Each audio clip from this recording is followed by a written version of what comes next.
Beat attention. Carry. Comes.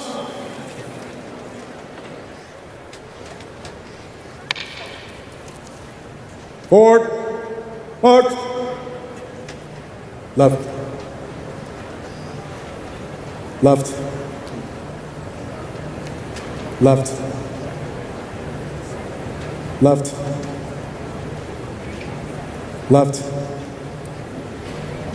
Left. Colors. Colors turn.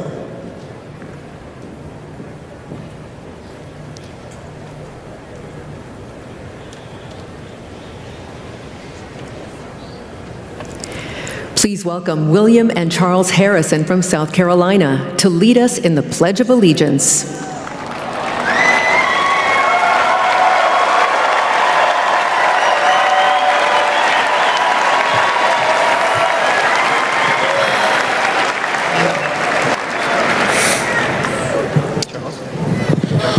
I pledge allegiance to the flag of the United States of America and to the republic for which it stands, one nation, under God, indivisible, with liberty and justice for all.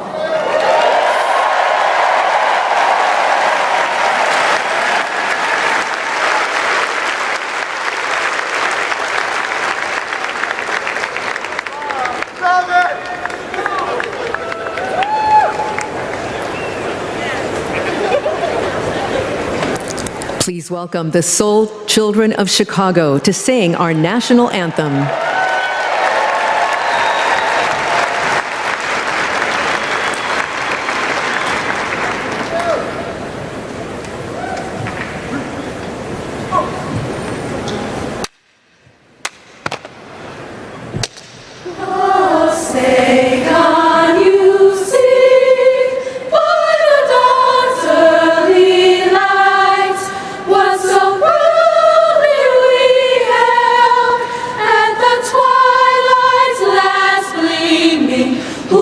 Stripes and bright stars through the perilous fights, o'er the ramparts we watched, were so gallantly streaming. On the Rockies sprinkling, the bombs bursting in air, gave proof through the night that our flag was still there. Oh, say does that star-spangled banner yet wave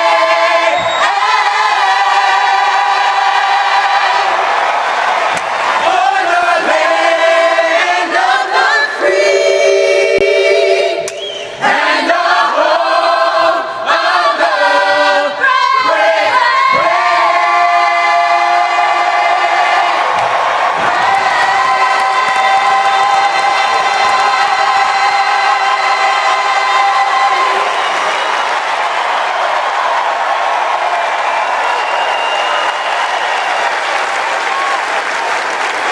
Right. Peace. Forward. March.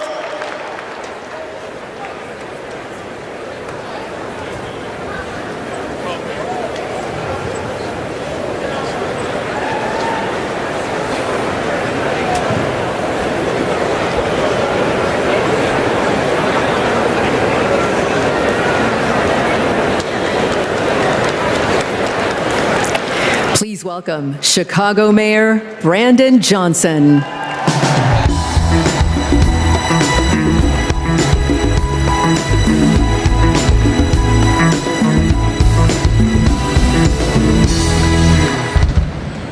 Welcome to the greatest city in the world, Chicago,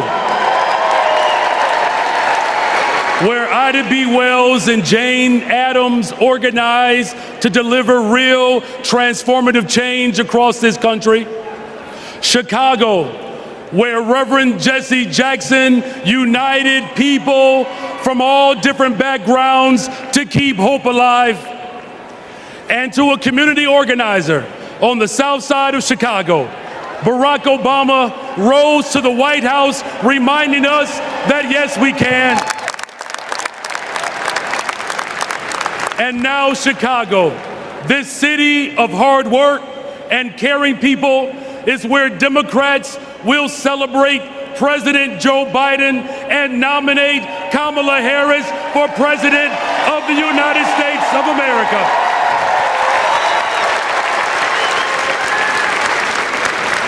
As the son of a family that worked to make ends meet, I know that Kamala Harris, the daughter of a mom who worked hard every single day, she is going to look out for the interest of everyday people.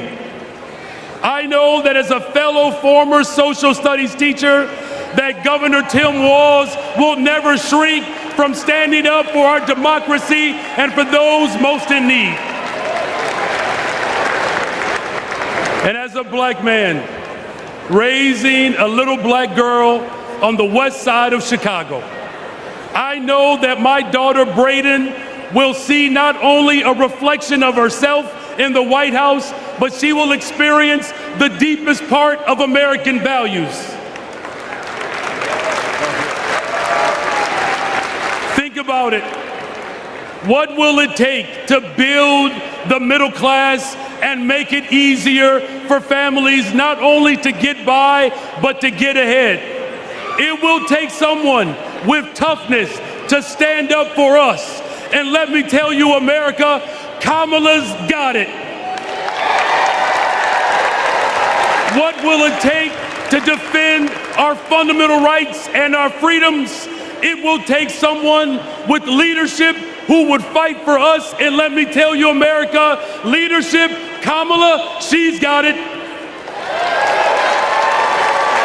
And what will it take to defeat MAGA Republicans and move our country forward and not backwards?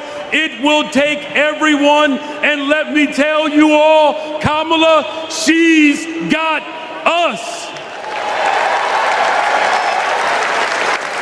From Mississippi to Pennsylvania to Delaware, Kamala Harris, she's got us.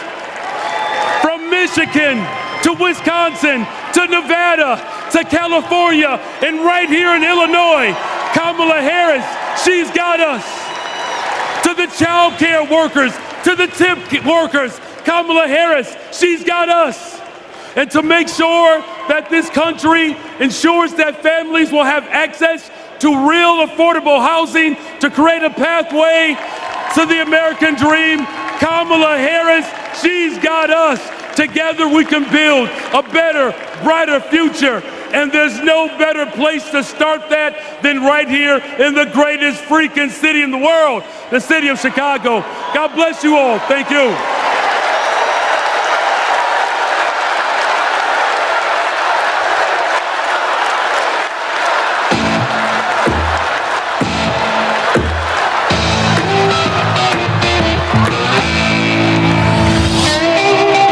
This is our town. We've got steel in our spines, iron in our veins, and hope in our hearts. We've got the flavor, the guts, the grit, and those big shoulders you've heard so much about. We're a bold city, a proud city, a who you callin' second city, where 77 neighborhoods are one. A city of giants, a city with heart, a city with heroes, a sweet, sweet place to call home. We were born ready, baptized by fire, tireless, tenacious, tested, trusted. And like someone else we know, when we fight, we win. We're ready to rise to the challenge, to rise to new heights. Rise, rise, rise, up, up and away we go.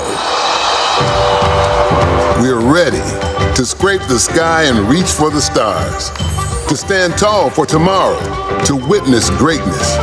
We ain't going back. We've got big things to do, big shoes to fill, big dreams to realize. We ain't afraid of nothing. No nonsense, no fear. Oh yeah, we're ready. So America, welcome to Chicago. We've got our dancing shoes on. We've got our game faces on. America, we look like you, sound like you, work like you, dream like you. We feel you, America. We see you, America. Hey, make some noise so we can hear you, America. Welcome to Chicago.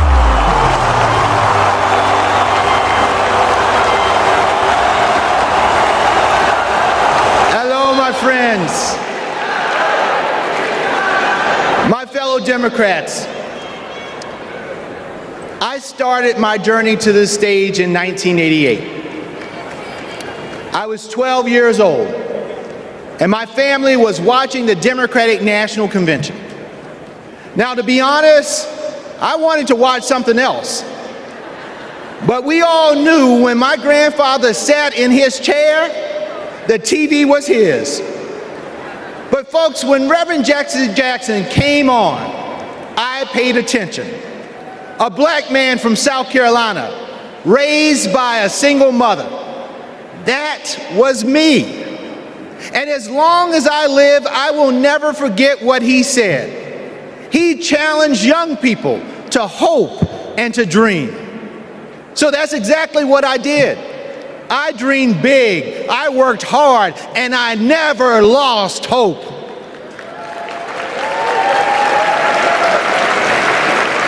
When our power was cut off, when there was nothing in the fridge, when we lost our home to a con man, I never lost hope. And now, my friends, I'm standing on the same convention stage that inspired me, and I'm the chair of the Democratic Party, the world's oldest political party. Folks, only in America. And that's the beautiful thing about this country that I love so much. Hope and hard work can take you anywhere. You can go to college, you can start your own business, you can even win the Olympics. That's the America Democrats believe in, and that's the America Democrats are fighting for. So 4 years ago, my friends, we were a country divided by fear, and we were stuck under a man who preached bigotry and hatred. Hope was lost. But my friends, we found hope in President Biden and Vice President Harris and the 80 million Americans who stood by their side. And now we are united. We're united in our pursuit of progress because, my friends, they saw us. They fought for us. They heard us. And under their transformational leadership, we have forgiven billions in student loans. We have expanded access to health care, and we have strengthened the middle class. But the fight continues, and there is still more work to do. You know, I know that when we elect Kamala Harris and Tim Walz, they will build on our accomplishments, and they will create a country that works for every American. They will invest in our dreams and our futures, and hope will light our path forward. They will lead us in the fight for America, and believe me, when we fight, we win. And folks, we can never forget who we are fighting for. This election is about Americans who are watching right now, wondering, who's going to finally pave that dirt road or make it easier to feed their family or get medical bills under control? This election is about those who believe anybody can achieve their dreams if they work hard and trust in the endless possibilities of America. This election is about communities who need to see that hope and joy will always overcome fear and chaos.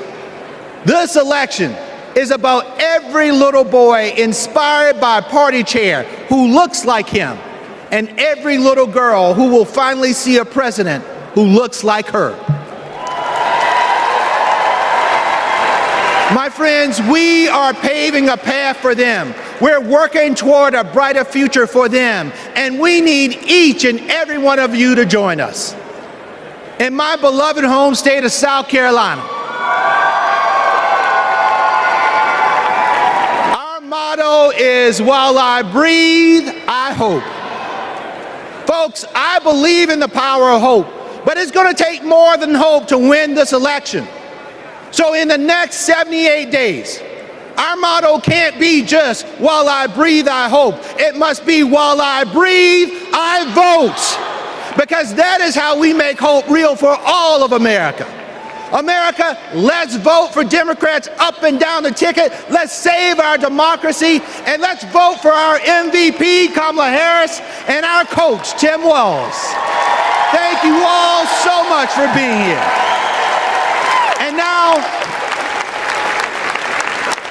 it is indeed my pleasure to introduce our next speaker, who will be co-chair for tonight. This is a young woman who is the current lieutenant governor of the great state of Minnesota.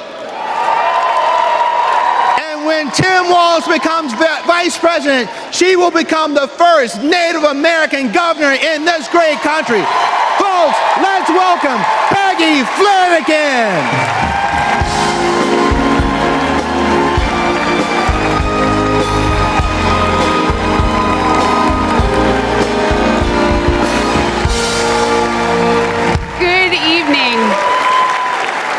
Thank you, Jamie. As we gather together on this historic night, we remember those who came before us, who fought and prayed this moment into existence. The suffragists and the abolitionists, the activists who fought for our rights, the leaders who paved the way for us all. Their courage and conviction shaped the course of history. Their memory reminds us that the fight for freedom always passes from one generation to the next. We owe it to them and to ourselves to carry their legacy forward. Tonight we pay tribute to those who dared to dream of a country that truly stands for liberty and justice for all. Next, we'll hear from one of those people, a lifelong advocate for civil rights, Maxine Waters.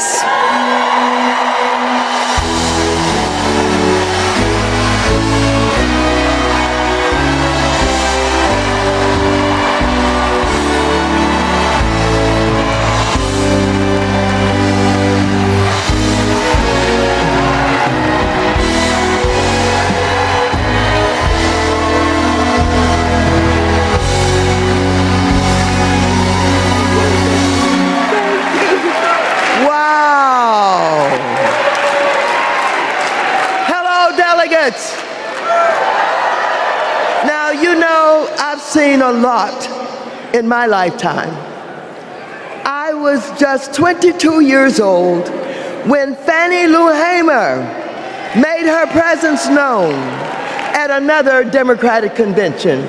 It was in 1964 in Atlantic City, and she arrived with a group of black delegates from Mississippi. And she simply asked that her delegates be seated in place of the state's all-white delegation. She told the people in the room about the violence she suffered at the hands of white police because she, a black woman, had demanded her right to vote. When she finished, she asked the country a simple but profound question: is this America? She didn't get the outcome she was hoping for in Atlantic City, but you can bet that when the official Mississippi delegation was seated at the convention 4 years later, Fannie Lou Hamer was sitting there with them. Now here we are, 60 years later at another Democratic convention with Kamala Harris as our party's nominee. Oh, so I know there is no better leader to marshal us into the future. Kamala has been a courtroom prosecutor, a district attorney, an attorney general, a United States senator, vice president of the United States. And when the dust settles in November, and Americans of all stripes have elected her their president, I know she'll be thinking about Fannie Lou, who I happen to know is one of Kamala's heroes. In that moment, all of us, from New York to Pennsylvania to Arizona to California,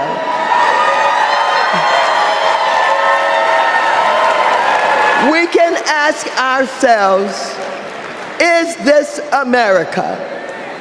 And we will be able to say loudly and proudly, you're damn right it is.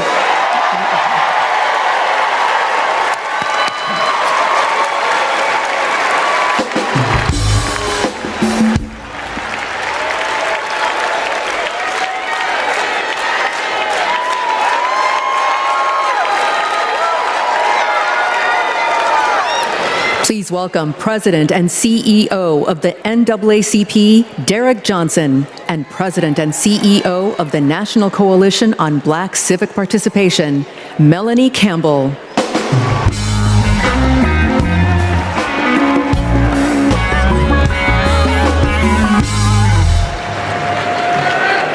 Good evening.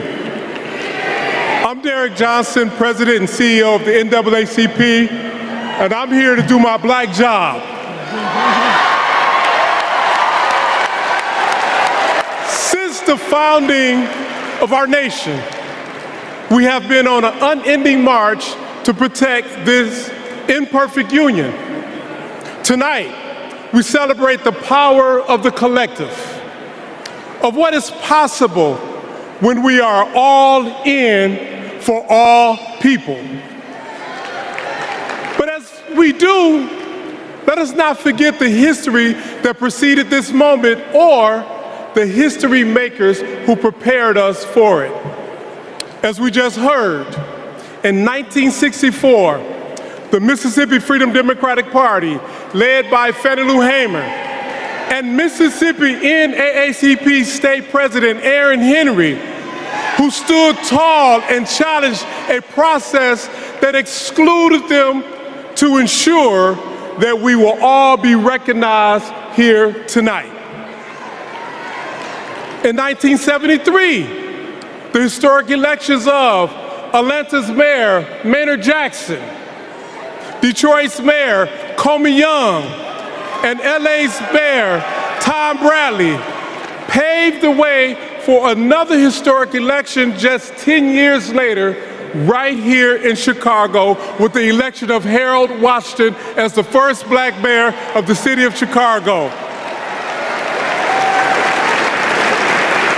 And in 1988, the Reverend Jesse Jackson, in his second quest for the White House, inspired us all to keep hope alive. Now, this is important because we must all understand Black history is American history.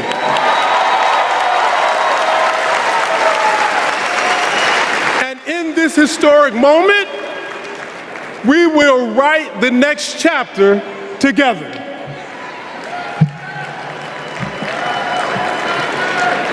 Good evening. I'm Melanie Campbell, President and CEO of the National Coalition on Black Civic Participation and National Convener of the Black Women's Roundtable. We have come this far by faith. And for Black women, this moment has been a long time coming. Vice President Kamala Harris's path to becoming the Democratic nominee for President of the United States has been paved by the leadership, sacrifice, faith, and patriotism of generations of Black women like Dr. Dorothy Irene Height, Diane Nash, Ella Baker, Amelia Boynton Robinson, Barbara Jordan, Shirley Chisholm, and Reverend Willie Barrow. Women whose optimism about what America could be and their fight to make that vision real redefined the leadership role that Black women could play in moving our nation forward. As president, Kamala Harris will lead with power, brilliance, and strength from the highest office in the land.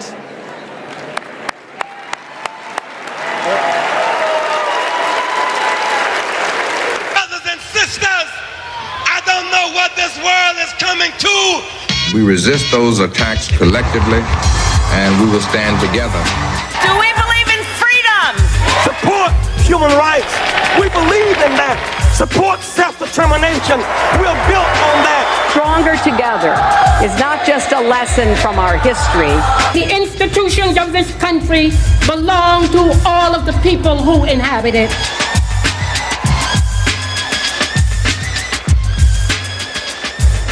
Jesse Jackson took to the stage at the Democratic National Convention in Chicago, knowing the uphill battle he would face in composing the score of a harmonious nation. Reverend Jackson started out very young.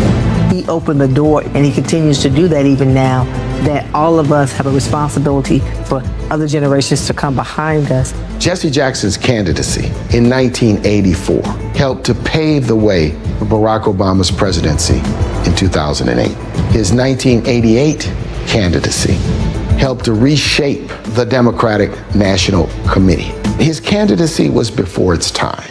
Fueled by passion and determination and marching to their own beat, our civil rights leaders laid the groundwork for lasting change, dreaming of a country where equality and justice inspired the next generation.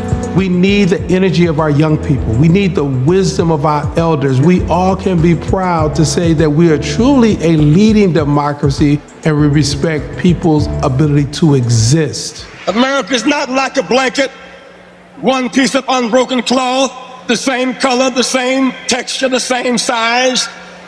America is more like a quilt, many patches, many pieces, many colors, many sizes. Standing on the shoulders of giants, Kamala Harris is the candidate who encompasses the brilliance, determination, analysis, and the action to carry the torch lit by the founders of the movement. There's only one choice to represent our collective voice. What kind of country do we want to live in? Value system of the modern Democratic Party has been shaped by the civil rights movement of the 1960s. There's a direct line from 64, the National Democratic Convention, where Fannie Lou Hamer asked to be seated, and 2024, where a Black woman is the Democratic nominee.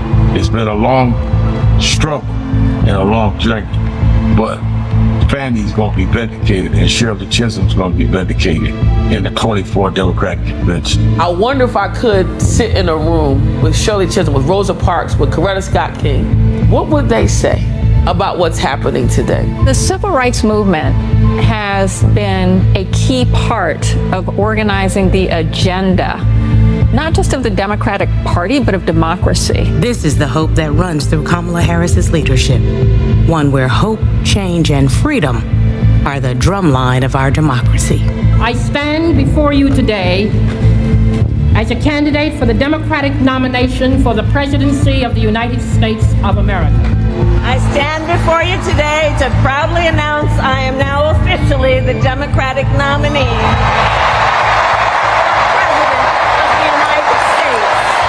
We must never surrender. America will get better. Keep hope alive. Keep hope alive. Please welcome founder and president of the Rainbow Push Coalition, Reverend Jesse Jackson.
order of business is adopting an up-to-date convention agenda. When the Convention Rules Committee met, everyone was working on updating plans based on the significant changes that had just occurred. When the committee approved an agenda, it was a work in progress that members knew would need to be revised accordingly. We now have an agenda for the next 4 days. The agenda is included in the Standing Committee report booklet emailed to each convention participant.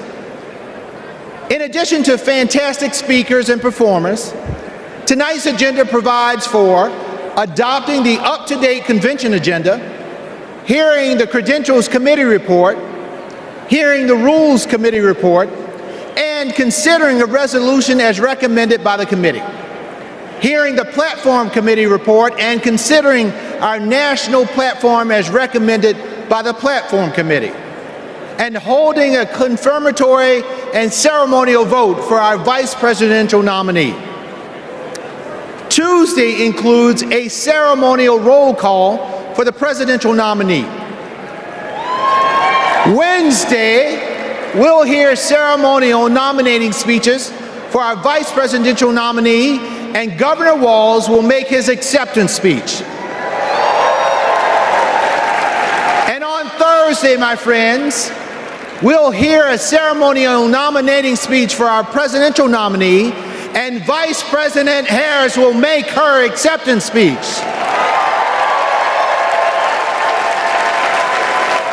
So now, delegates, the chair will entertain a motion to approve the up-to-date agenda. Is there a second? All in favor of approving the convention agenda, please say aye. Aye. All opposed, say nay. The ayes have it.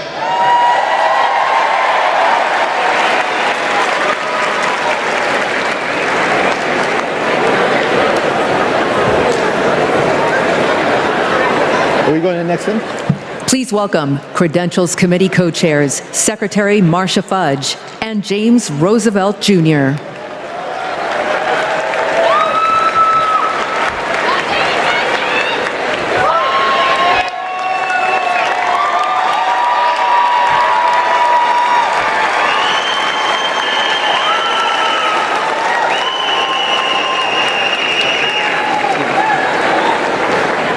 Greetings, my friends.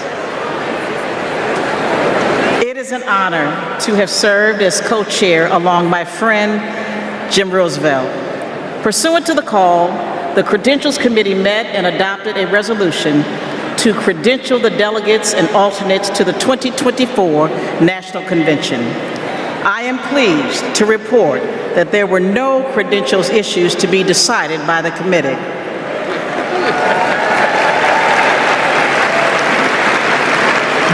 Allowed us to nominate two champions for democracy and freedom, Vice President Harris and Governor Walz.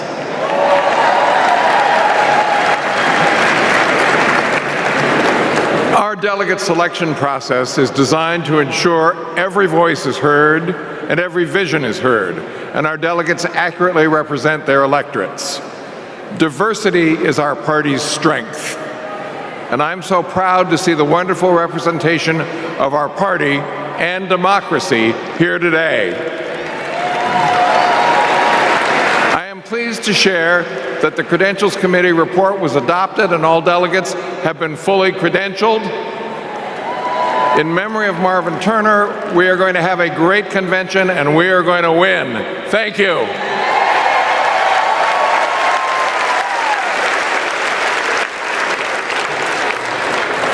Please welcome Rules Committee co-chair, Bishop Leah Daughtry.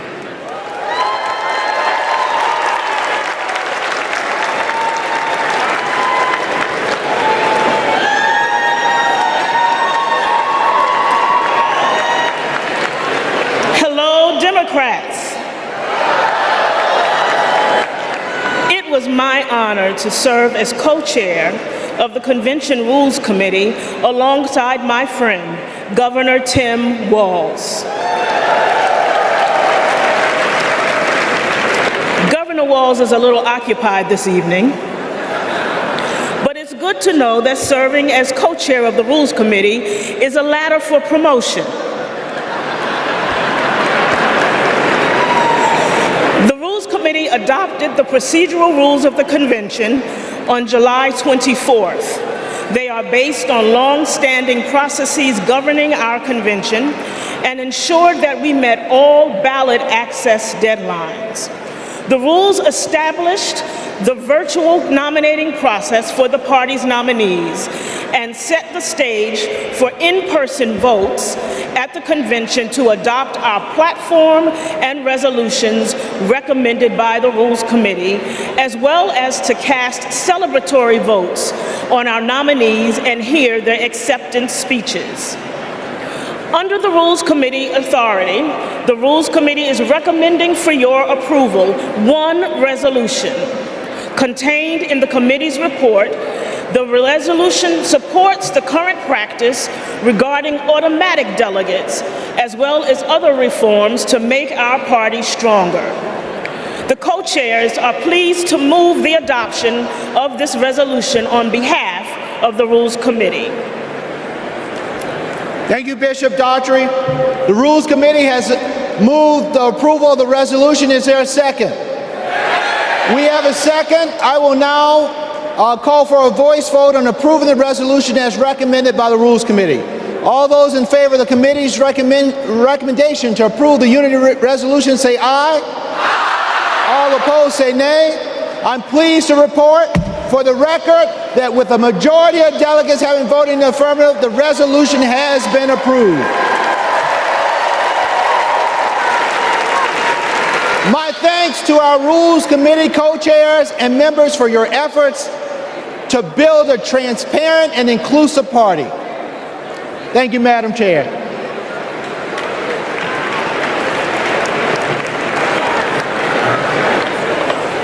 Please welcome Platform Committee co-chairs Mayor Mitch Landrieu and Mayor Regina Romero.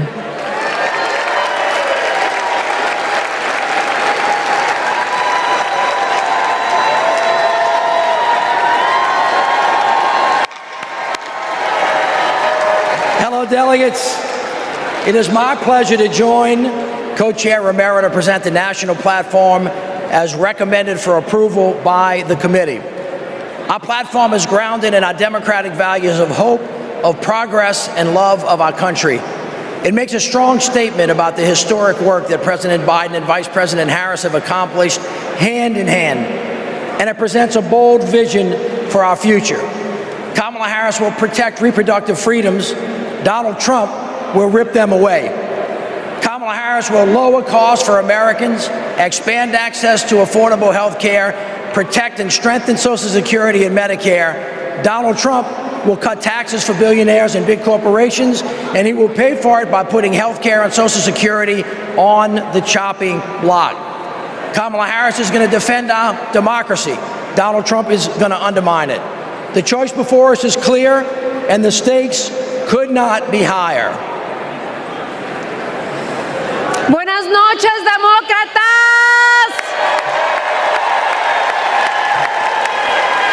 Mayor Landrieu, it was a pleasure to serve as your co-chair.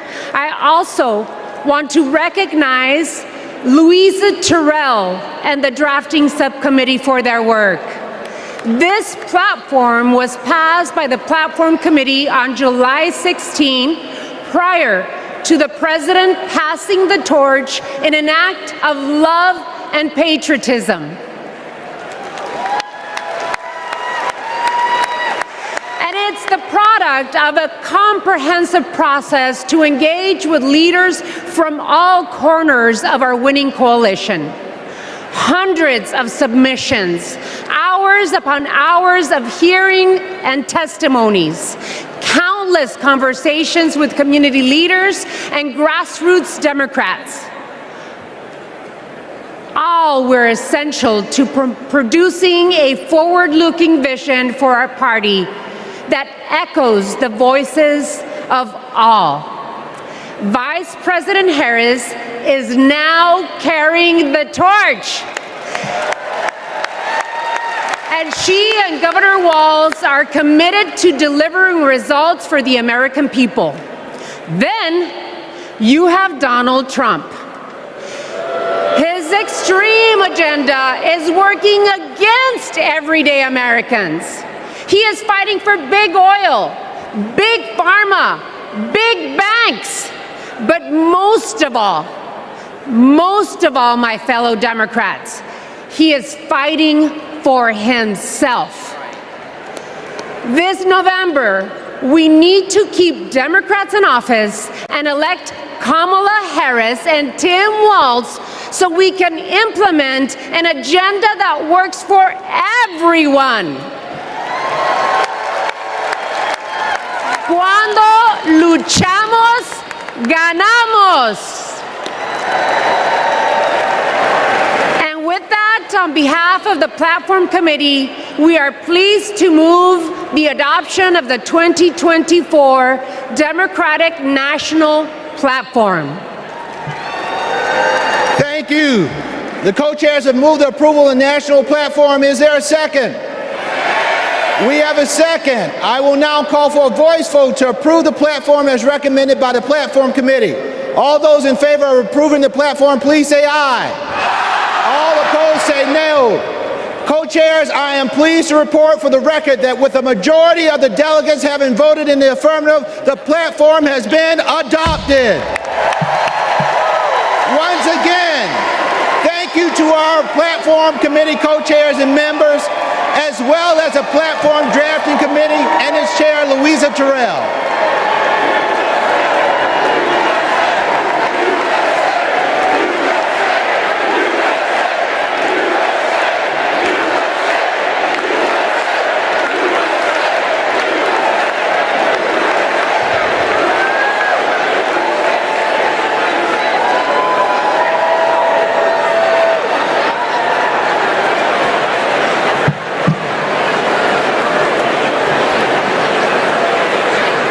When Kamala Harris set out to find her vice president just 1 month ago, she was looking for someone who believes in our democracy, who works hard for the American people, and has an endless supply of hope for our future. She found that in Vice President Tim Walz. Come on, give it up for give it up. On August 6th, the Democratic Party officially nominated Governor Walz as our vice presidential candidate. While Governor Walz's nomination has already been certified, we couldn't miss the opportunity to celebrate this future vice president's integrity, commitment, decency, and service to our nation. The chair will entertain a motion to ceremonially confirm Governor Walz's selection as the Democratic Party's vice presidential nominee.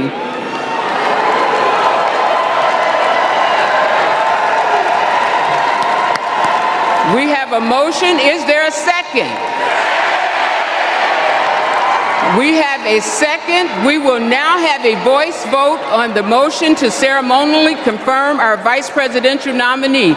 All in favor of the motion, please proudly say aye. All opposed? The ayes have it. I'm thrilled. I'm thrilled to proudly reaffirm Tim Walz as our Democratic nominee for vice president.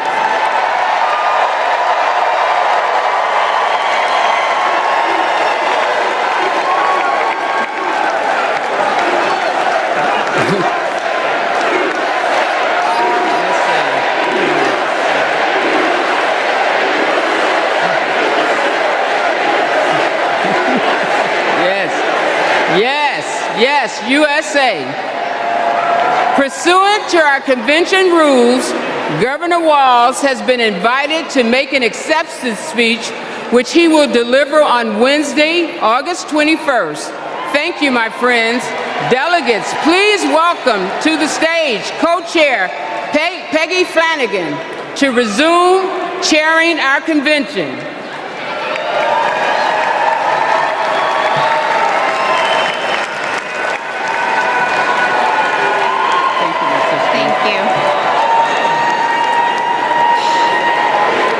Thank you. Thank you. Well, good evening, and welcome to the first night of the Democratic National Convention. I'm Peggy Flanagan, Lieutenant Governor of Minnesota, and I am thrilled to be here in Chicago with Democrats from across the country to rally around Kamala Harris and Tim Walz and their vision for America. It's been 8 years since we last came together as a party, and I can feel the excitement in this arena. It's filled with energy and with joy. Our theme tonight is For the People. We'll hear from union leaders, civil rights advocates, and our fellow citizens. And we'll hear from our president, Joe Biden, who has been a champion for the people for his entire life. My name in the Ojibwe language is Gigi Wewadam Ukwe, or in English, speaks with a clear and loud voice woman. I'm a member of the White Earth Nation, and my family is the Wolf Clan. And the role of our clan is to ensure that we never leave anyone behind. That's why I am supporting Kamala Harris and Tim Walz to be the next president and vice president of the United States. For almost 6 years, I've worked side by side with Governor Walz. I've seen how hard he's worked for Minnesota to be the best place for kids to grow up. He does it all with a big heart, a buffalo plaid jacket, and a bottomless bag of snacks. Nutter Butters, cheese curds, and Diet Dew. Every time we meet, he brings something for me, because he's always got my back. And when he's vice president, he will always have yours. He and Kamala Harris have spent their lives fighting for you, for your family, for your future. So whether you're a lifelong Democrat or just tuning in, thank you for being part of this evening. 4 years ago, the COVID pandemic upended our lives. My brother Ron was the second person to die of COVID in the state of Tennessee. We couldn't see him. We couldn't have a memorial. And millions of American families went through the same thing. Our communities were suffering. Our economy was struggling.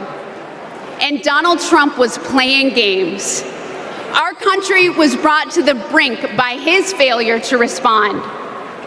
But the Biden-Harris administration stepped in with quick and decisive action. They contained the virus, created millions of jobs, and invested in our nation's future. Under their leadership, America began to heal.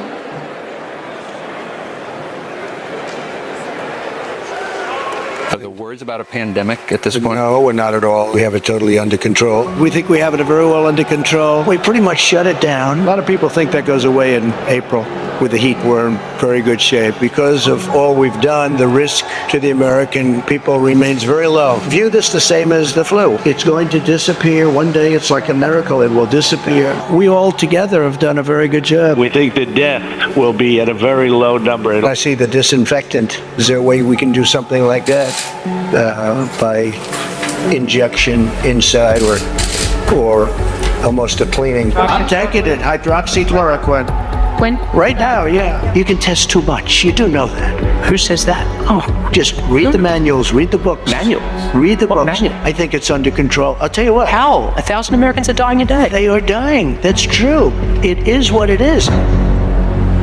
Help is on the way, and it is long overdue. the $1.9 trillion COVID relief bill to get stimulus aid directly to struggling Americans. Our plan is about what we need to do around a national strategy for contact tracing, for testing, for administration of the vaccine, and making sure that it will be free for all. Tonight, the U.S. is nearing a major milestone in the fight against the coronavirus. The U.S. is about to deliver the 200th million COVID shots since President Biden took office, beating his target by about a week. Millions of American students returned to school earlier this month after more than a year of remote learning. Sports venues are filling up and concerts are getting scheduled. I'm feeling great. Business is definitely ramped up. I'm so thankful. To be able to serve our customers again after all this, it's a blessing.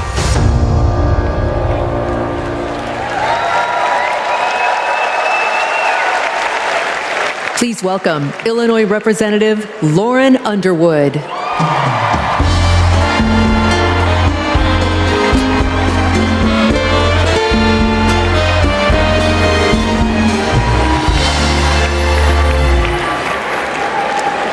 COVID was the worst public health crisis in a century. Donald Trump failed us. But Joe Biden and Kamala Harris got it under control. Donald Trump said, "It is what it is." Joe Biden and Kamala Harris said, "Help is on the way." Democrats in Congress tried to lower the cost of health care. Donald Trump tried to take our health care away. We tried to expand Social Security and Medicare. Donald Trump tried to cut them year after year after year. He took the COVID crisis and turned it into a catastrophe. We can never let him be our president again.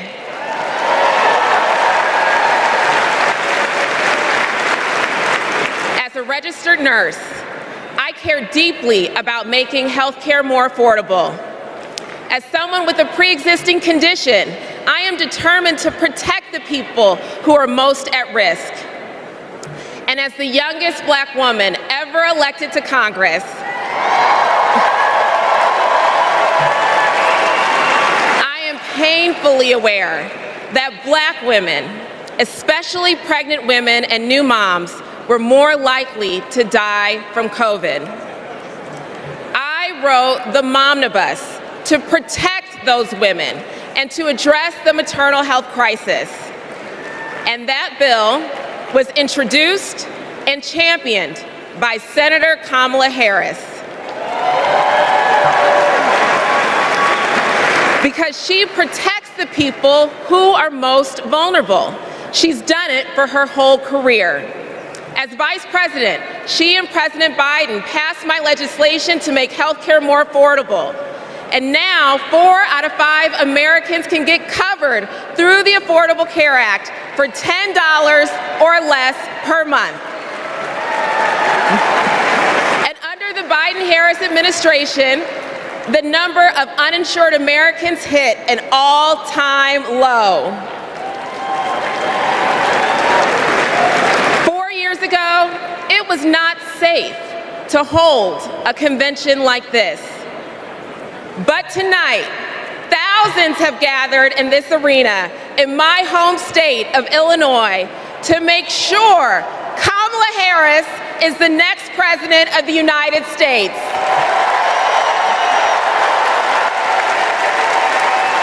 We have come so far these past 4 years, and we're not going back. Thank you.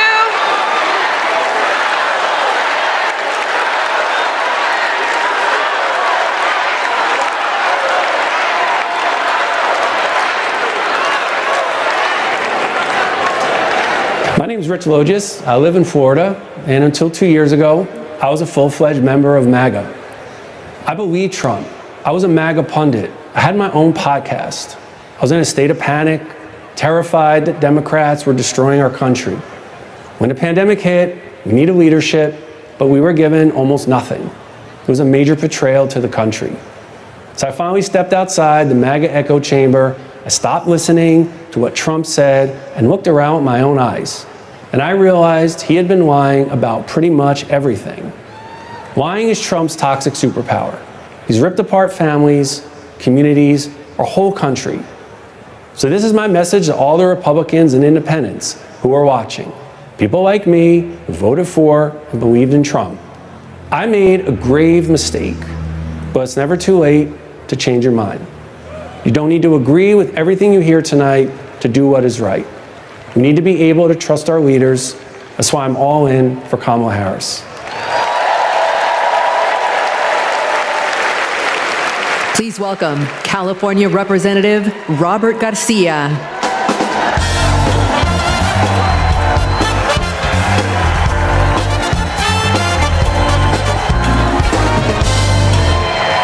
Thank you.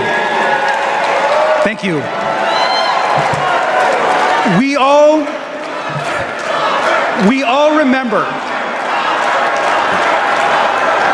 remember the world in 2020, where we were, and for some of us, who we lost.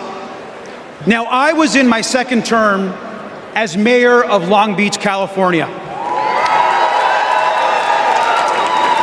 And my mom was a healthcare worker. Like many of you, I watched in terror and horror as the COVID pandemic consumed our lives.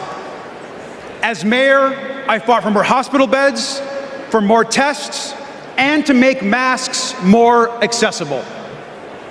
What we needed at that moment was national leadership. But instead, we got Donald Trump.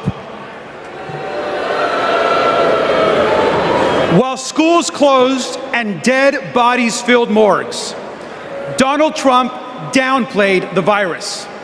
He told us to inject bleach into our bodies. He peddled conspiracy theories across the country. We lost hundreds of thousands of Americans and our economy collapsed. Now, that summer of 2020, my mom and my stepfather both died of the COVID pandemic. And I miss them every single day.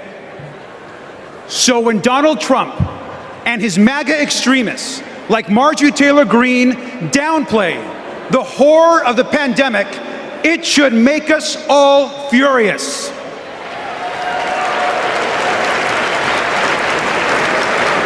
Now, I will never forget when Kamala Harris called me after my parents died. She told me about her own story, about losing her own mother, and that she was praying for me at that very moment. Now, we all know that later that year, Joe Biden and Kamala Harris were elected president and vice president. What a difference they made together. They got people vaccinated. They got the virus under control. They safely reopened our schools. And they passed the American Rescue Plan. A historic economic package that helped small businesses and created jobs all across the country. Thank you, Joe Biden and Kamala Harris.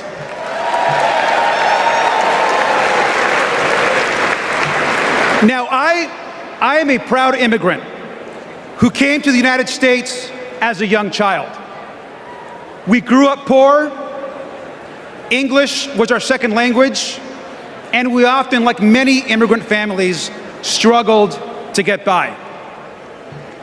But my mom, she moved here to the United States because she believed in the American dream. I'll never forget the day that I became a United States citizen. I raised my right hand and I pledged an oath to protect and to love this country. It was the proudest day of my life.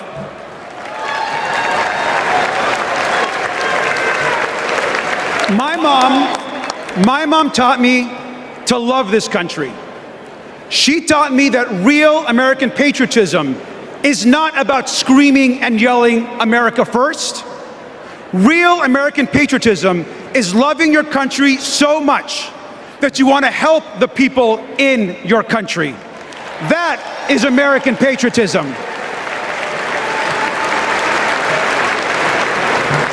And we all know that Kamala Harris understands and knows this as well. Kamala Harris is ready to lead this country.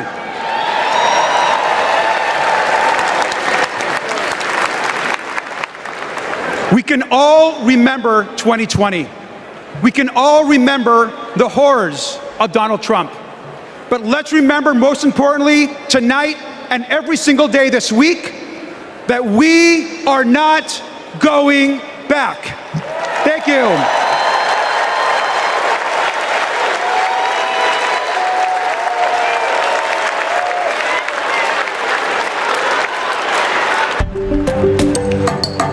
Hey everyone, I'm Ryan from Kamala HQ, and we have a little game we like to play here called Two Lies and a Lie.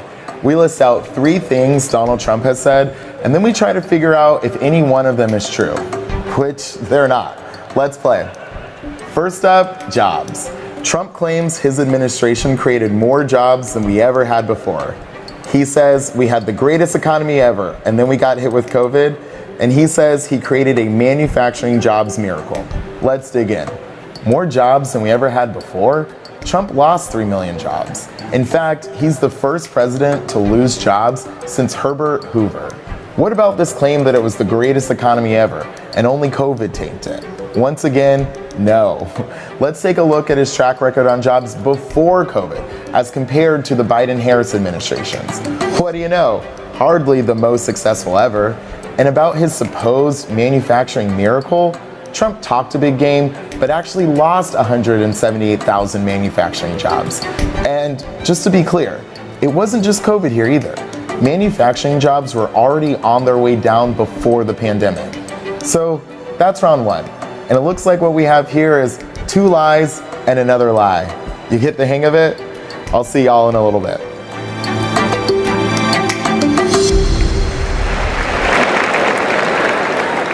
Donald Trump downplayed COVID while Americans were living in fear.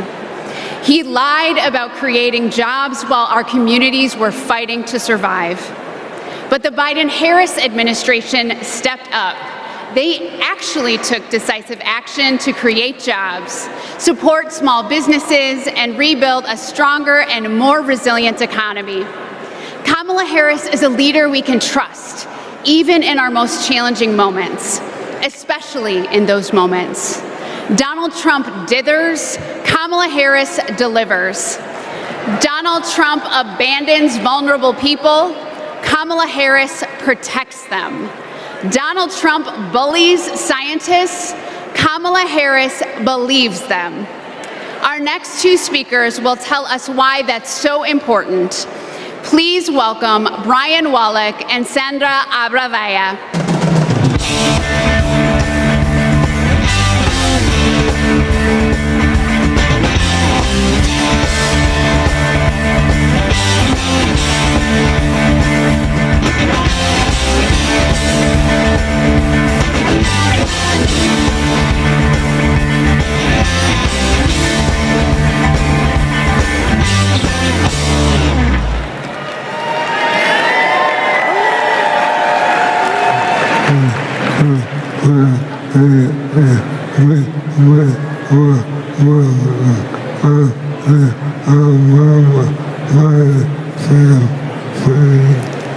In 2008, we met while working on the Obama-Biden campaign.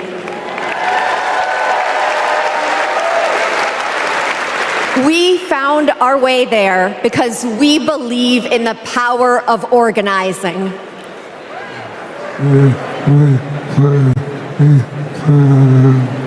Then we found each other.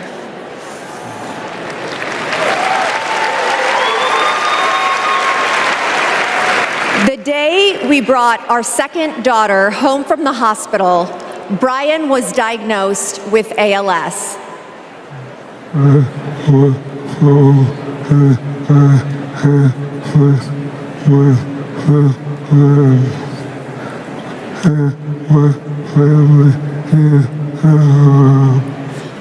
was told I had 6 months to live.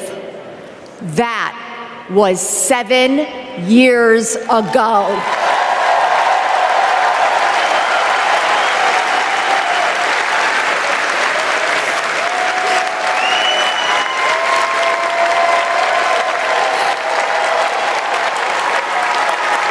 We could not change Brian's diagnosis, but we knew how to organize.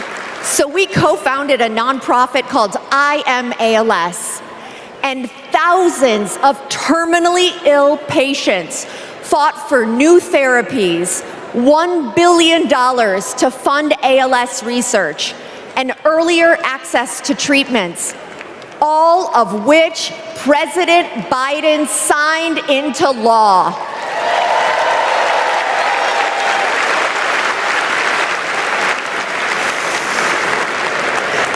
We will also keep fighting alongside patients living with Parkinson's, young onset dementia, and Alzheimer's. We've seen just how relentless activism can beat the odds, just like what Brian has been doing for 7 years. And that is what we need right now to elect Kamala Harris. She's the daughter of a breast cancer researcher. She knows the promise of science and that patients need to be able to get the care they need wherever they live. We all want to make life better for the next generation and believe that people like Brian can be the first generation of survivors.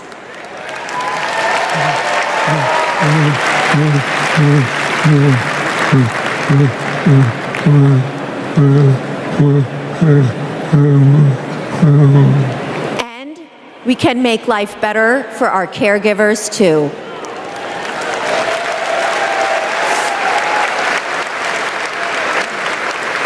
Brian and I are still driven by hope and by faith in what we can do collectively, and that includes the power of our vote.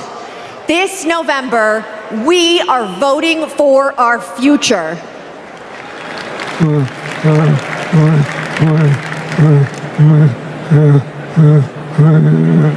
Because we plan to be around for it.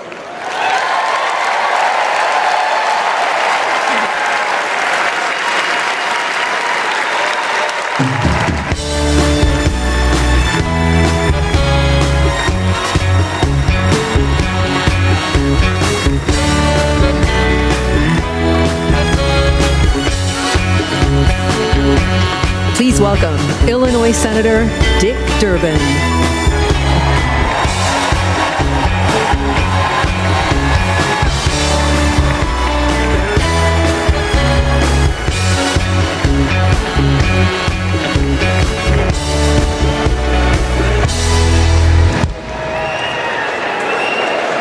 I've known Brian and Sandra for years.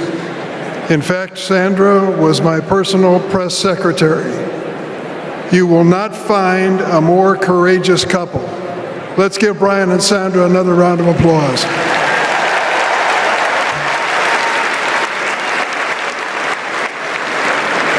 In every election campaign, we Democrats talk about jobs. Now forget for a moment Donald Trump's wild claims. He lost millions of jobs in America. He promised to bring back manufacturing jobs, but he failed. He promised to deliver infrastructure, but he failed. His record was defined by failure. To put it another way, Donald Trump is like a bad boss. You want time off to take care of your sick parents? Ask Donald Trump. Denied. In Donald Trump's America, there is no paid family leave. Want to have a child? but need IVF? Too bad. That's shut down too. Want a pay raise? Too bad. The boss just gave himself one, so there's nothing left for you. Donald Trump reminds us of a boss we all had. The guy who thinks he's a very stable genius, but is driving the company into the ground. Now get this. Donald Trump did make history. Let's give him credit. He is one of only 2 presidents in the history of the United States to leave office with fewer Americans working than when he started. Now he wants a chance to make America unemployed again.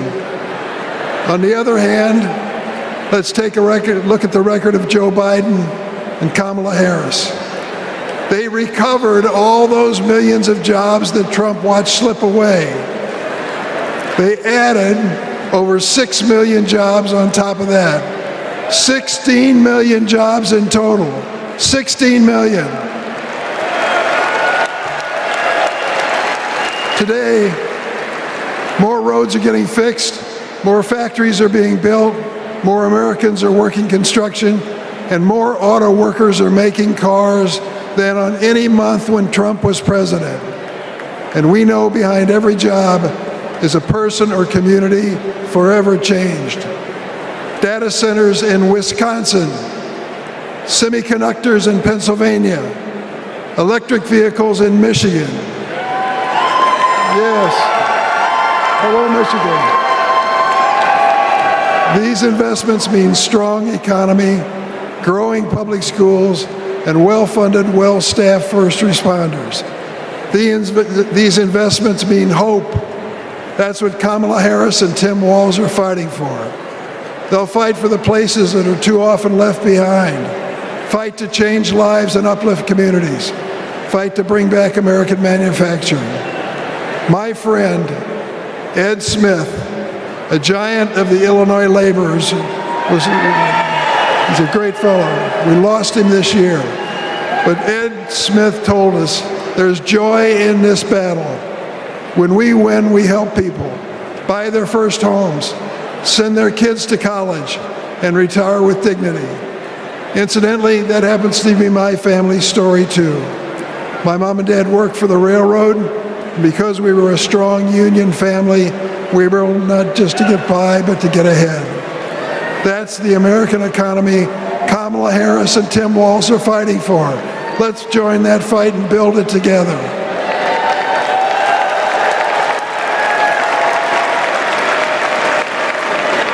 Now let's hear from some union workers on the ground in Arizona, thanks to the Biden-Harris administration investment in America.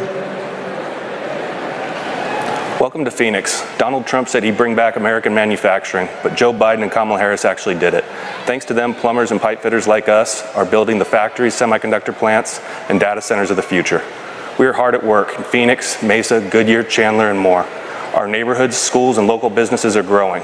Sometimes we have so many projects that we send fabrication out to other states. Our local union is now up to 4,800 trades members. That's up from 2,800 in 2020, thanks to Joe and Kamala. And it's an exciting time for us in the next generation. Our apprenticeship program now trains over 1,100 people a year. Every year at local high schools, when they announce what graduating seniors are doing next, more and more of these kids are joining the trades. My son is a senior in high school this year, and he plans to join us. And not just for the great career and the financial security that all us parents want for our kids, but it's because he's excited to work on the cutting edge of innovation. Kamala Harris will keep investing in American manufacturing. With her commitment, there's nothing that us American workers can't build. Please welcome Ohio Representative Joyce Beatty.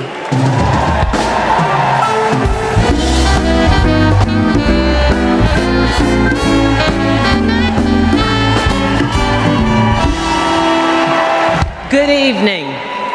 I'm Joyce Beatty, and I'm proud to represent Ohio in Congress. I was born in the Buckeye State, and I've never left. Now, J.D. Vance likes to talk about how he's from Ohio, but as soon as he could, he ran away to Yale and Silicon Valley, cozying up with billionaires while trashing our communities. JD has been our senator for 18 months. And what has he done for hardworking Americans? Nothing. He's been busy writing the foreword to the book from the Project 2025 guy. While JD and Donald Trump have been sharing conspiracy theories from the darkest corners of our internet, Kamala Harris and Joe Biden have been busy expanding access to the internet, while the other guys have been criticizing women without children. Joe and Kamala have been expanding the child tax credit. And let me just tell you, cutting the poverty rate for our children. Kamala and Joe Biden have been also at the same time reducing the price of health care for our seniors. And yes, securing a cap of $35 on insulin. And as JD and Trump, they want to take us back to the past. Kamala and Joe have been bringing the jobs of the future to America today. With the CHIPS Act, a $280 billion investment. And that's not just a big number. It means new semiconductor plants and thousands of good-paying jobs. You see, I worked with Kamala to pass it, and I saw her leadership style up close, a rare combination of brilliance, legal expertise, and patience. You see, it's simple. JD and Trump like to talk about states like Ohio, but Kamala and Joe actually get stuff done for us. And so does our next vice president and my good friend, Governor Tim Walz. America, are you ready to build on our progress? Are you ready to turn out for leaders who know that action speaks louder than words? Are you ready to vote for Kamala Harris? Are you ready to put people over politics once and for all? Well, the era of joy and freedom is up on us. And now it is on us to go seize it. Thank you. God bless you.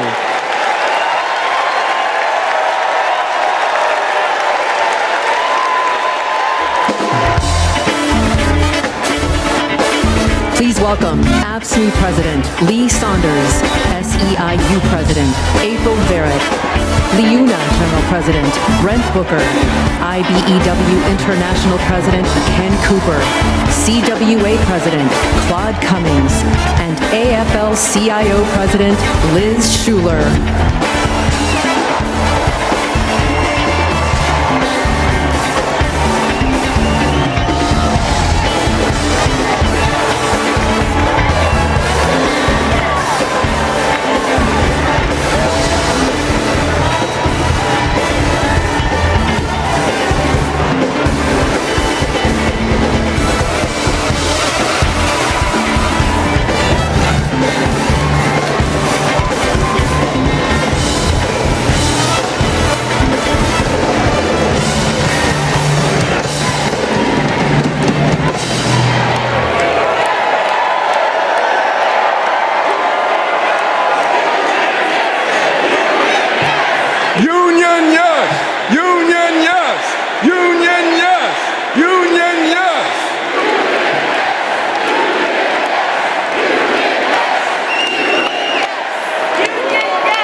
Bernie Sanders, president of AFSCME, a union of 1.4 million public service workers in healthcare, corrections, sanitation, and more.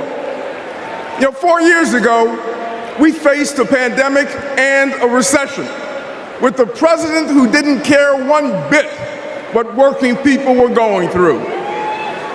Enter Joe Biden and Kamala Harris. Within weeks, they passed the American Rescue Plan, pulling the economy back from the brink and putting us back to work. They're guided by a basic principle: more freedom for working people, including the freedom to join a union.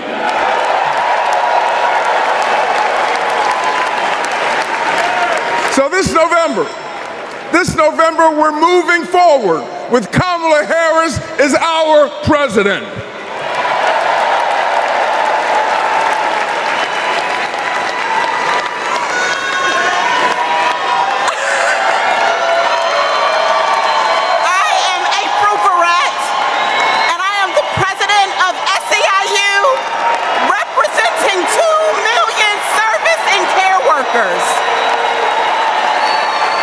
We're all in for Kamala Harris because Kamala Harris has always been all in for us.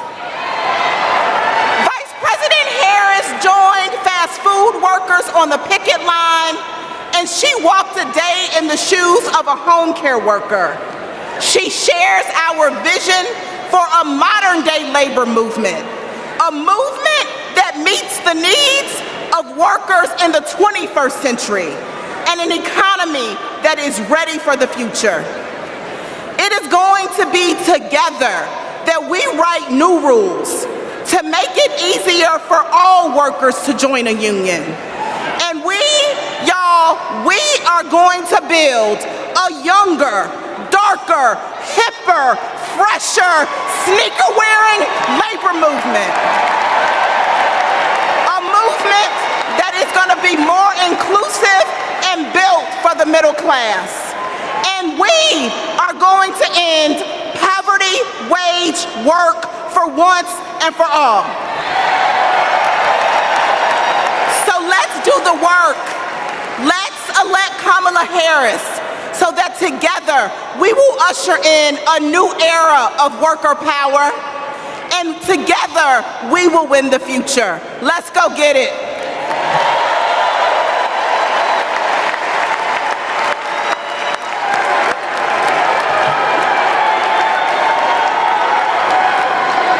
I'm Brent Booker, and I'm proud to represent LIUNA, the Laborers International Union of North America. We're construction workers, public employees, and postal mail handlers. For decades, we've fought for more investment in our infrastructure. While Trump made empty promises, the Biden-Harris administration delivered. Now we're rebuilding highways, bridges, and tunnels, and powering a clean energy and manufacturing boom. Thanks to them, our members can buy a home, put their kids through school, retire with dignity. As president, Kamala Harris will keep fighting for workers who are building America.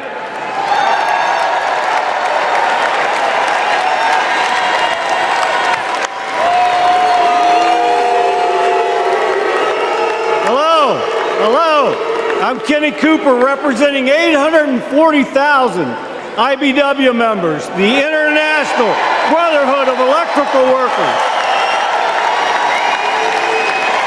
The IBW powers America, from fire alarms to solar farms, nuclear plants to battery plants, storm restoration to power lines, and we've been doing it for over 130 years.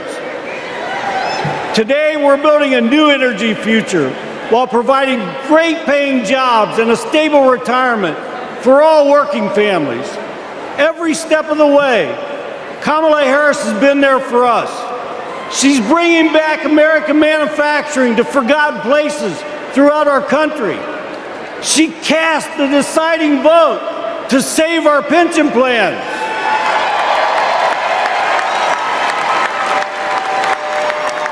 She's lifted our apprentices up all over the nation. And guess what? She's not afraid to use the word union.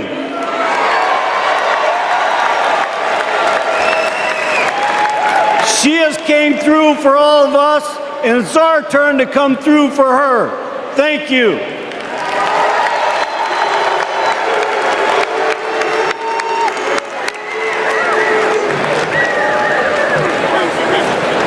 Claude Cummings Jr., President of CWA, the Communication Workers of America.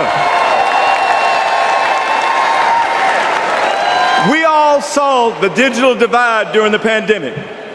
Millions of American families didn't have access to high-speed internet at home.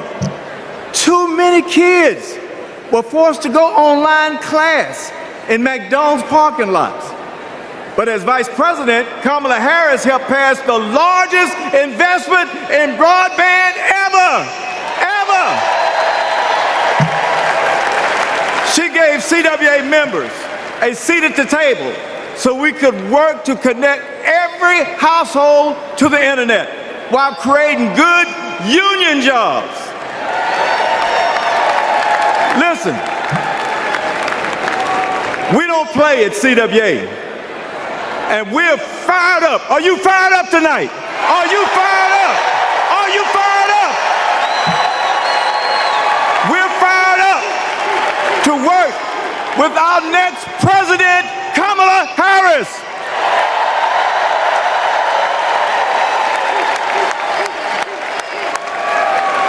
I'm Liz Schuler, president of the AFL-CIO.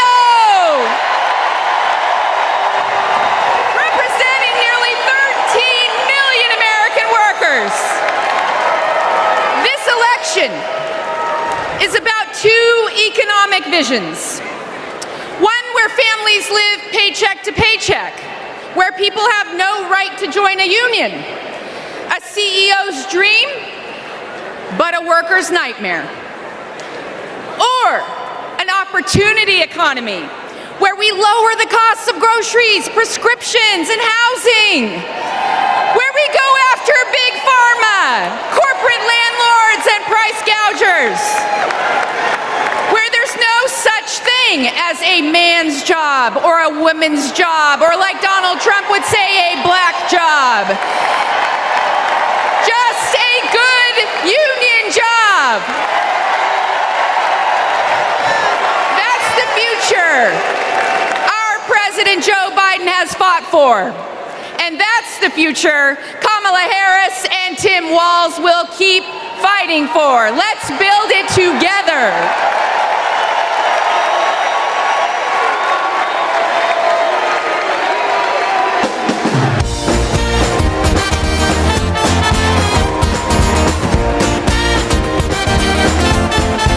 Please welcome Los Angeles Mayor Karen Bass.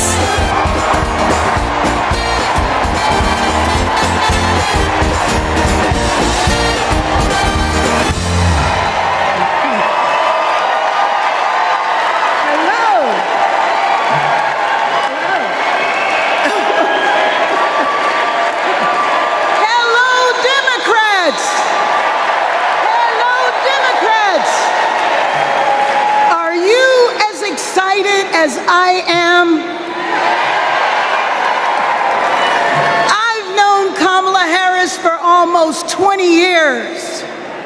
Our bond was forged years ago by a shared commitment to children, a belief that it is everyone's responsibility to care for every child, no matter where they come from and no matter who their parents are. Kamala knows that each generation has an obligation to the next. That's why when I was Speaker of the State Assembly and she was a prosecutor, we fought to address youth homelessness and reform the child welfare system. We wanted to make sure that California's foster youth aren't cut off and left on their own the day they turn 18. As Attorney General, Kamala created our state's Bureau of Children's Justice and worked to give children in the juvenile justice system the support they needed. And when I asked her to swear me in, the first woman vice president, swearing in the first woman mayor of Los Angeles,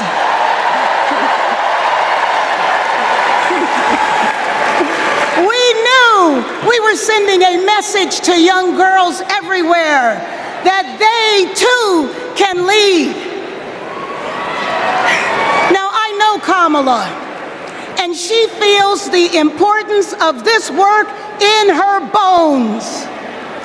When Kamala meets a young person, you can feel her passion.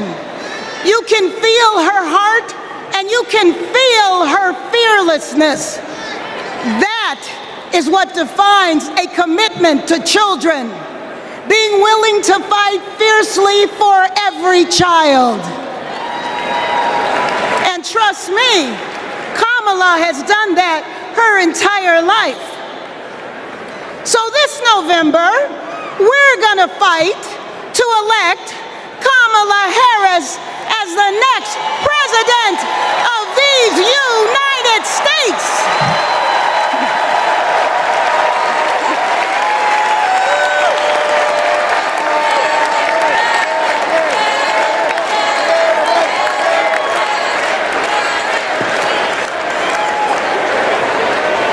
Please welcome Grammy-nominated country music star, Mickey Guyton. How y'all doing?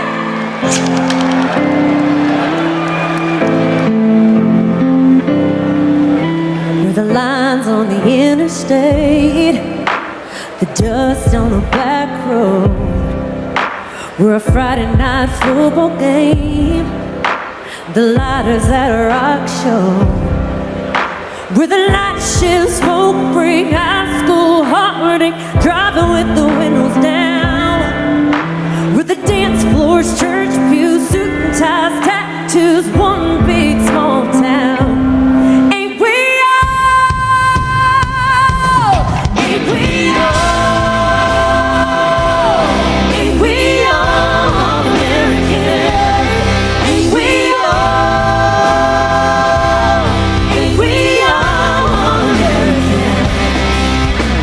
The stars in the Texas sky and a jukebox vinyl. How y'all doing? With a New York City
to our collective future, it's important to reflect on all the incredible progress that we've made in the last 4 years.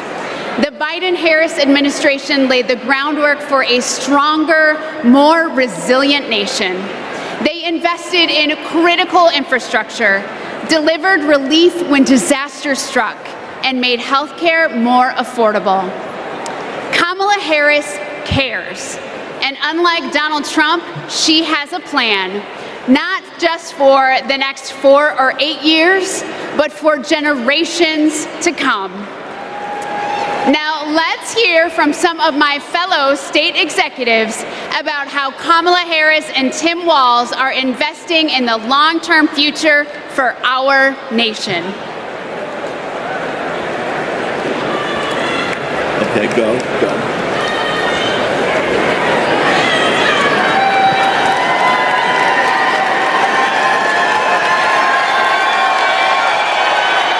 Pennsylvania's Lieutenant Governor Austin Davis. I'm the proud son of a union bus driver from Pittsburgh.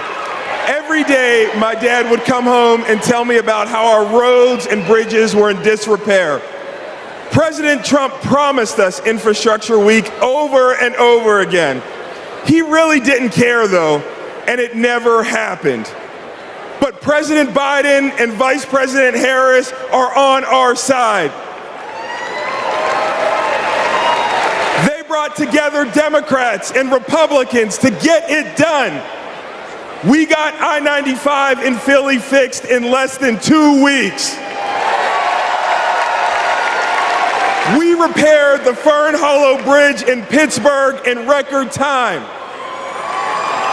Right now, we're repairing roads and bridges across Pennsylvania, including in Pittsburgh, the city of bridges.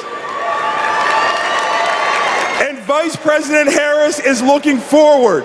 She's committed to keeping our infrastructure safe and modern. When I think about the future, I think about my daughter Harper and all of America's children. Investing in them means investing in our infrastructure. It means replacing millions of lead pipes. It means providing clean air, clean water, safe roads and bridges, not just for us, but for generations to come. That's the legacy that President Biden is leaving our children. Let's keep building bridges to the future with Kamala Harris and Tim Walz. Let's work.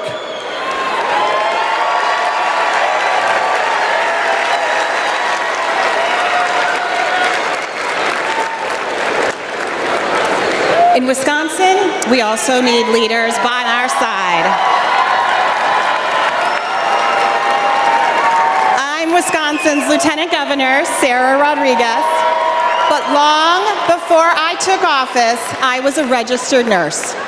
I served in the Peace Corps at the height of HIV/AIDS and in Baltimore emergency rooms at the height of the heroin and gun violence epidemics. During the COVID pandemic, Trump and Wisconsin Republicans failed to protect our health. That's why I ran for office and flipped a red district blue. Because once a nurse, always a nurse. Now Trump is promising to terminate the Affordable Care Act, meddling in personal decisions between a woman and her doctor, and threatening to slash Medicare. Vice President Harris fights for our health. She'll defend women's reproductive freedom and protect Medicare and Medicaid. Thanks to the Biden-Harris administration, insulin is capped at $35 a month for seniors. And they negotiated down the prices of 10 more life-saving drugs like Eliquis and Jardiance for Americans on Medicare. Kamala will continue to take on Big Pharma and lower the cost of prescriptions for everyone. Of course, healthcare isn't just about drugs and treatment. It's about freedom. The freedom to make your own choices and the freedom to get the care you need without worrying about the cost. Kamala Harris is fighting for that healthy future.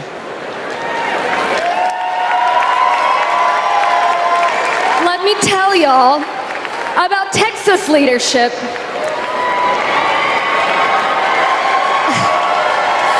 I'm County Executive Lena Hidalgo, and I serve the 5 million residents of Harris County. Harris County includes Houston. Texas Governor Ann Richards said, "I've been tested by fire, and the fire lost." In the years I've been in office, we've dealt with chemical fires. We've dealt with 10 floods, 7 hurricanes, a deadly winter freeze, and of course the pandemic. When that last disaster struck, Donald Trump abandoned us. He spread misinformation that cost lives. Compare that to 2021, when the Texas power grid went dark. Kamala Harris didn't just put out a tweet, she called me to make sure we had what we needed.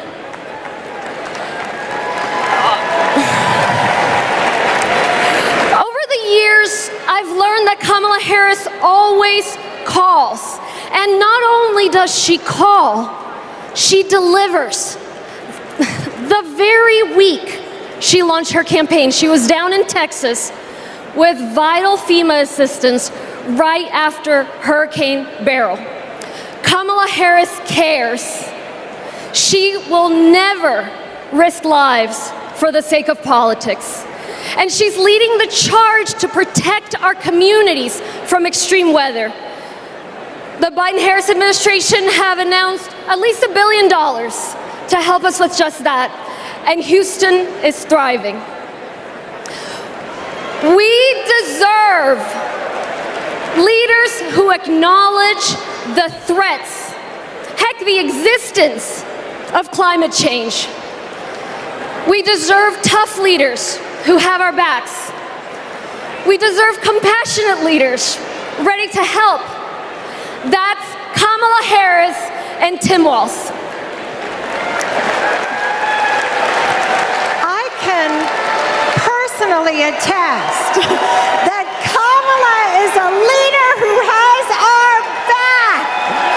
I'm California's Lieutenant Governor Eleni Kounalakis, but I hold another title just as dear to me, Kamala Harris's friend. I met her when we were both young women trying to navigate the halls of power. I worked in housing. She had just been elected district attorney. We got frequent lunches together, and she was funny and fun. She was also a great mentor. Once, I told her about a professional experience of being minimized because I was a woman.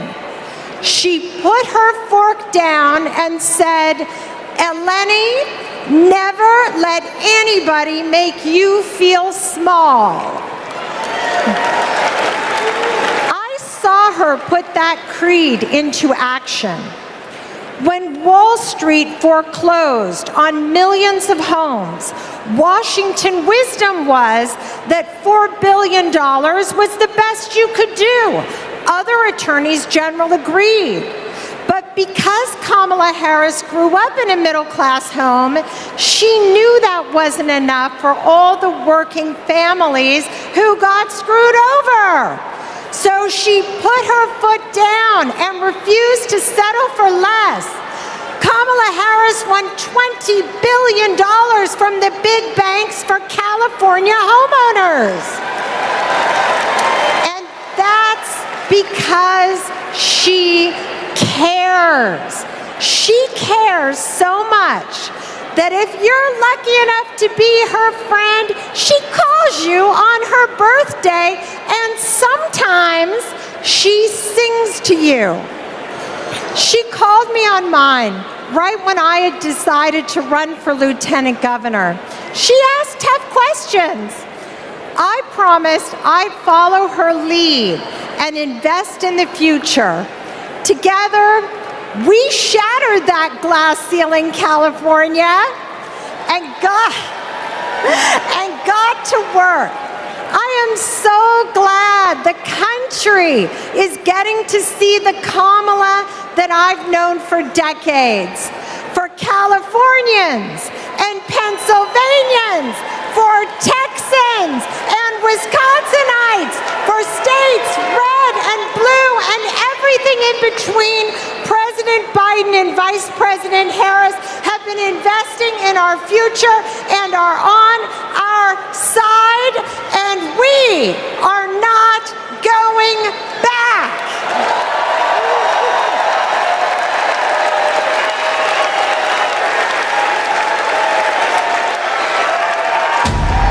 Do you know about Project 2025? The far right's playbook. It is Trump's vision for America's future. I'm not going to be nice. It will ban abortion nationwide. I got rid of Roe v. Wade. Raise taxes on middle-class families. Gut Medicaid. That's money that funds a lot of medical treatment. Strip rights from LGBTQ+ people. Wait a minute, I'm not finished. Cut overtime pay. It is going to affect workers' bottom lines. Give him unchecked power. And I will wield that power very aggressively. And it begins his first day back in office. In an explosive undercover video, a co-author of Project 2025 saying that Donald Trump, quote, blessed the work he's doing now. He's been at our organization. He's raised money for our organization. He's blessed it. So he's very supportive of what we do. He doesn't want freedom. He only wants control. I know Donald Trump's tight. I'm breaking. These are the stakes. Project 2025 wants to take our country backward. This is our fight. We are not going back.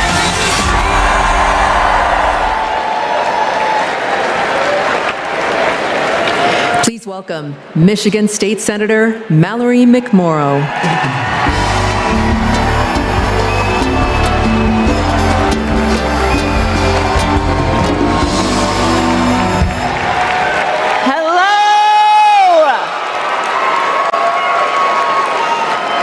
Michigan State Senator Mallory McMorrow, and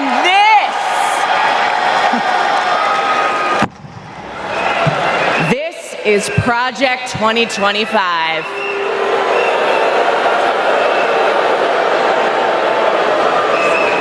Now, over the next 4 nights, you are going to hear a lot about what is in this 900-page document.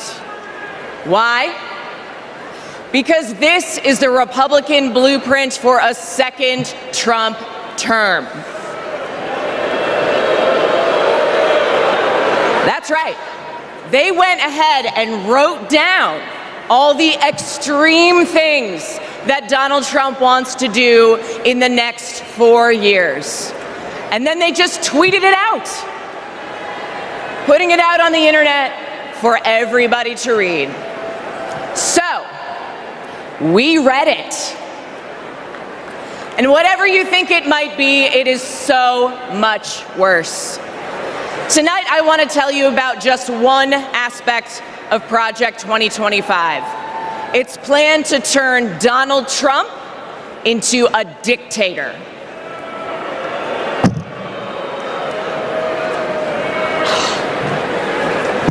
Okay, right here on page 535, it says, quote, reissue Trump's Schedule F executive order to permit discharge of non-performing employees. Now that doesn't sound that scary, right? But here's what it actually means in plain English. If Donald Trump gets back into the White House, he's going to fire civil servants like intelligence officers, engineers, and even federal prosecutors if he decides that they don't serve his personal agenda. They're talking about replacing the entire federal government with an army of loyalists who answer only to Donald Trump. I know. All right, then. Okay. 873. It says, quote, "Conservatives have long believed in either ending law enforcement activities of independent agencies or ending their independent status." Again, that sounds pretty boring. But what it means is that under Project 2025, Donald Trump would be able to weaponize the Department of Justice to go after his political opponents. He could even turn the FBI into his own personal police force.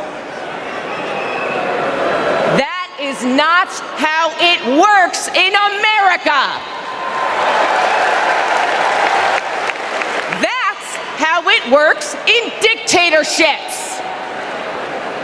And that's exactly what Donald Trump and his MAGA minions have in mind. An expansion of presidential powers like no president has ever had or should ever have. Now, by the way, if you're asking if any of this is even legal, well, remember, thanks to Donald Trump's hand-picked Supreme Court, he's now completely immune from prosecution, even if he breaks the law. But that's not who we are, because we believe in a government of the people, by the people, and for the people. Not the government of Donald Trump, by Donald Trump, and for Donald Trump.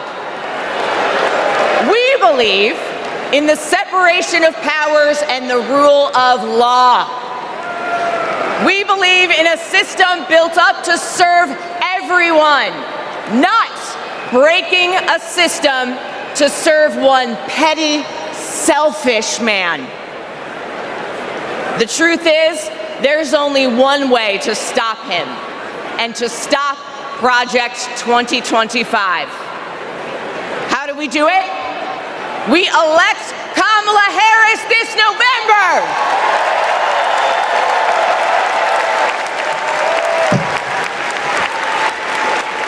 We'll be back tomorrow night to tell you what Project 2025 means for your pocketbook.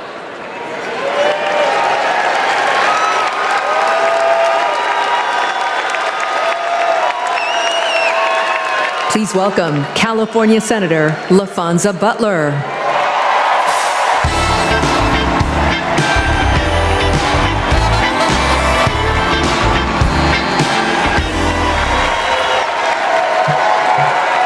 Hello, Democrats. California delegates, make some noise. It's great to see so many familiar faces.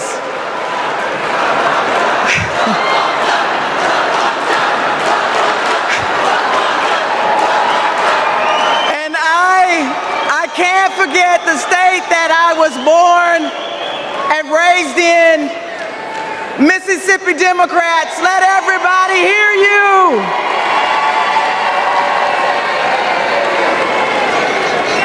Democrats, before I joined the Senate, I was a leader in the labor movement. So I know a champion for the people when I see one. I met Kamala Harris when she was district attorney, and I was president of a large care workers union. We hit it off right away. What really impressed me was how well she got to know my family. My wife, Naniki, but especially our daughter, Nyla. And as soon as Nyla heard that Miss Kamala was running for president, she asked if she could be vice president. So, no disrespect to Governor Walz, but Nyla put her name in first. Vice President Harris and I share a lot in common. We both graduated from historically black colleges. Me from Jackson State University. The Vice President president from Howard University. We were both raised by mothers who worked fiercely to provide for us. And we both believe that every single one of us has the power to change the world when we choose to do it together. You see, Kamala Harris has always understood the assignment. No matter if she were the underdog, no matter the bullying or the name calling, she never doubted that our best was still ahead. She knew a better future was possible if we stood side by side with our neighbors and we fought for it. No matter what language they spoke, no matter what country they came from, no matter the size of their bank account. And that's what she did. As a prosecutor, together with law enforcement, she prioritized holding criminals accountable and protecting public safety. As state attorney general, together with students, she put a scam college out of business. After the mortgage crisis, together with families who lost their homes, she took on the biggest banks in the world and won a settlement 5 times what was initially offered. Every time she walked into a courtroom, she would simply say, "Kamala Harris for the people." For her, it wasn't just a professional oath. It was a battle cry. And let's be clear, to her opponents, this way of seeing the world, the idea of fighting for someone other than yourself is unthinkable. But let me tell you, Democrats, what's really unthinkable. Conning young people who simply want a good education is unthinkable. Stiffing hard-working laborers like Donald Trump did in Atlantic City is unthinkable. Bragging about having ripped away a woman's freedom to choose what she does with her own body is unthinkable. And Democrats, Americans, we deserve better. We deserve a president who is tough, not just tough talking. One who shatters the boundaries of what's possible, not the boundaries of what's legal. And one who wipes the floor with cheats and fraudsters because, well, Democrats, she knows the type. Democrats, that president, the president that we deserve, that president is my friend, Kamala Harris. Thank you all so much.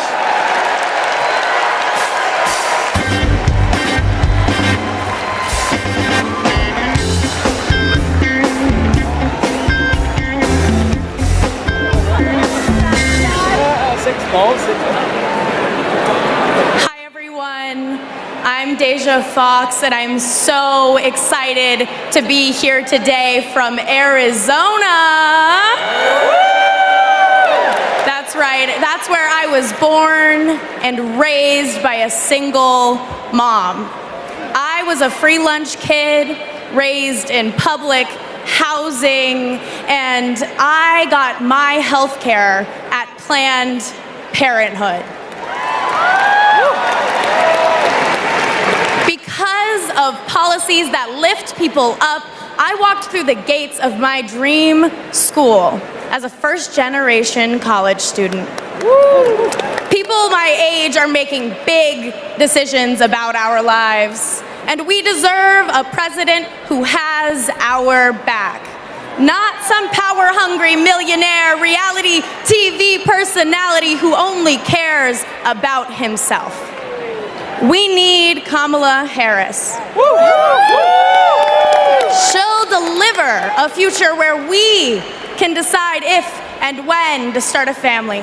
A future where we can afford rent and groceries. A future where we're not crushed under student debt, a future where any free lunch kid can walk through the gates of their dream college. For young people, this is a fight for our future. We have a responsibility to do this, and we have a responsibility to do it right, and that's why we're going to show up for Kamala Harris and Tim Walz. And here now, with a musical performance, is Jason Isbell. Thank you.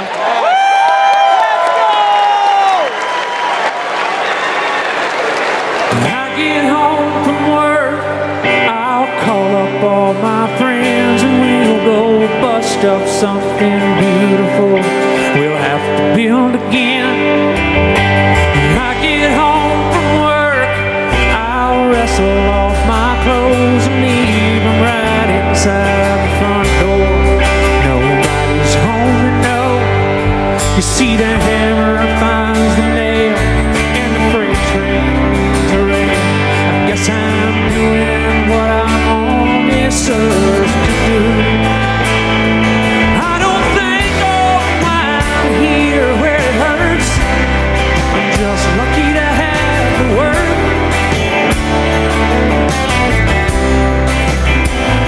And Sunday morning I'm too tired to go to church, but I thank God for the word. I thank God for the word.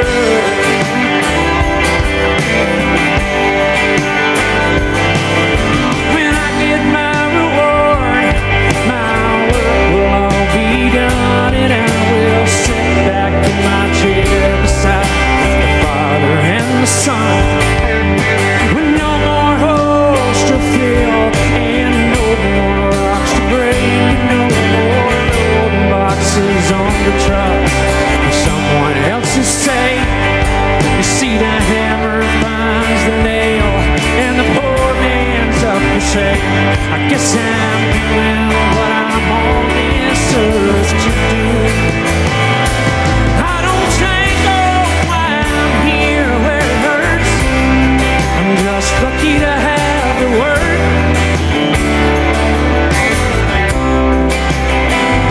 And every night I dream I'm drowning in the dirt, but I thank God for the word.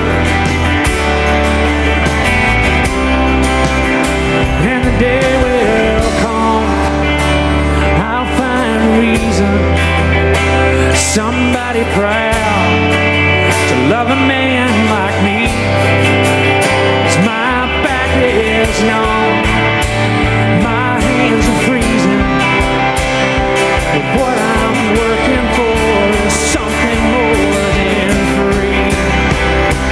I don't think why I'm here where it hurts. I'm just lucky to have the word.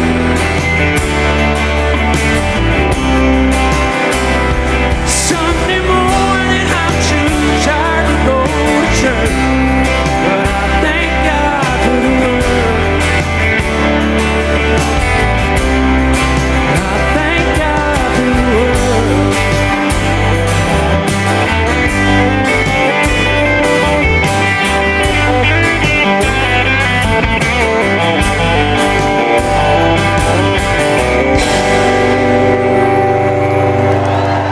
Thank you.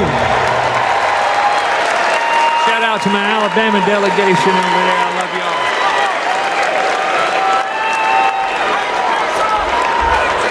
Kamala Harris worked hard to achieve her goals. Raised by a working mother, I had a summer job at McDonald's. Donald Trump worked hard to spend his daddy's fortune. She believes in working hard for the American people. When the middle class is strong, America is strong. Donald Trump believes in working hard for his billionaire friends. I don't care about you. I just want your vote. I don't care.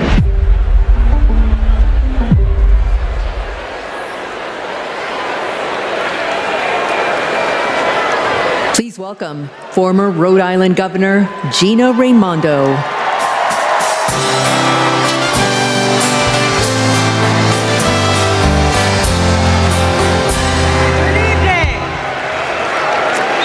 Hello, Democrats. Hello, Chicago. It's a great me to be here this evening.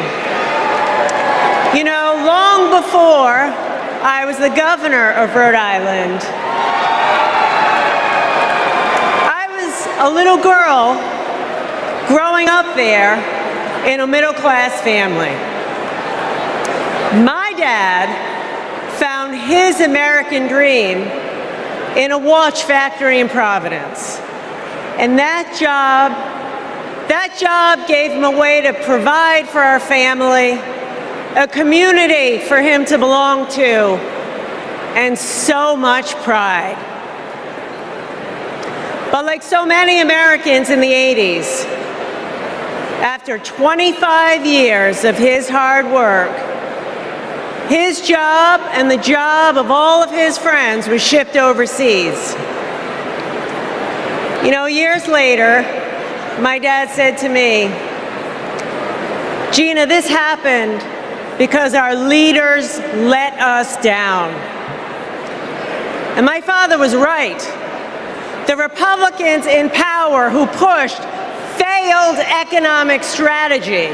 Let's just cut taxes for the wealthy and leave everybody else behind. Well, not only did my father lose his job, but frankly, manufacturing left my state. Manufacturing withered in Rhode Island and all across this nation. In communities all across America, factories shuttered, communities got hollowed out, and people were left without their job, without hope, without the dignity that comes with a decent job. And you know, Republican economic policy failed Rhode Island. How do I know that? Because when I took office, first Democrat elected governor in a couple of decades, I inherited one of the worst economies in the country. It was a mess. But we got to work and we turned it around. We turned it around with a pro-business, pro-worker agenda. Kamala Harris has that same agenda. She knows we need an economy where the costs are low and opportunities abound. An economy where people can show up to their jobs with dignity and pride. She has a new economic vision for America. You know how she knows that? She knows it because just like me, Kamala Harris grew up in a middle-class home. Her mom worked to cure breast cancer by day and feed her family at night. And as an adult, Kamala worked to lock up sex offenders and violent criminals by day. And she took care of her sick mother at night. Kamala Harris gets it. She gets that so many Americans work so hard every day and they're barely getting by. And that is not right. It is a fundamental economic principle. Hard work ought to pay off. We believe in that. And that's why the Vice President is committed to building the opportunity economy, an economy that rewards ambition, an economy that rewards hard work. She believes in an America where everyone, regardless of who you are, what you have, where you started, you got a chance to get ahead in this country. Kamala Harris will give more than 100 middle-class Americans a tax cut. She'll build 3 million new homes for the middle class. And she's going to forge an economy with fair competition, free from monopolies, monopolies that crush workers and small businesses and startups. Kamala Harris will make building up the middle class a defining goal of her presidency. Meanwhile, Donald Trump, he's going to double down on his worst economic ideas. The same ideas that shipped my dad's job overseas. Ideas that don't work. We know they don't work because they never have. He wants another huge tax cut for the wealthy. He wants to put his corrupt buddies in charge of the economy. And he wants a sales tax that's going to supercharge inflation. We cannot afford Donald Trump's failed economic ideas. But here's the thing. The most important thing. Kamala Harris works for the people. Kamala Harris works for you. And Donald Trump is in it for himself. As our president, Kamala Harris will build an economy where everyone, and she means everyone, can find and live their American dream. So let's put her in the Oval Office. Thank you.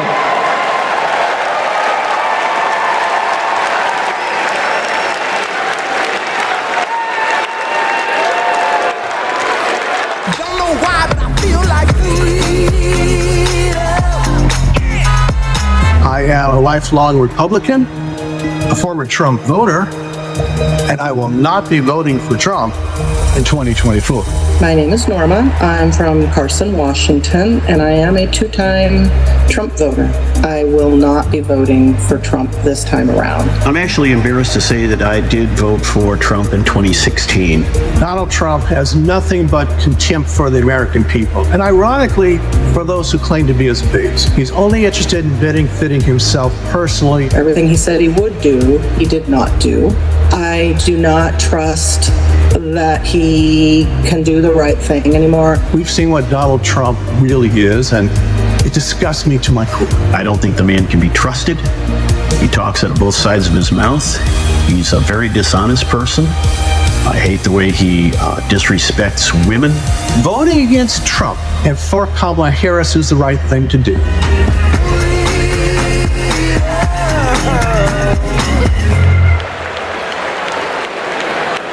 Please welcome New York Governor Kathy Hochul.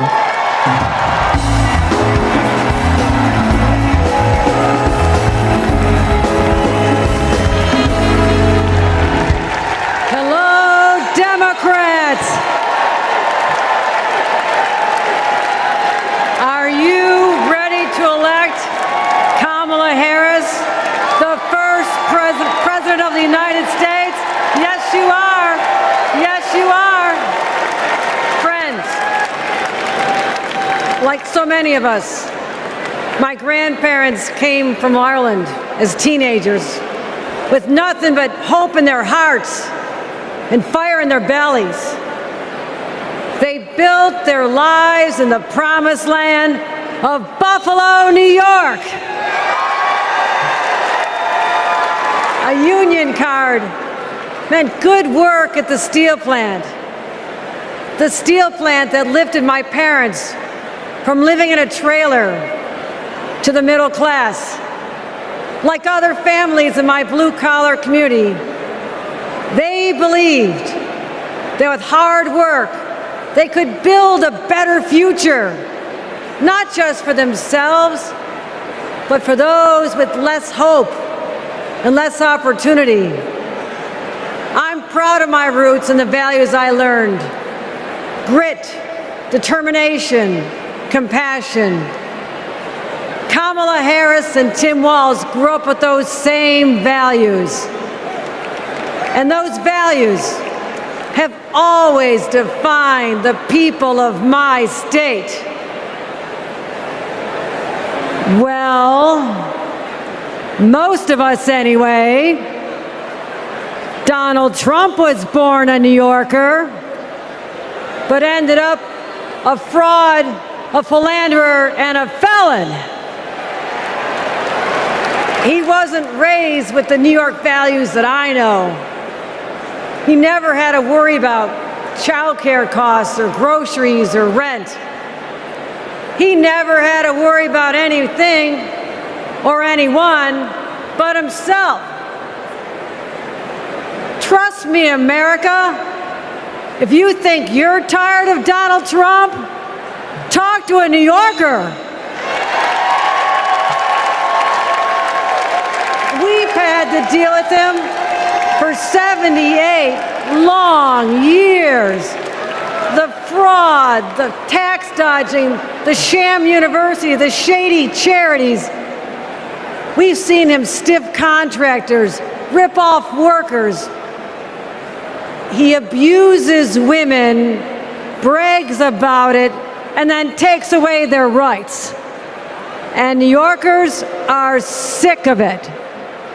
It's no wonder he had to flee to Mar-a-Lago. Sorry about that, Florida. Sorry about that. Trump hasn't spent much time in New York lately, except that is to get convicted of 34 felonies. And that's just fine with us, because New York's motto is Excelsior, ever upward. And Trump takes us ever downward. Because here's what Trump never understood. America isn't a luxury good to be bought and sold by the privileged and powerful few. America, we just can't afford another 4 years of that.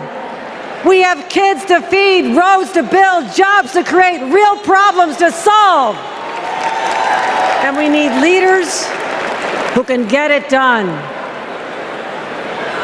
Trump talked big about bringing back manufacturing jobs. But you know who actually did it? President Biden and Vice President Kamala Harris. Thank you, Joe. Thank you, Kamala. And look no further than the city of Syracuse, where a company called Micron is building a $100 billion microchip factory with union labor. It's the largest private investment in American history, and it's going to create 50,000 good-paying jobs. The Biden-Harris administration has made the most significant investments in our economy in generations. And as president, Kamala Harris will continue to build an opportunity economy for all. My friends, history's watching us. Together, we must protect abortion rights. Together, we must protect the middle class. Together, we must protect the American dream. And together, we must elect Kamala Harris, President of the United States. Thank you.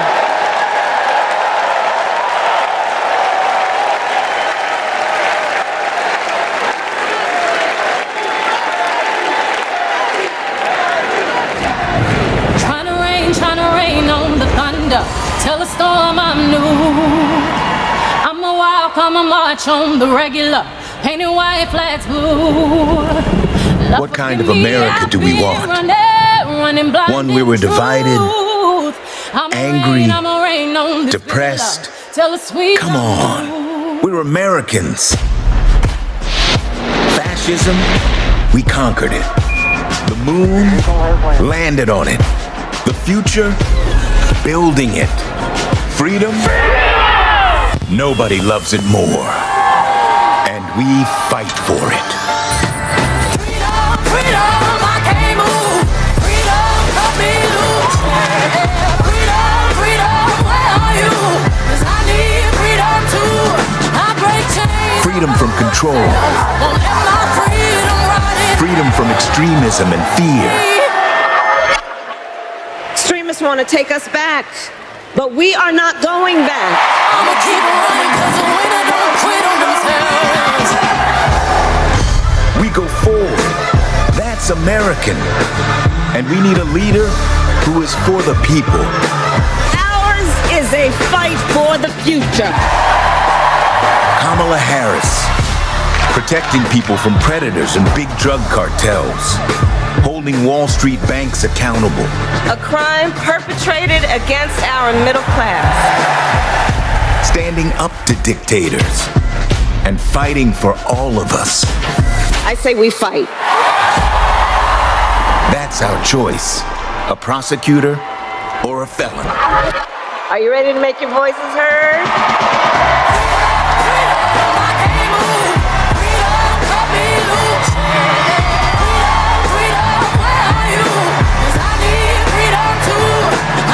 Chains all by myself. Won't let my freedom rot in hell. Hey. Do we believe in the promise of America?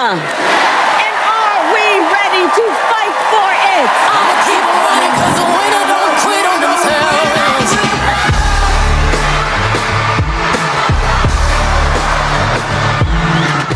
And when we fight, we win.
To be with everyone this evening in this hall and everyone at home.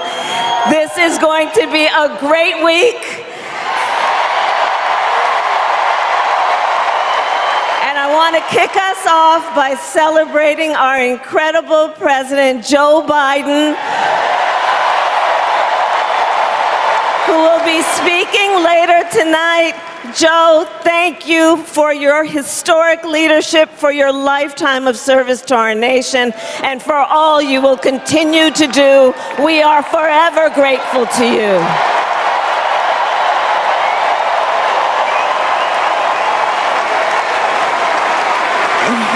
Thank you, Joe. And looking out at everyone tonight, I see the beauty of our great nation. People from every corner of our country and every walk of life are here, united by our shared vision for the future of our country. And this November, we will come together and declare with one voice, as one people, we are moving forward.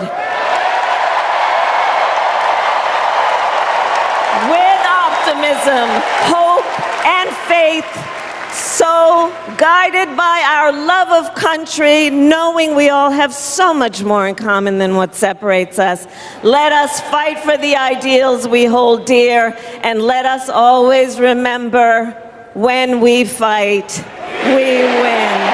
God bless you. God bless the United States of America. Good night, everyone.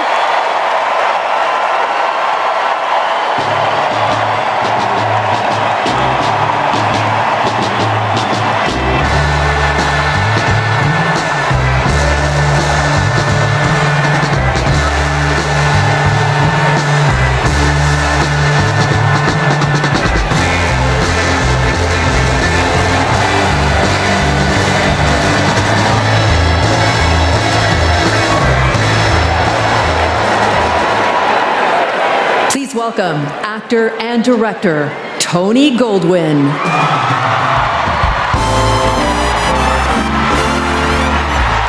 Hello, Chicago! And hello to everyone tuning in from all across America.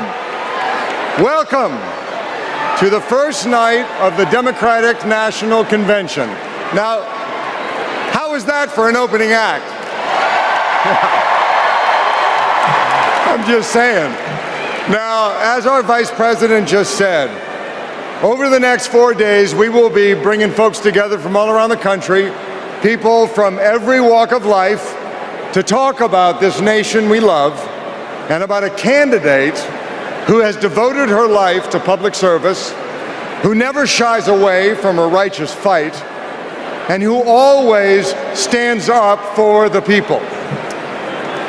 We are going to talk about the choice America faces in this election.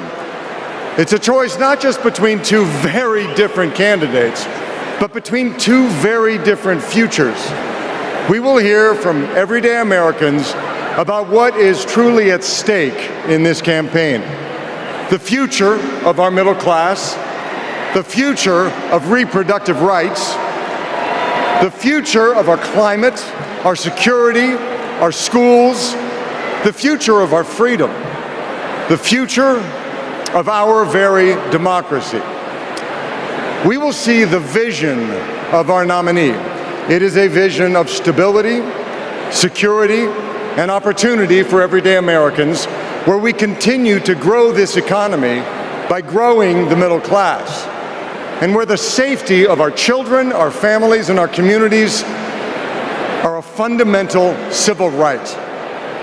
It is a future where, instead of scoffing at allies and fawning over dictators, our president stands up for our friends, faces down our adversaries, and American democracy remains a beacon of hope and inspires the world to take on our biggest challenges together. We'll learn the story of a leader who has dedicated her life to doing the work of making good on the promise of America. A leader who understands the middle class because she grew up in the middle class. A leader who has taken on powerful interests at every step of her career and fought for the rights and freedoms of all of us. And then, of course, we will hear again from the Democratic nominee herself, the next President of the United States of America, Kamala Harris. Because she has a message for us. It is a message that's joyful, not mean-spirited. A message of public service, not self-service. A message of optimism and opportunity, not chaos and division. A message that has woken us up to who we are, to who we've always been. Because Americans are not a cynical people. We are not small-minded. And whether we realize it right now or not, we are currently already writing a new chapter of the American story. And we can dream as big as we want. So I just want to ask you, are you excited? Yeah? Well, good. Are you ready? Okay. Well, then I challenge you to make this the moment you get off the sidelines and into the game. So I want you to text JOIN to 30330 and get involved. Because when we fight, what happens? We win. And we are going to win this thing together. And while we're doing it, we are going to have a whole lot of fun. So let's get started.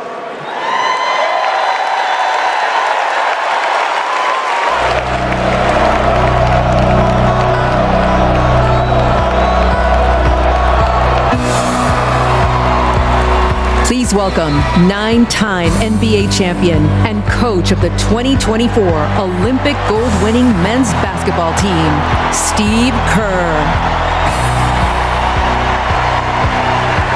Thank you. Thank you so much.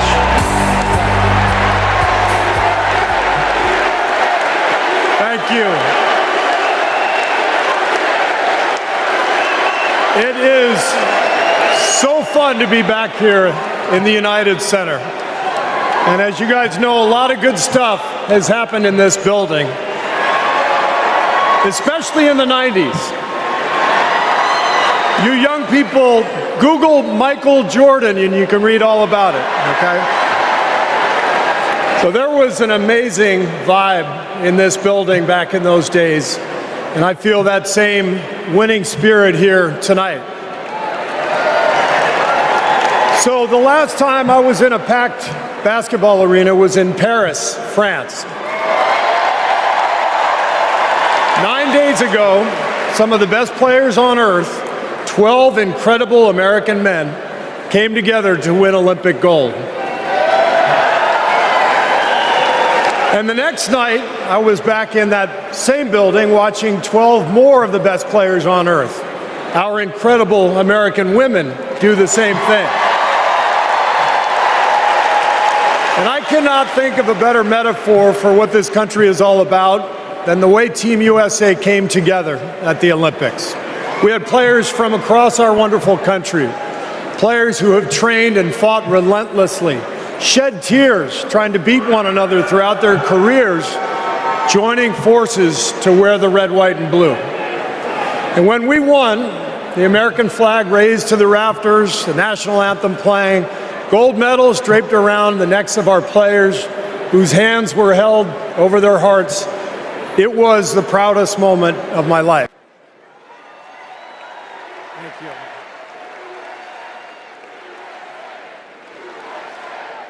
Thank you. Now, I could never have imagined that a few days later I would receive an invitation to step into a different kind of arena. And so here I am. I know very well that speaking out about politics these days comes with risks. I can see the shut up and whistle tweets being fired off as we speak. But I also knew as soon as I was asked that it was too important as an American citizen not to speak up in an election of this magnitude. The reason I said yes to speaking here tonight is that as a coach and former player, as a husband, a son, a father, even a grandfather, and as an American, I believe in a certain kind of leadership. I believe that leaders must display dignity.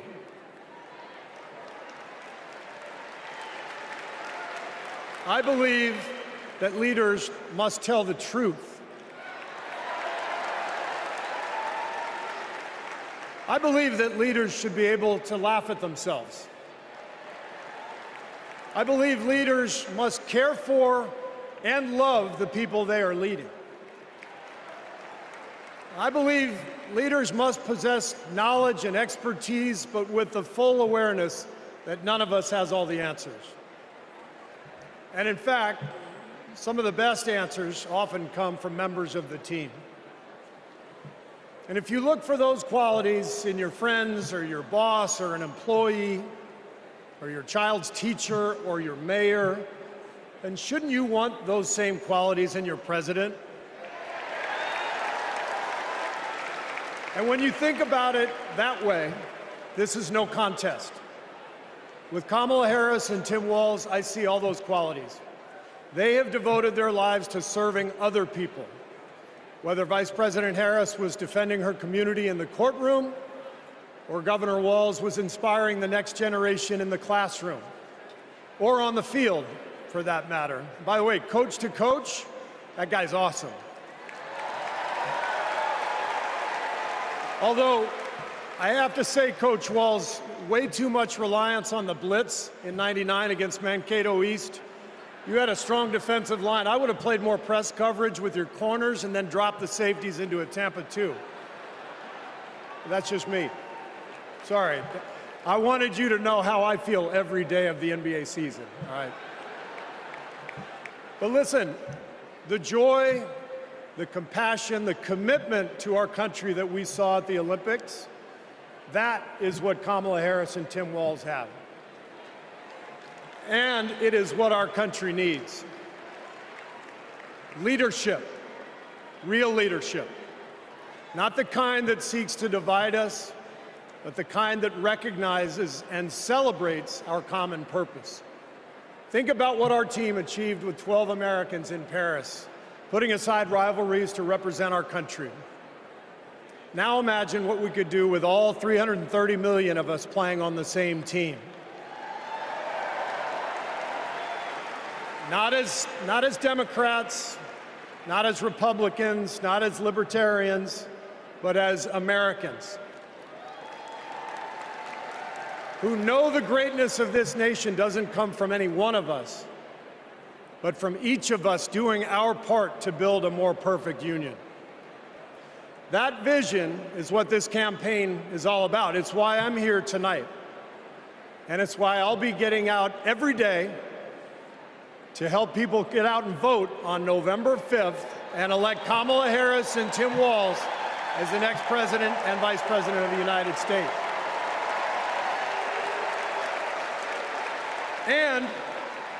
And after the results are tallied that night, we can, in the words of the great Steph Curry, we can tell Donald Trump, night, night.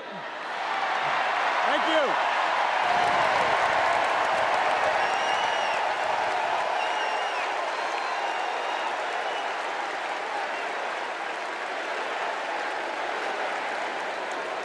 Let me tell you folks in Ohio and in this area, don't sell your house. Do not sell it.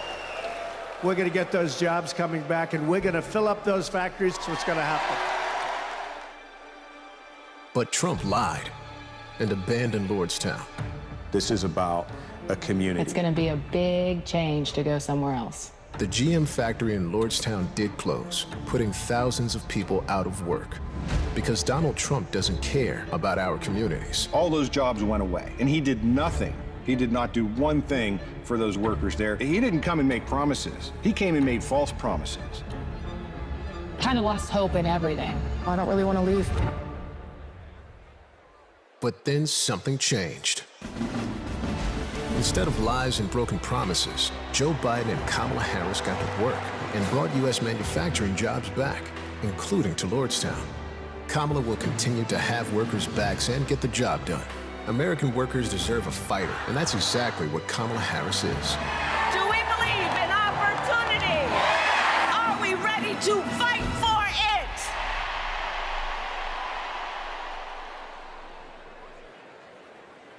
Please welcome United Auto Workers President Shawn Fain.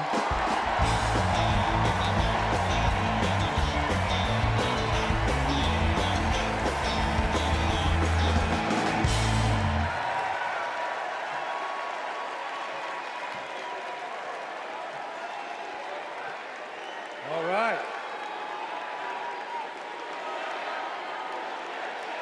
All right. Yeah.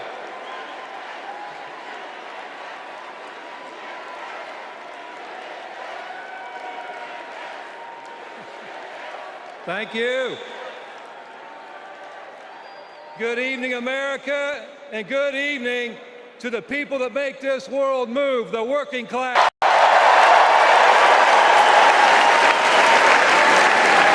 On behalf of 1 million active and retired members of the UAW, I am honored to support Kamala Harris and Tim Walz to be our next president and vice president.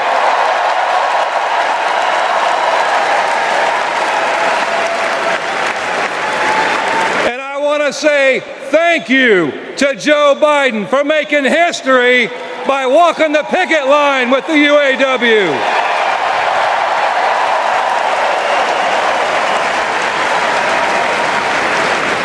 For the UAW and for working class people everywhere, this election comes down to one question.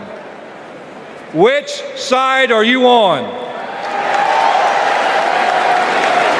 On one side, we have Kamala Harris and Tim Walz, who have stood shoulder to shoulder with the working class.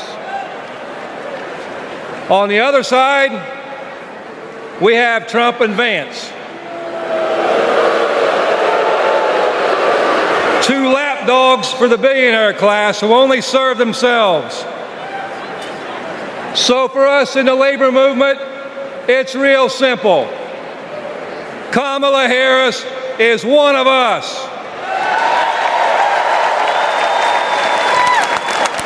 She's a fighter for the working class.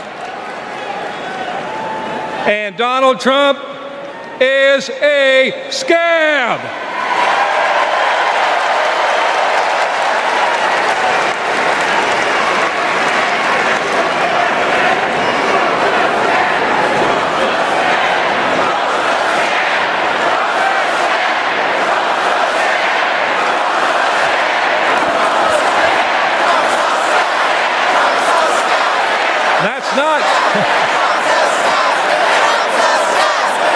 That's not just my opinion, that's a fact.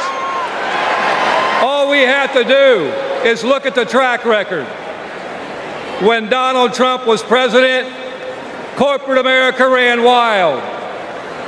Donald Trump did not bring back the auto industry. When Donald Trump was president, auto plants closed. Trump did nothing. Trump told workers in Lordstown, Ohio, that he would be bringing all the auto jobs back.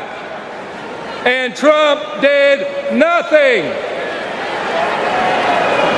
In 2019, General Motor workers went on strike for 40 days for good jobs and a better life. And Trump did nothing. Talk is cheap.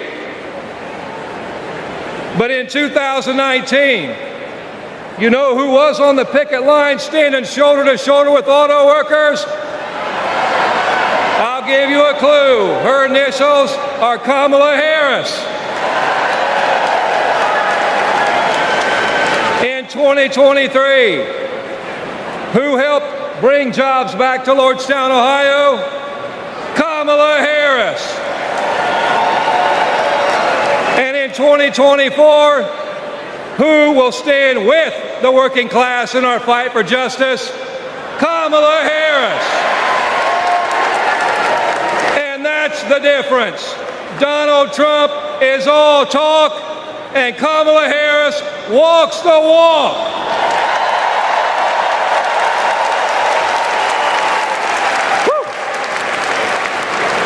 In the words of the great American poet, Nellie, it's getting hot in here.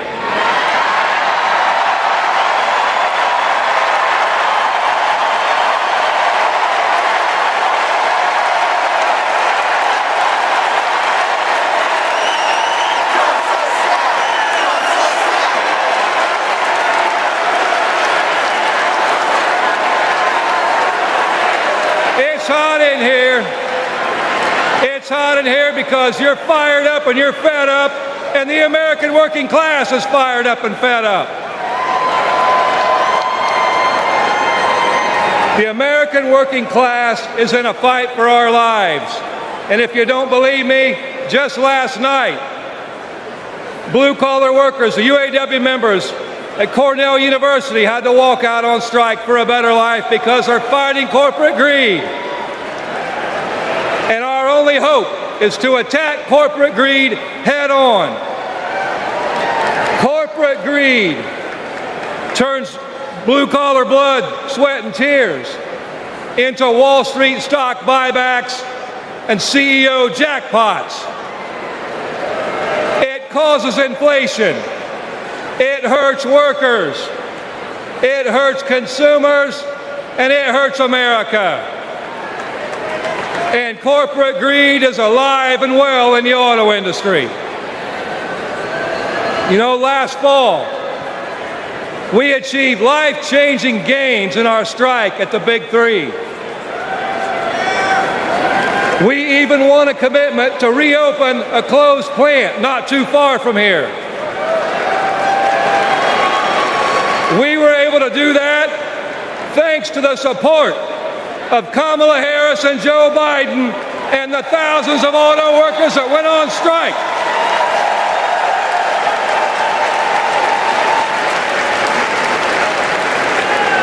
year later, one company wants to go back on their commitments in our contract.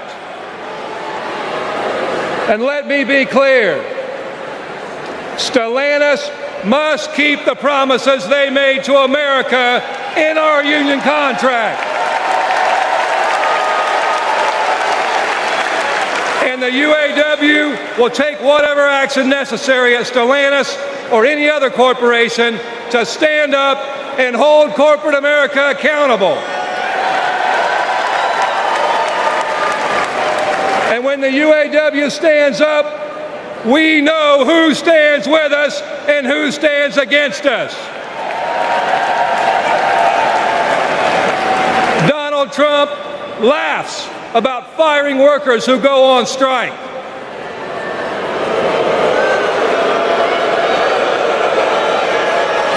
And Kamala Harris stands shoulder to shoulder with workers when they're on strike.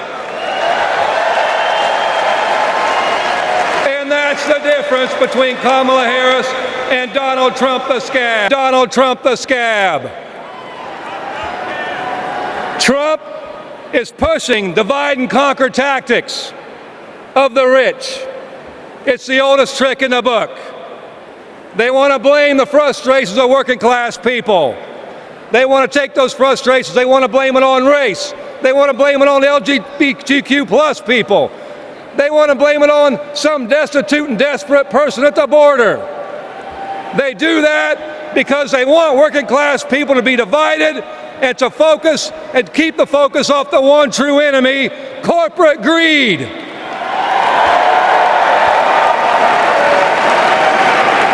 The rich think we're stupid, but working class Americans see this for what it is.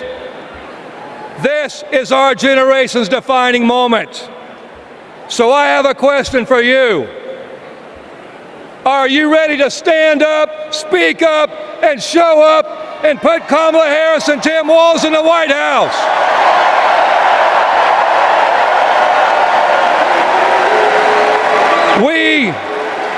We need a defender of the working class in the White House, someone who is one of us and someone who knows how to fight.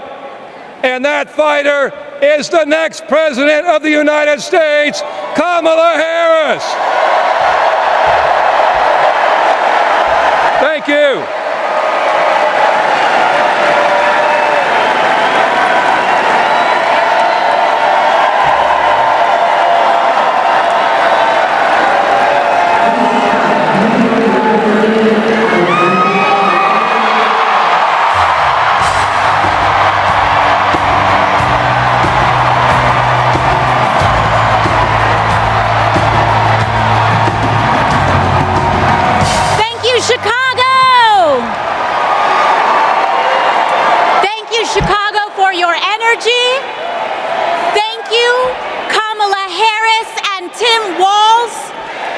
Vision.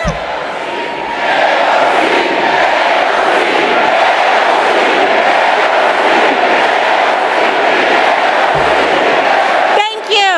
Thank you. Thank you. Thank you, Chicago, for your energy. Thank you, Kamala Harris and Tim Walz, for your vision. And thank you, Joe Biden, for your leadership.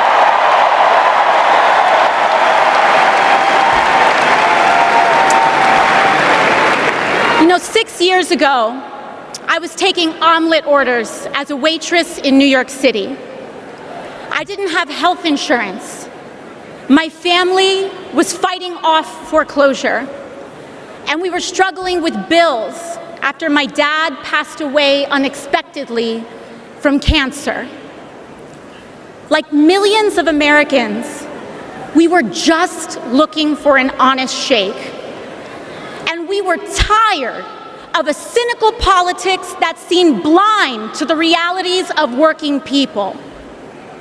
It was then, only through the miracles of democracy and community, that the good people of the Bronx and Queens chose someone like me to elect them in Congress.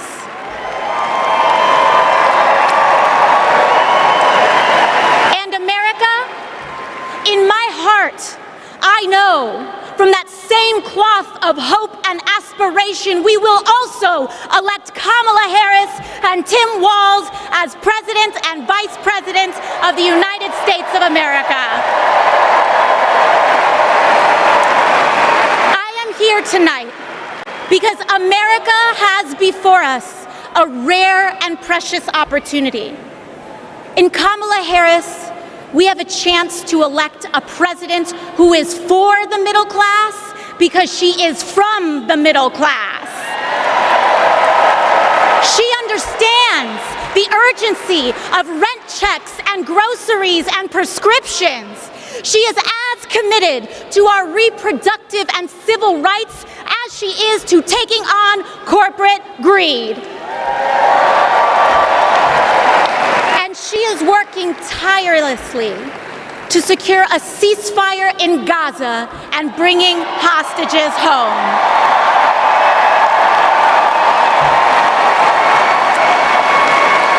In Kamala Harris, I see a leader who understands. I see a leader with a real commitment to a better future for working families. And Chicago, we have to help her win. Because we know that Donald Trump would sell this country for $1 if it meant lining his own pockets and greasing the palms of his Wall Street friends. And I, for one, am tired of hearing about how a two-bit union buster thinks of himself as more of a patriot than the woman who fights every single day to lift working people out from under the boots of greed, trampling on our way of life. The truth is, Don, you cannot love this country if you only fight for the wealthy and big business. To love this country for its people, all people, working people, everyday Americans like bartenders and factory workers and fast food cashiers who punch a clock and are on their feet all day in some of the toughest jobs out there. You know, ever since I got elected, Republicans have attacked me by saying that I should go back to bartending. But let me tell you, I'm happy to any day of the week because there is nothing wrong with working for a living.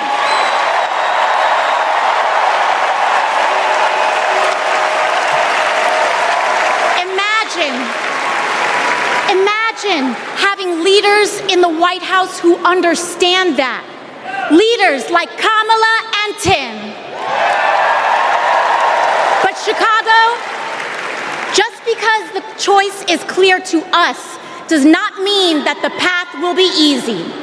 Over the next 78 days, we will have to pour every ounce, every minute, every moment into making history on November 5th.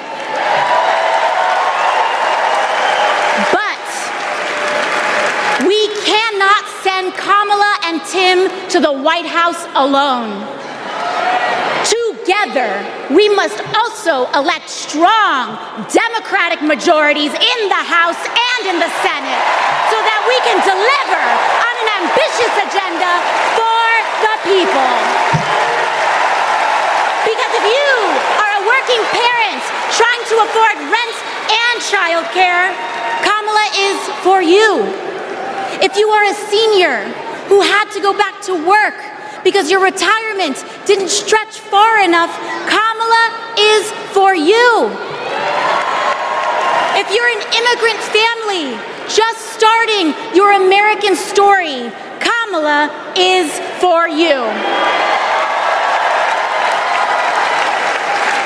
America, when we knock on our neighbor's door, organize our communities, and elect Kamala Harris to the presidency on November 5th, we will send a loud message that the people of this nation will not go back.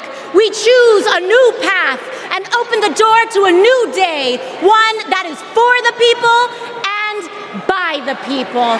Thank you. Thank you very much. God bless. God bless you all.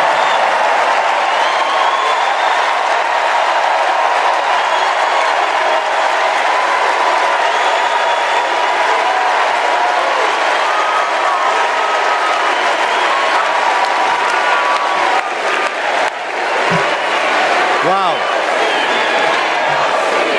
How about that AOC? Good Lord.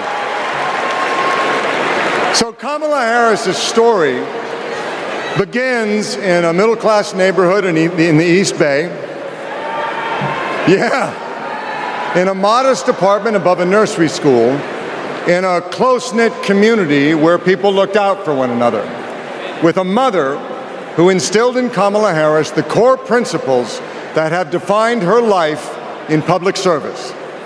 These are the experiences that made her the leader she is today.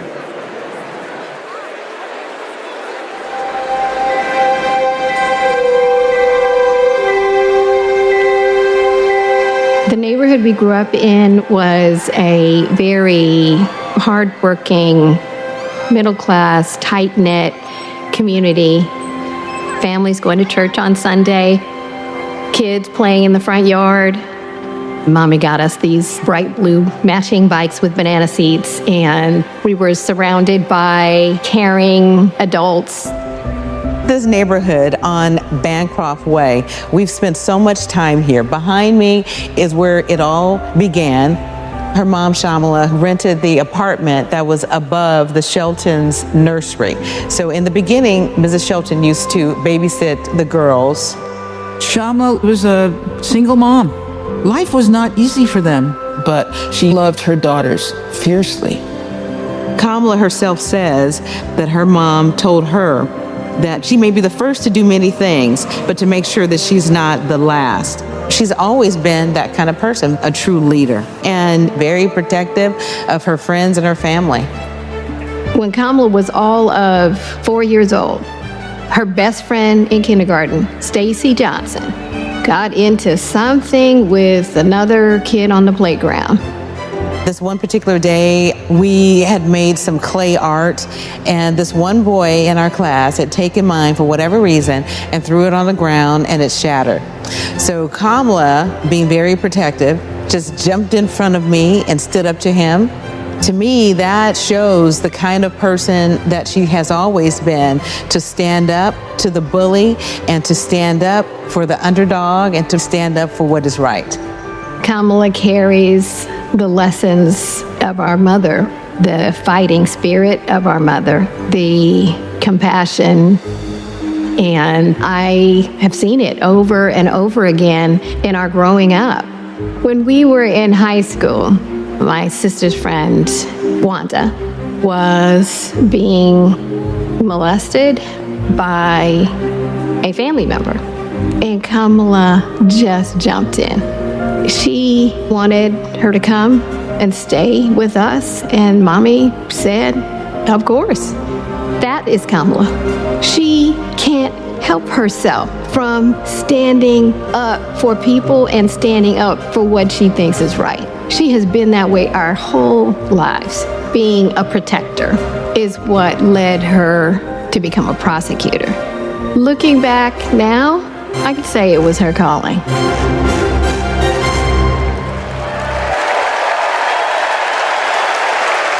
Please welcome Stacey Johnson Batiste and Doris Johnson.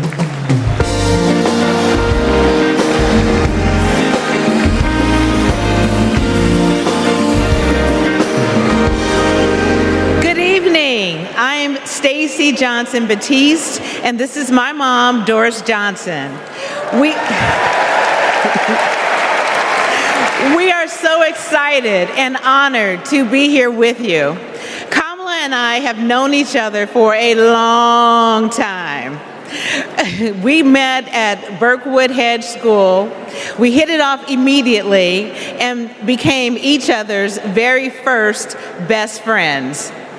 Our moms also became fast friends. And on weekends, we would pile into my 1966 Mustang, and Kamala's mom, Shamala, would sit in the front with me, and Kamala and Maya and Stacy would sit in the back, and off we would go to a movie or some adventure. My mom still has that Mustang. I do. Kamala and I both get our grit from our mothers. Kamala has always been a protector. One day at school, we made clay art projects during story time when they were outside on tables to dry. For whatever reason, a boy in our class took mine, threw it on the ground, and it shattered. Kamala jumped in between him and me and said something that made him so mad, he picked up a rock or something and hit her on the head. Blood came streaming down. The school called Shamala to come take her to the hospital. The stitches she got left a scar over one of her eyes. She still has it. That's the kind of person Kamala has always been from the very beginning. Someone who doesn't hesitate to stand up for what's right, to take up for the underdog, and to stand up to bullies.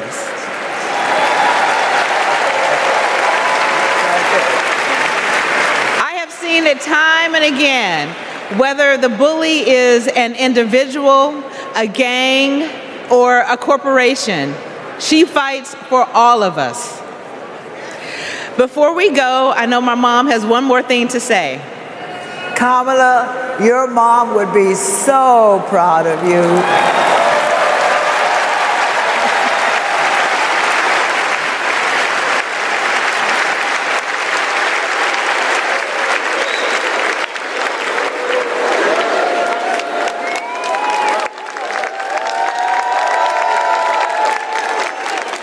Please welcome former Secretary of State Hillary Clinton.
In this room, just like there is across the country.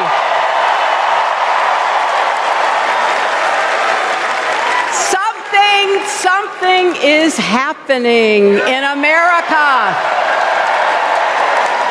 You can feel it. Something we've worked for and dreamed of for a long time. First, though, let's salute President Biden.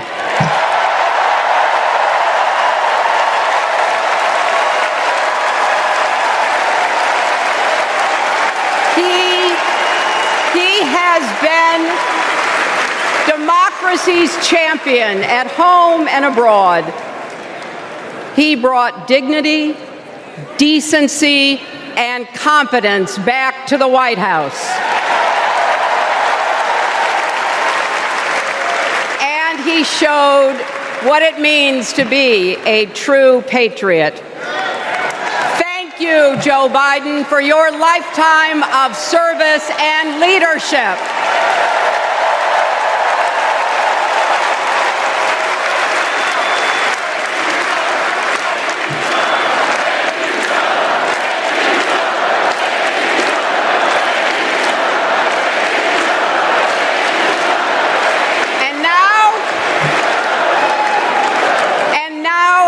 Writing a new chapter in America's story.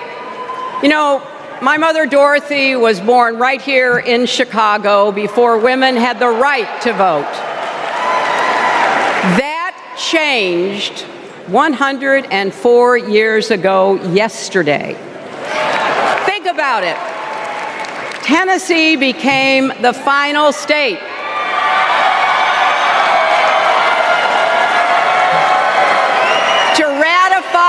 the 19th Amendment to the Constitution. The state legislature was deadlocked until one lawmaker's mother, a widow who read 3 newspapers a day, sent a letter to her son.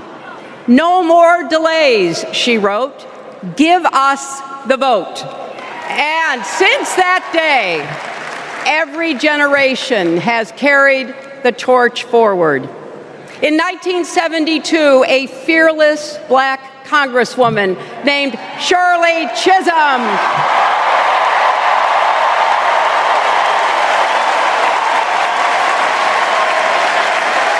she ran for president. Her determination let me and millions of others dream bigger, not just because of who she was, but because of who she fought for. Working parents, poor children, the last, the least, and the lost. In 1984, I brought my daughter to see Geraldine Ferraro, the first woman nominated for vice president. If we can do this, Jerry said, we can do anything. And then there was 2016, when it was the honor of my life to accept our party's nomination for president.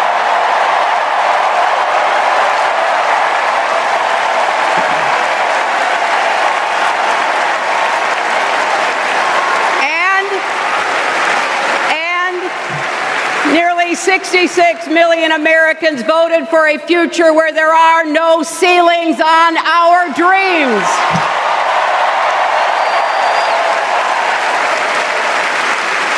And afterwards, we refused to give up on America. Millions marched, many ran for office.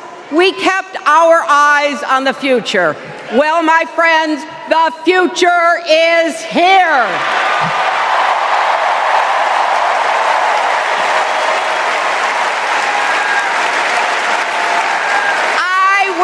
My mother and Kamala's mother could see us. They would say, keep going. Shirley and Jerry would say, keep going.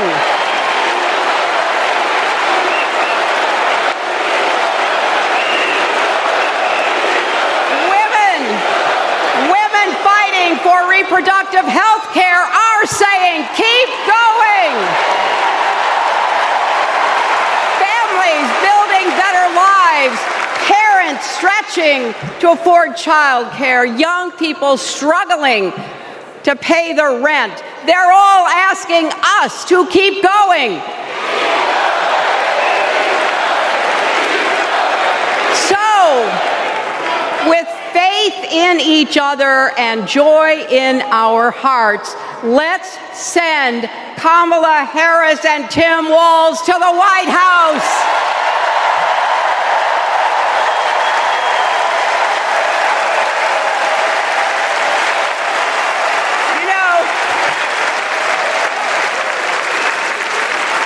The story of my life and the history of our country is that progress is possible but not guaranteed. We have to fight for it and never, ever give up. There is always a choice. Do we push forward or pull back? Come together as we the people, or split into us versus them?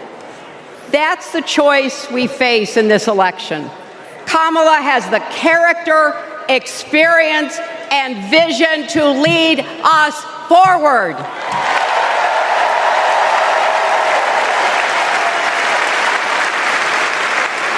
I know her heart and her integrity.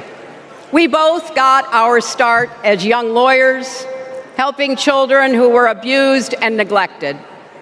That kind of work changes a person. Those kids stay with you. Kamala carries with her the hopes of every child she protected, every family she helped, every community she served.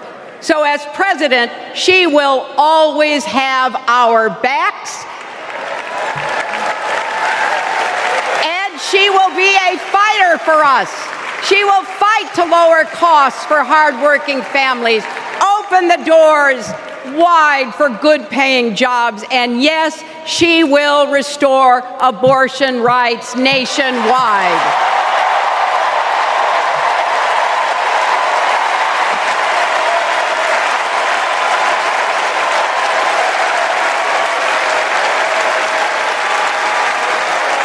As a prosecutor, Kamala locked up murderers and drug traffickers. She will never rest in defense of our freedom and safety. Donald Trump fell asleep at his own trial, and when he woke up, he made his own kind of history, the first person to run for president with 34 felony convictions.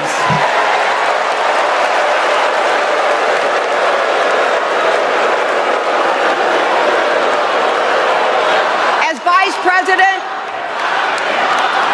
Vice President, Kamala sat in the Situation Room.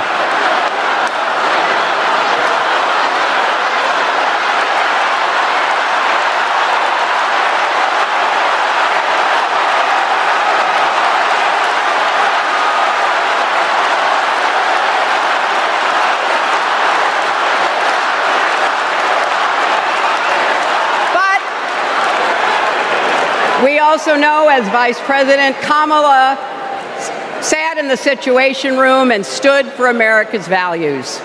I know what it takes, and I can tell you, as Commander-in-Chief, Kamala won't disrespect our military and our veterans.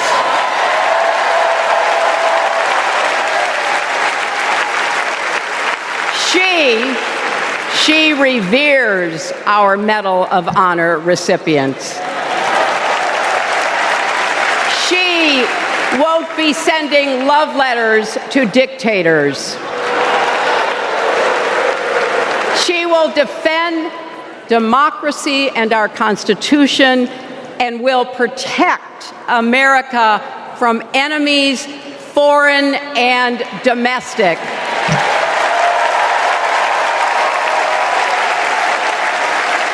Think about it. The Constitution says the president's job is to take care that the laws be faithfully executed. Those are the words of our founders. Take care.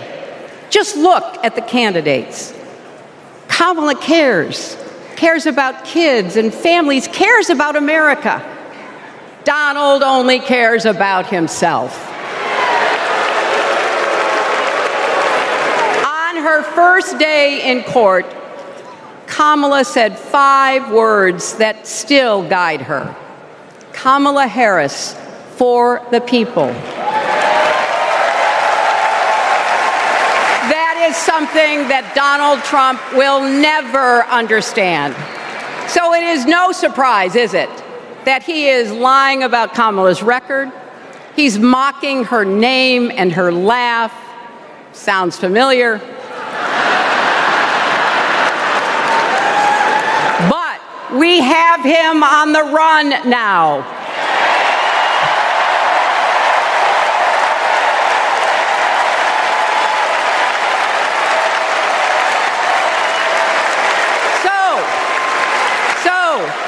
No matter what the polls say, we can't let up. We can't get driven down crazy conspiracy rabbit holes. We have to fight for the truth. We have to fight for Kamala as she will fight for us. Because you know what? It still takes a village to raise a family, heal a country, and win a campaign.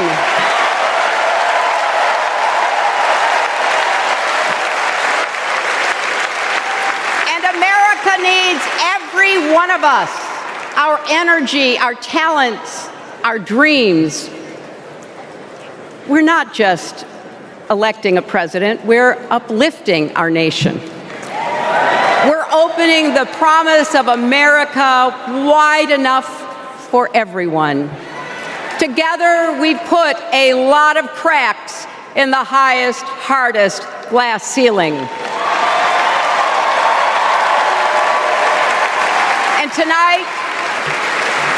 Tonight, so close to breaking through once and for all, I want to tell you what I see through all those cracks and why it matters for each and every one of us.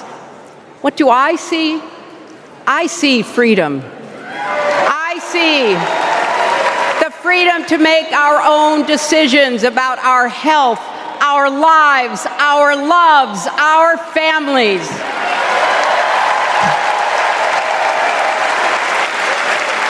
The freedom to work with dignity and prosper, to worship as we choose or not, to speak our minds freely and honestly.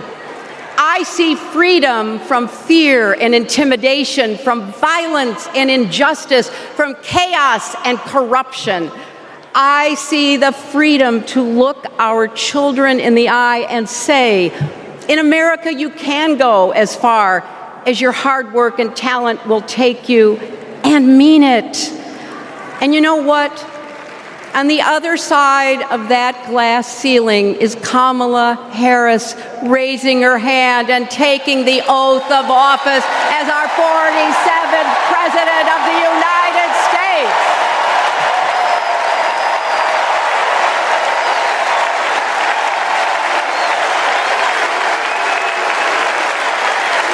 Because, my friends, when a barrier falls for one of us, it falls. It falls and clears the way for all of us. So for the next 78 days, we need to work harder than we ever have. We need to beat back the dangers that Trump and his allies pose to the rule of law and our way of life. Don't get distracted or complacent. Talk to your friends and neighbors. Volunteer. Be proud champions for the truth and for the country that we all love.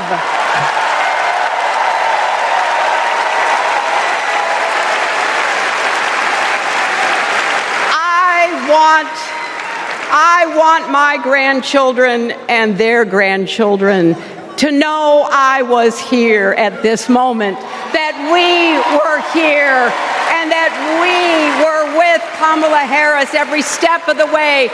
This is our time, America. This is when we stand up. This is when we break through. The future is here. It's in our grasp. Let's go win it.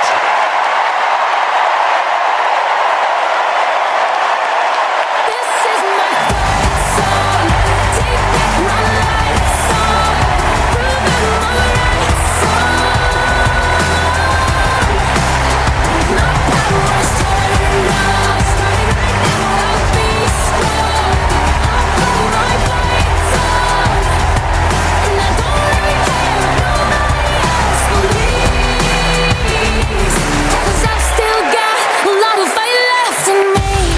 I think it's fair to say that we all stand on the shoulders of Hillary Clinton. So, I'm just checking. Are you ready to join this fight yet? Okay, that's the answer I was looking for. So I want you to text JOIN to 30330 and get involved. Now, what does fighting for the people exactly look like? Let's go back to 2011 when Kamala Harris was Attorney General of California. The housing crisis had devastated American families, and the big banks had forced Californians out of their homes. Well, Kamala Harris stood up to those banks, and she secured a $20 billion settlement for California families. That is fighting for the people. And that is something that our next speaker knows all about. Please welcome the fearless fighter from South Carolina, Congressman Jim Clyburn.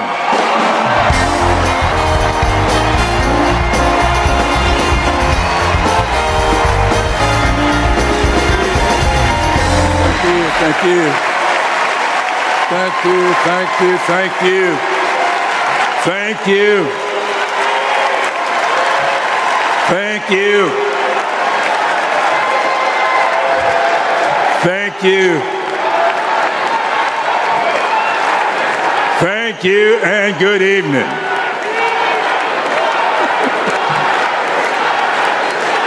Thank you, South Carolina. Thank you.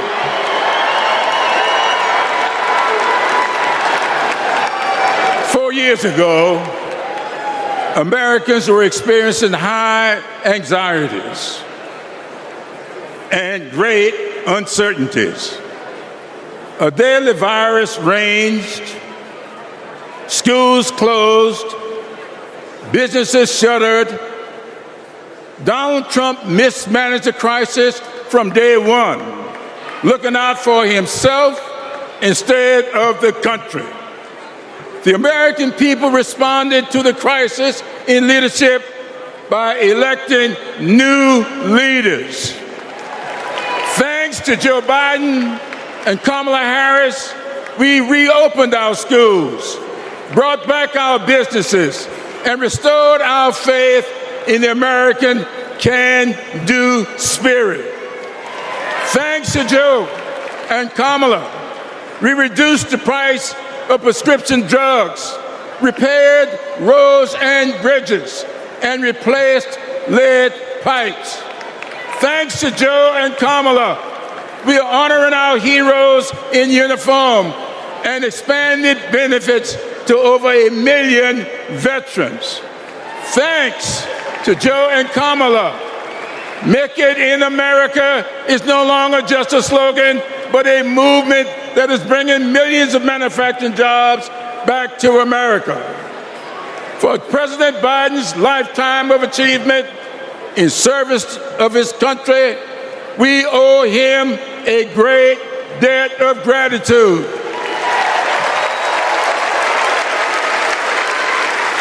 And we're all grateful for one of the best decisions he made, selecting Kamala Harris as his vice president and endorsing her to succeed him.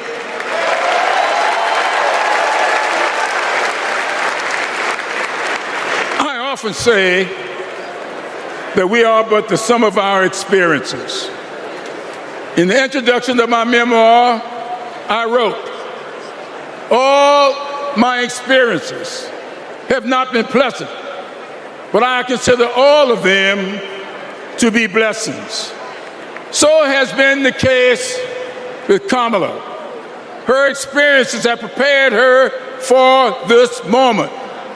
Kamala Harris is a true battle-tested leader, a district attorney, attorney general, senator, and vice president who gets things done.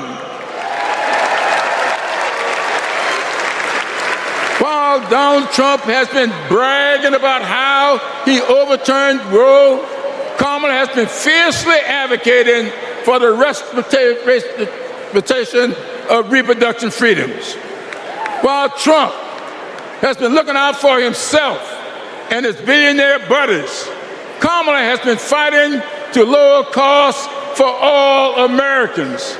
And while Trump falsely pleads ignorance of Project 2025, which in my opinion is Jim Crow 2.0, Kamala has been offering the American people enlightening proposals and visionary leadership. Having grown up in a parsonage, I often look to the good book for understanding and guidance. As 2 Corinthians informs, we are troubled on every side, yet not distressed. We are perplexed, but not in despair. Persecuted, but not forsaken. Cast down, but not destroyed. Our great democracy has been tested, and so has the basic goodness of the American people. But our resolve to remain a great country with freedom and justice for all will not falter. We will continue our march toward a more perfect union, united in our common purpose and emboldened by our resolve to elect Kamala Harris and Tim Walz as the next president and vice president of these United States of America. Thank you and Godspeed.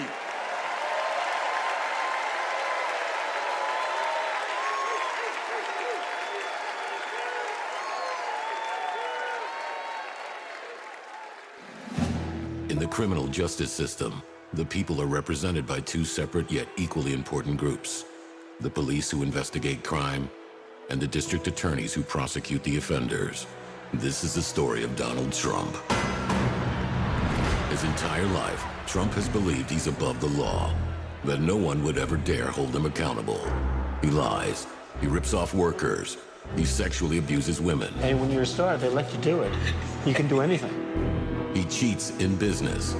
He cheated on his wife with a porn star and paid her off so the American people wouldn't find out during an election. But in the criminal justice system, ordinary Americans have had the courage to find him accountable, time and time again. Guilty. Guilty. Guilty. Donald Trump, guilty on all 34 felony counts. For the first time in history, we have a convicted felon running for president. And to take on this case, we need a president who has spent her life prosecuting perpetrators like Donald Trump. He tried overturning Georgia's free and fair election. I just want to find 11,780 votes. He's tried to escape any responsibility for instigating the January 6th attack on our Capitol. We're going to walk down to the Capitol, and I'll be there with you. And if elected, Trump has promised to overturn laws that would keep him accountable and exact retribution on anyone he considers an enemy, even warning of a bloodbath if he doesn't get his way. So we, the people, have a chance to render our own verdict on Donald Trump. We are the jury he most fears. When we vote this November, we vote for justice, accountability, and the rule of law that keeps America free.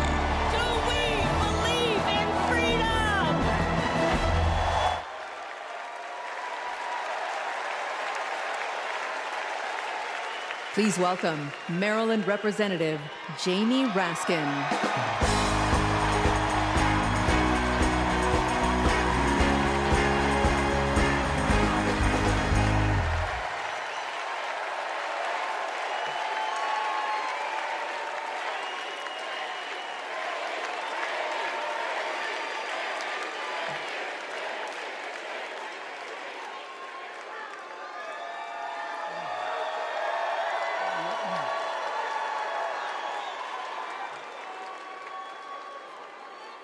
Hello, America. And welcome to the Democracy Convention. Welcome to the Freedom Convention. And thank you for the beautiful weather, Chicago.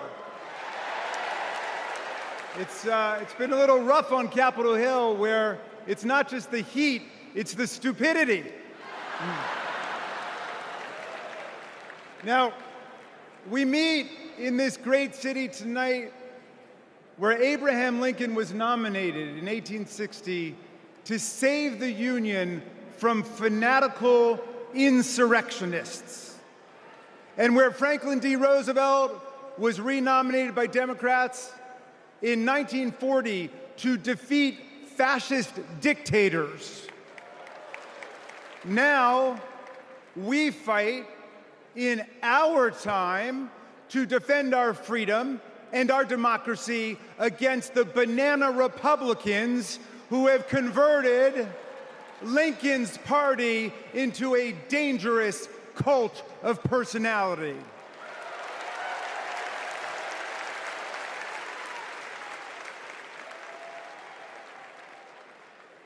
You know, I'll never forget the pounding on the doors of the House chamber on January 6th, or the screams to follow. Hundreds of our police officers taunted and attacked, 140 of them wounded by extremists wielding baseball bats, steel pipes, even American flags. 5 people died that day, and 4 more of our officers took their own lives in the days and weeks to come. All of this after Trump was defeated by more than 7 million votes by the great Joe Biden.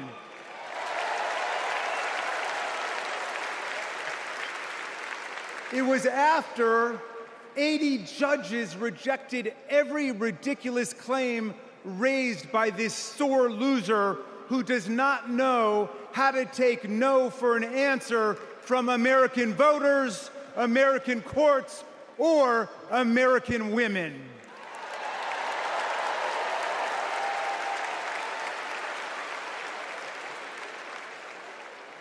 Remember what the mob chanted as they stormed the Capitol and injured our officers? Hang Mike Pence. Someone should have told Donald Trump that the president's job under Article 2 of the Constitution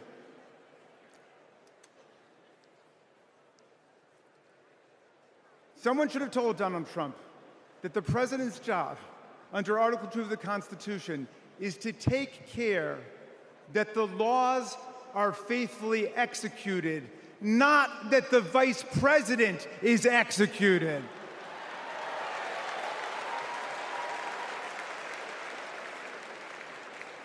Pence has now joined more than 24 officials from Donald Trump's own administration in denouncing him, an historical record.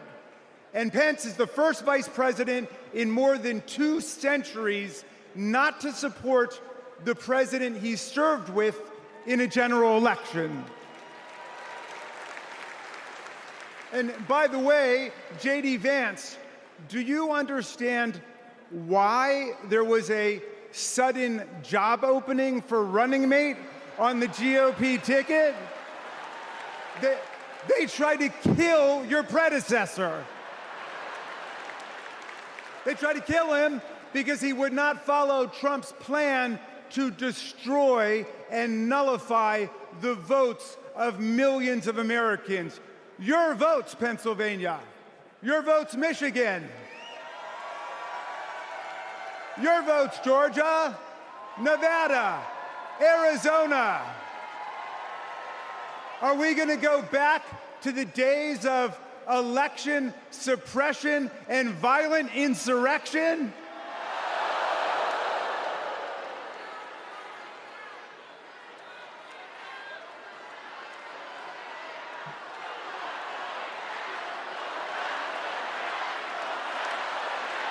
We're not going back.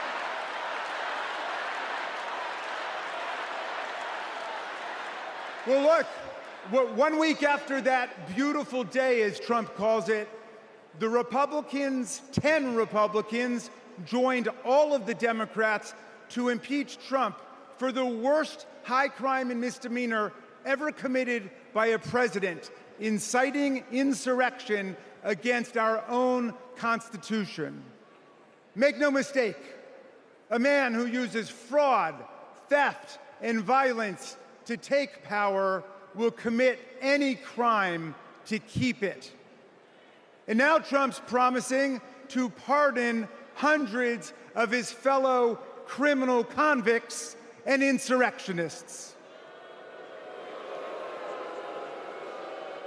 He calls for, quote, the termination of all rules, regulations, and articles, even those in the Constitution. My friends, are we the people going to let Donald Trump terminate our Constitution and obliterate the blessings of liberty for our posterity? That's right, we're going to elect Kamala Harris. We're going to elect the career prosecutor and inspiring public servant and Coach Walls, and we're going to defeat Donald Trump, the career criminal and incorrigible recidivist con man, and his pet chameleon, J.D. Vance.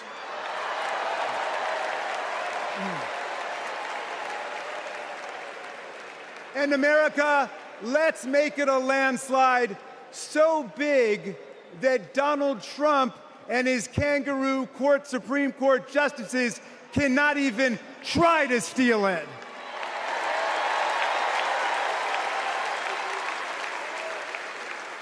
Let's make every vote count. Let's make sure every vote is counted. Let's let freedom ring, and let's let democracy work in America.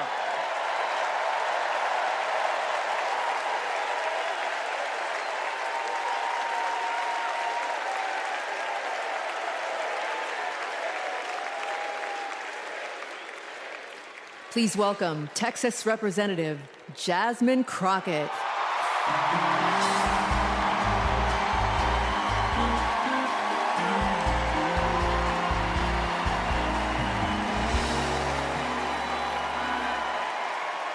Well, good evening, America!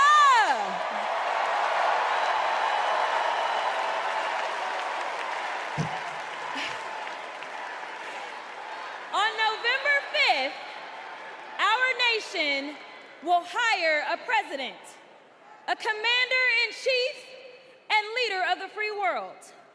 So let's compare their resumes, shall we? One candidate worked at McDonald's while she was in college at an HBCU. HU. The other was born with a silver spoon in his mouth and helped his daddy in the family business. Housing discrimination, that is. She became a career prosecutor while he became a career criminal. With 34 felonies, 2 impeachments, and 1 porn star to prove it.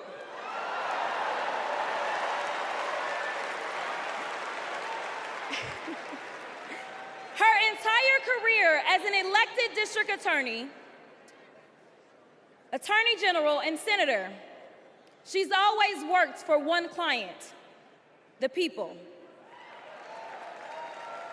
Meanwhile, he's a 78-year-old, lifelong predator, fraudster, and cheat, known for inciting violent mobs. Listen, y'all. He's only looked out for one person, himself. As women are dying, he is bragging about overturning Roe. And y'all know I come from Texas. And right now in Texas, come on, Texas. But right now in Texas, they want to institute the death penalty. That is a problem. while Kamala Harris is fighting for our reproductive rights to be restored. She is also the leader we need on the global stage. She helped secure the release of Americans wrongfully detained in Russia. At the same time, he cozies up to his role model, Vladimir Putin, and MAGA holds legislation hostage here at home, critical resources to secure the border, military aid to Ukraine, and even the Farm Bill. She's lived the American dream while he's been America's nightmare.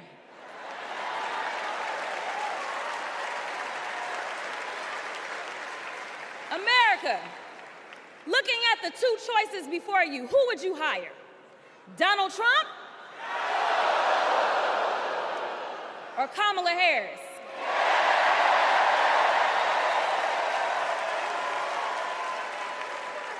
Kamala Harris has a resume.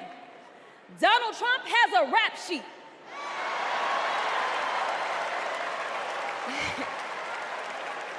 She presides over the Senate while he keeps our national secrets next to his thinking chair. Y'all know what I said that other time.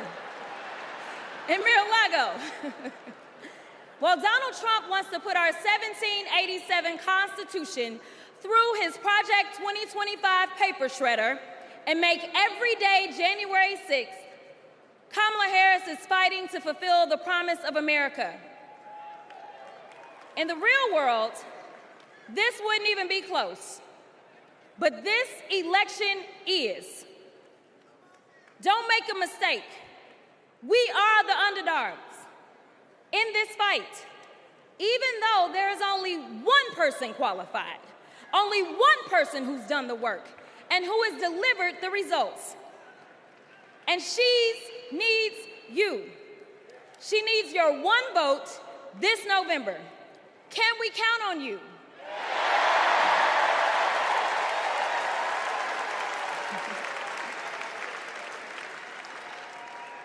Some of you know a little bit of my history, some of you don't, so let me tell you. I was a public defender.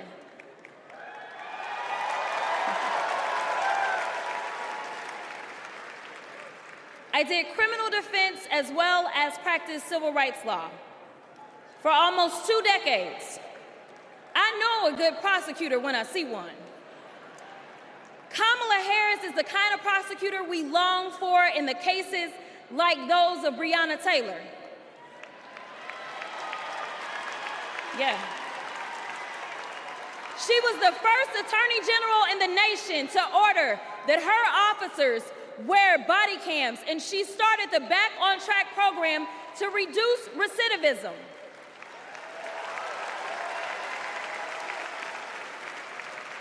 Listen, y'all, she did all these things because she genuinely cares about people. She sees each person as just that, a person, not a statistic. She's proven that since the first day she stepped into a courtroom and said what y'all already heard Hillary say, I did not copy off of her speech. I just want y'all to know. She walked into that courtroom and said, Kamala Harris for the people. And she meant that.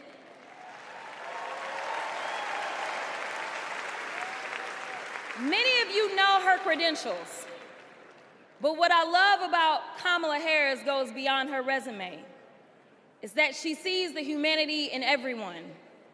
She's the only candidate in this race who is capable of empathy. When I first got to Congress, I wasn't sure I made the right decision. The Chaos Caucus couldn't elect a speaker, and the Oversight Committee was unhinged. I was going through all of this when I visited the Vice President's residence for the first time. As I approached Vice President Harris for our official photo, she turned to me and asked, "What's wrong?" Mind you, we'd never met, but she saw right through me. She saw the distress. I immediately began crying.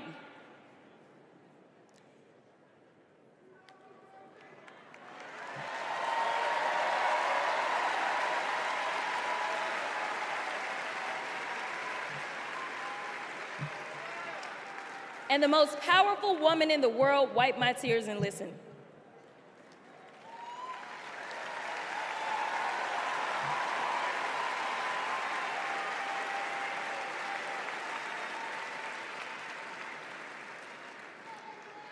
It's so hard for me to tell this story. She then said, among other things, "You are exactly where God wants you. Your district chose you because they believe in you, and so do I."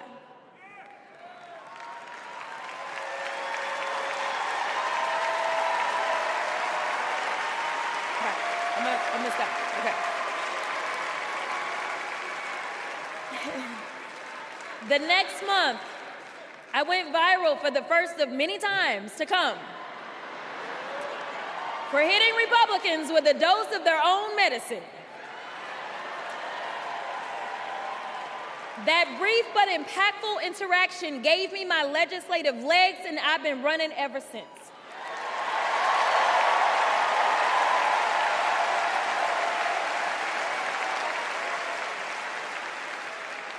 The question before us is, will a vindictive, vile villain violate voters' vision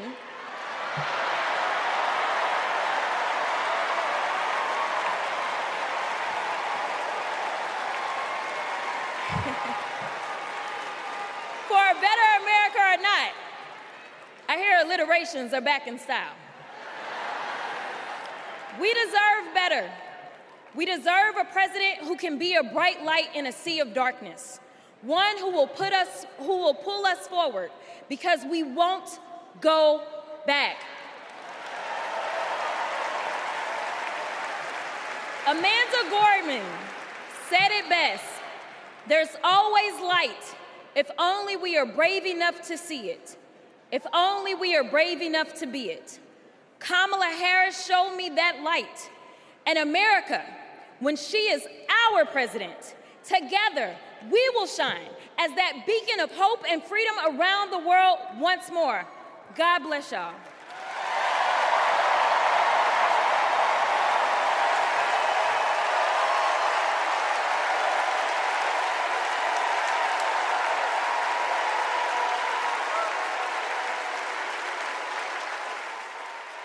This is one of our willow boxes. This was the outfit that she was gonna maybe wear home from the hospital.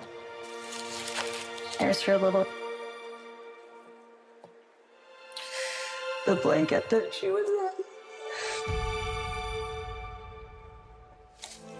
It's okay. No. For 54 years, they were trying to get Roe v. Wade terminated, and I did it, and I'm proud to have done it. I was punished for 3 days having to wait for either my baby to die or me to die, or both. I was stuck in this horrific hell of both wanting to hear her heartbeat and also hoping I wouldn't. There has to be some form of punishment. For the woman? Yeah, there has to be some form. I almost died because doctors were forced to follow Trump's abortion ban. Kamala will protect a woman's right to choose. We trust women to make decisions about their own body and not have their government tell them what to do. I have so much faith in her. And when Congress passes a law to restore reproductive freedoms as President of the United States, I will sign it into law. We have to fight for Kamala Harris, our rights, our freedoms, and frankly, our lives. Everything is on the line.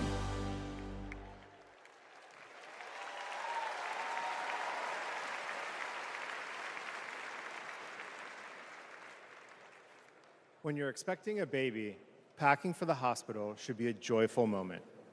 For us, it was different. We were told with 100% certainty we would lose our baby girl, Willow, and we were sent home. For 3 days, we waited until Amanda was sick enough to receive standard abortion care. Eventually, Amanda's temperature spiked. She was shaking, disoriented, and crashing. I don't remember what I threw into our bag that day, only that instead of welcoming Willow, I was hoping Amanda's life could be saved. I'm here tonight because the fight for reproductive rights isn't just a woman's fight. This is about fighting. This is about fighting for our families. And as Kamala Harris says, our future.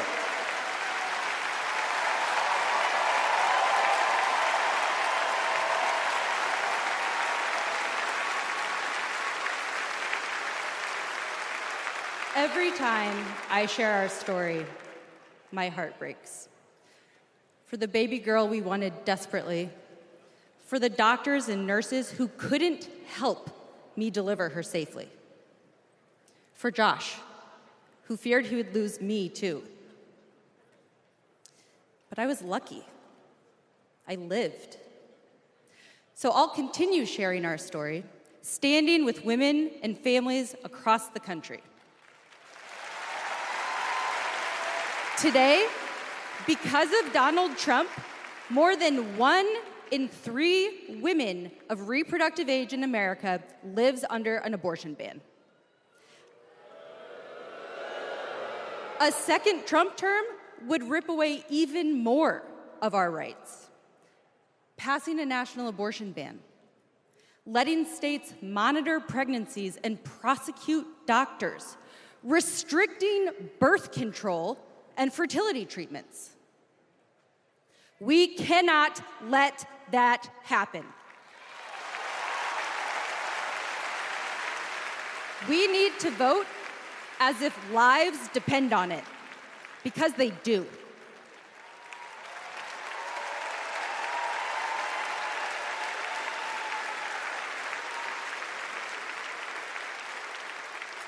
Two years ago, my husband and I were expecting our second child. Our daughter, Lauren, couldn't wait to be a big sister. I was getting ready for her 4th birthday party when something didn't feel right. 2 emergency rooms sent me away. Because of Louisiana's abortion ban, no one would confirm that I was miscarrying.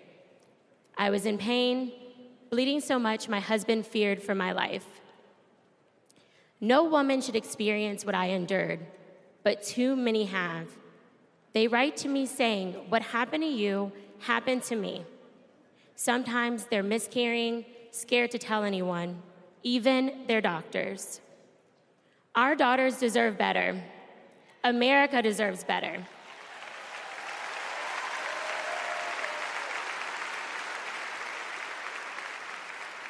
Kamala Harris and Tim Walz will fight for reproductive rights and our freedom and our shared future.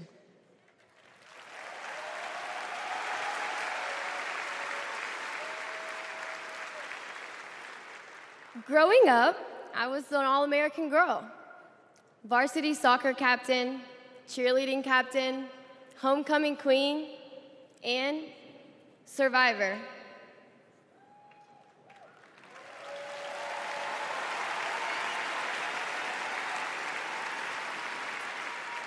I was raped by my stepfather after years of sexual abuse.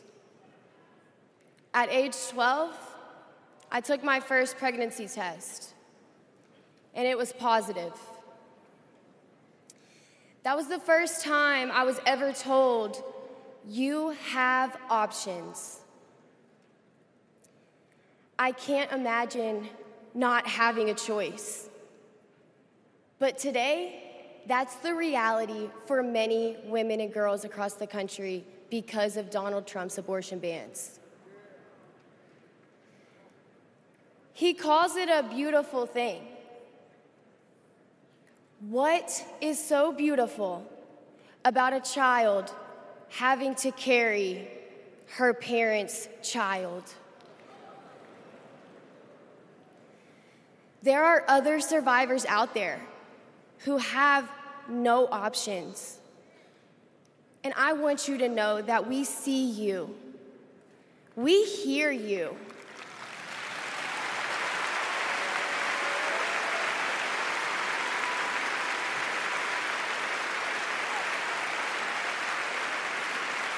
Kamala Harris will sign a national law to restore the right to an abortion.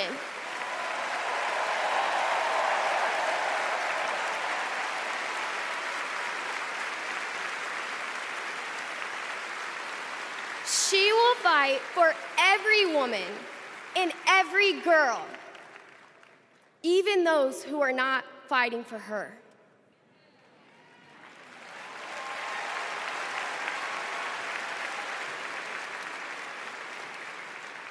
And now, I am honored to introduce another champion for women, a leader who's fought for me and for so many others, Governor Andy Beshear.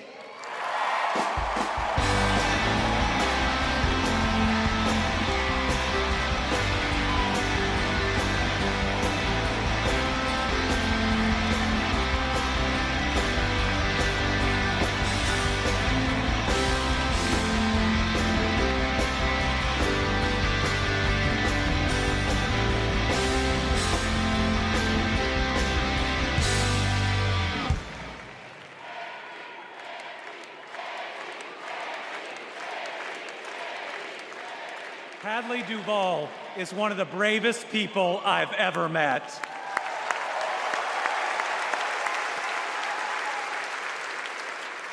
I'm amazed at the courage it takes to share her pain, to share her truth. Yet Donald Trump brags about tearing a constitutional right away from Hadley and every other woman and girl in our country. That's why we must tear away any chance he can ever be president ever again.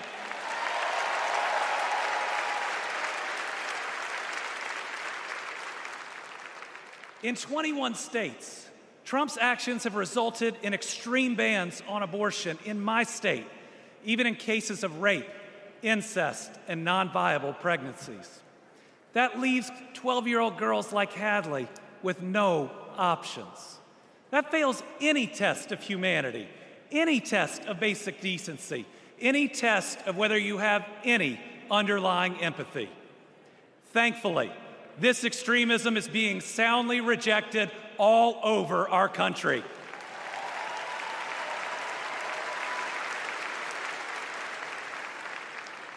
In Kentucky, we put reproductive freedom on the ballot last November, and I beat Donald Trump and Mitch McConnell's hand-picked candidate by more than 5 percentage points.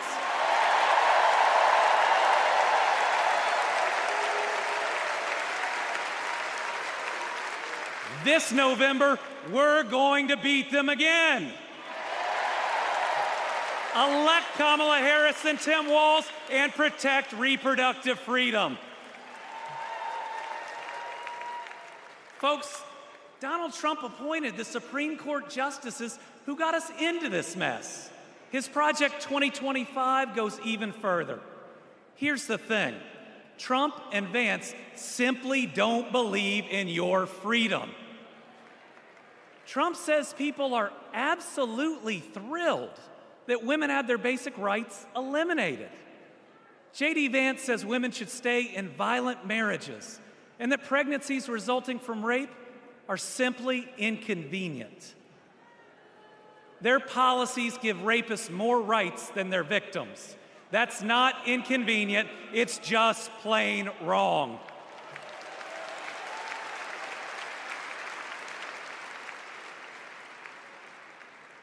And a woman grieving a non-viable pregnancy shouldn't be required to carry it to term just to listen to her child die or to hear no sound at all. All women should have the freedom to make their own decisions. Freedom over their own bodies. Freedom about whether to pursue IVF. Freedom about whether to have children at all.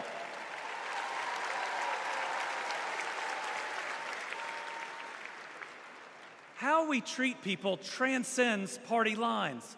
It goes right to the heart of who we are. My faith teaches me the golden rule that I am to love my neighbor as myself. And the parable of the Good Samaritan says we are all each other's neighbors. So I want anyone watching tonight, Republican, Independent, Democrat, to know that you are welcome here.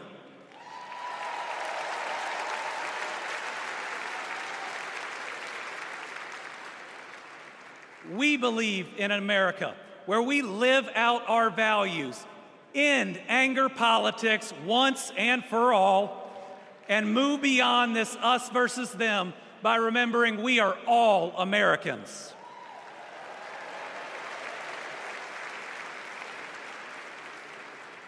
That's how Joe Biden and Kamala Harris lead.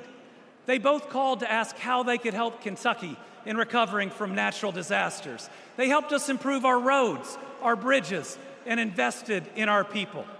They didn't ask me who Kentuckians voted for. They asked me what Kentuckians needed, and folks, they delivered.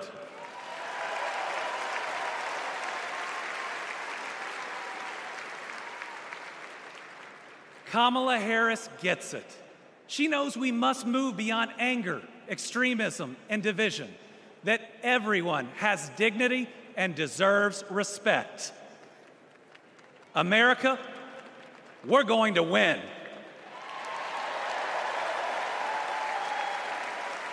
And we're going to win by staying true to our values of compassion, empathy, and doing right by our neighbors. I'm so proud to be all in for the next President of the United States, Kamala Harris. Thank you.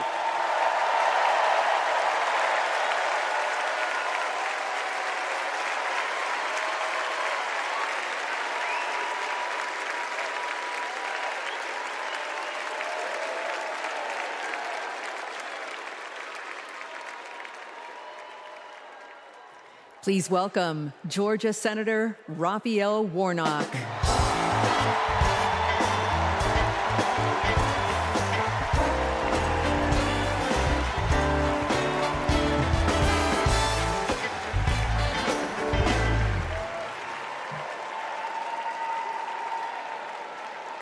Well, hello, America.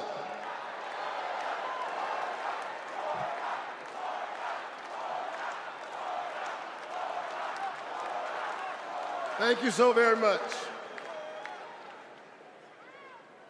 On January 5th, 2021, the people of Georgia did an amazing thing.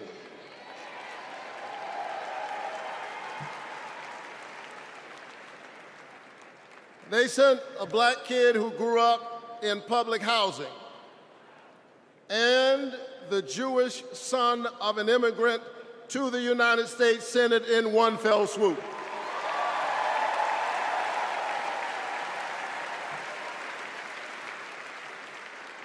And among those Georgians was my then 82-year-old mother. She grew up in Waycross, Georgia. Do you know where that is? It's Waycross, Georgia. She grew up in Waycross, Georgia, where she picked other people's cotton and other people's tobacco. But because this is America, the 82-year-old hands that used to pick somebody else's cotton and somebody else's tobacco picked her youngest son to be a United States Senator.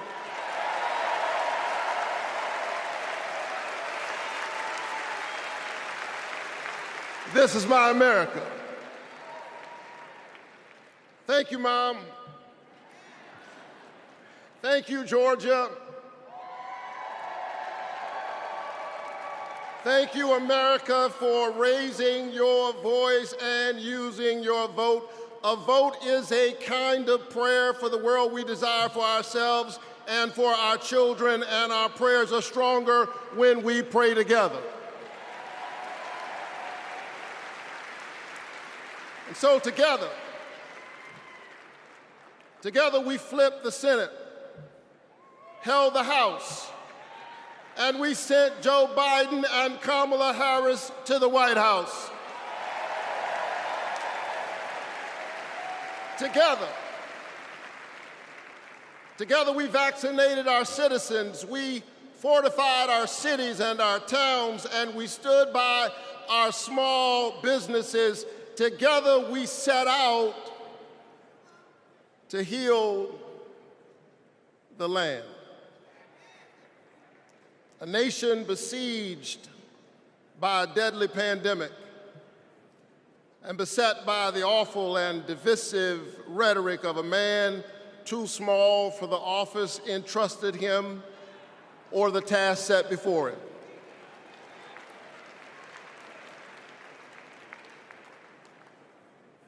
The day after my January 5th election, he instigated an insurrection, a violent assault on our nation's capital and the peaceful transfer of power, all driven by the big lie.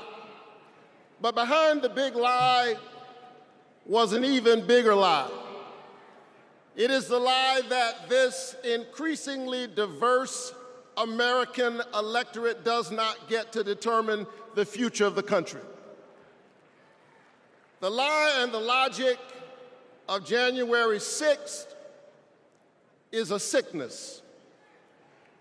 It is a kind of cancer that then metastasized into dozens of voter suppression laws all across our country. And we must be vigilant tonight because these anti-democratic forces are at work right now in Georgia and all across our country. And the question is, who will heal the land? And so here we are, America. Are you ready? Are you ready to stand up in this moral moment? Stand up for the best in the American covenant.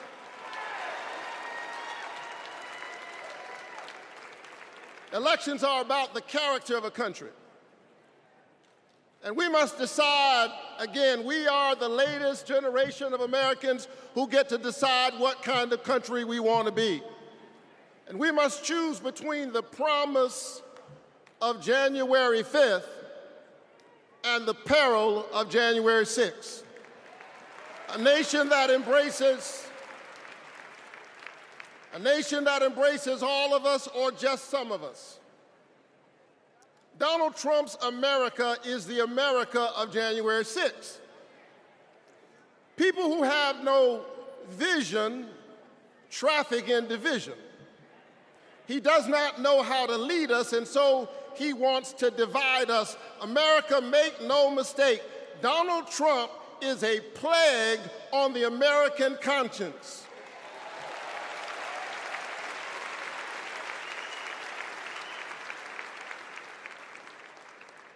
He is a clear and present threat to the precious covenant we share with one another.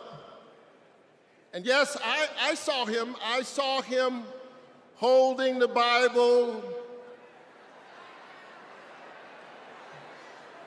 and endorsing a Bible as if it needed his endorsement. He should try reading it.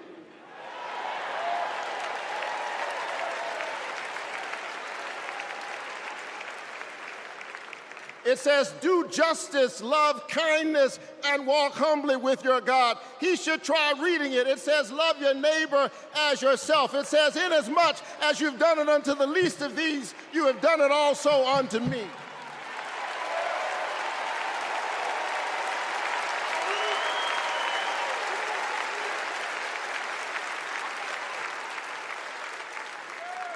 I choose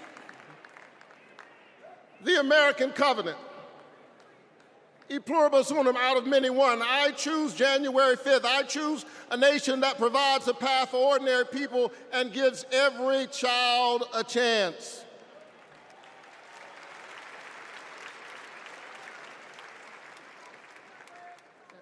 And that's Joe Biden's America. And he's been fighting for it for more than a half century. President Biden, America is so much better because of you, a true patriot who has always put the people first. Thank you, Joe.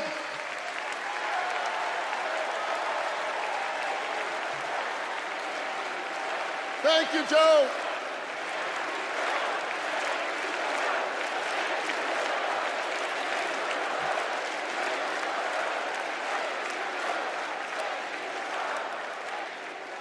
But I'll tell you something else. Not only is that Joe Biden's America, that's Kamala Harris's America.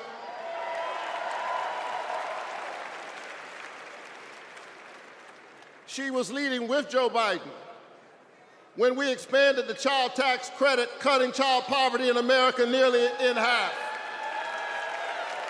We ought to renew it.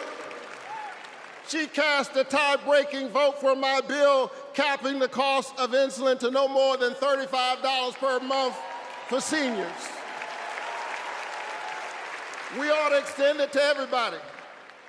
Together we passed an infrastructure bill, bolstered American manufacturing and clean energy, an investment in the house that we all share together. And I've got news for you, we are just getting started. Are you ready to win this election?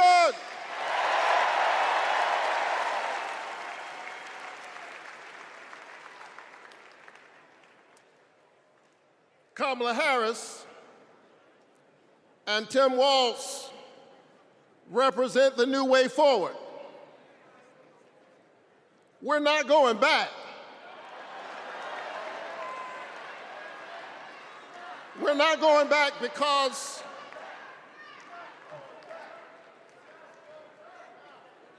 we are the United States of America. We always dream about the future. And so forward on women's reproductive rights, because we believe that a patient's room is too small and cramped a space for a woman, her doctor, and the United States government. That's too many people in the room.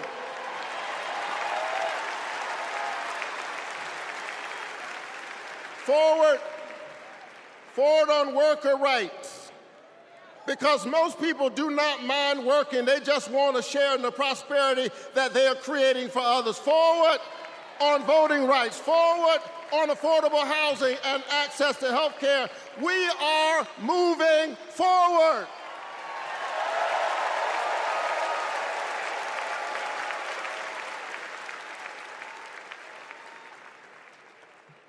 And so I'm inspired tonight. I'm inspired by all of you. I'm inspired by the resilience of an American spirit that has rebounded from the pandemic and is holding at bay the forces that are trying to divide us. And I'm inspired tonight by the memory of my late father, a preacher and a junk man. Monday through Friday, he lifted old broken cars and put them on the back of an old rig. But on Sunday morning, the man who lifted broken cars lifted broken people whom other people had discarded and told them that they were God's somebody.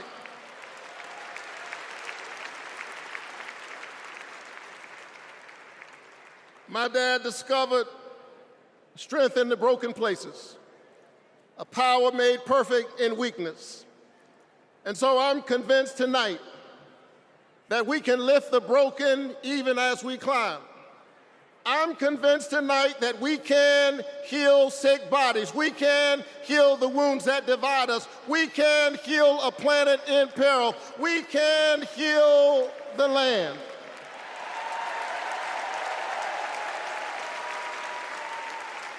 And in a strange way,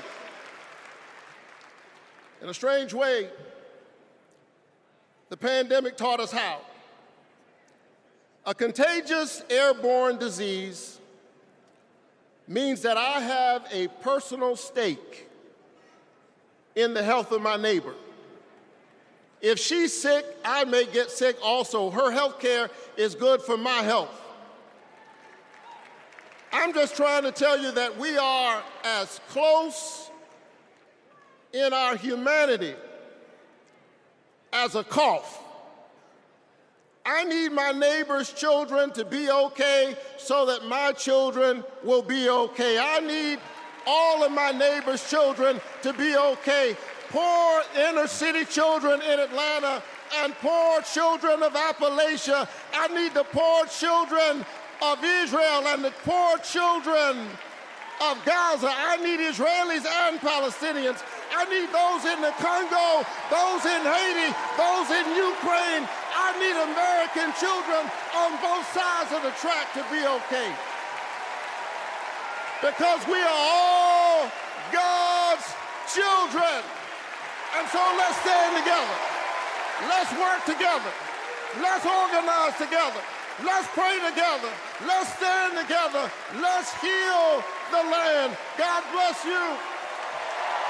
Keep the faith and keep looking up.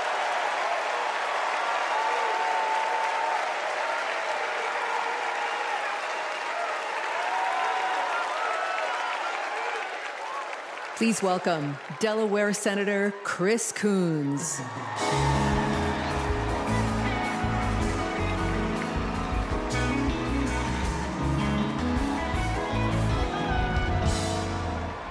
Good evening, folks. Good evening, America. Good evening, Chicago. Are there any Democrats in the room tonight? Folks, we are on the verge of making history. We are on the verge of an historic election. And I want to talk with you for just a few minutes about my dear friend, our president, Joe Biden. Joe Biden's mom had a saying: "You are defined by your courage, and you are redeemed by your loyalty." 4 years ago, I had the honor of helping introduce Joe Biden to our national convention. I spoke about Joe's faith, his love of family, his determination to restore the soul of our nation. Back in 2020, America was nearly flat on our back from a deadly pandemic, an economic collapse, and then in January, an assault on our democracy. All of this, because the drama and chaos of our former president had knocked us down. But folks, Joe Biden's courage, Joe Biden's faith in us, Joe Biden's determination to heal the soul of our nation gave us hope and gave us confidence. Someone who has himself been knocked down by life time and again. Joe Biden knows the grit and determination of the American people. He believed in us, and Joe Biden helped us get back up again.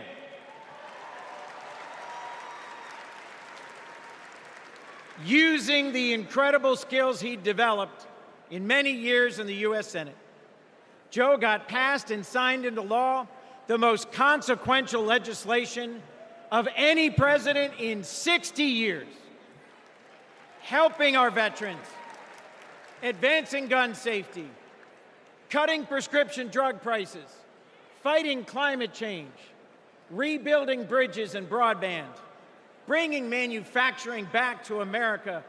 Together, Joe and Kamala helped rebuild our economy from the middle up, from the bottom up, and the middle out, not from the top down.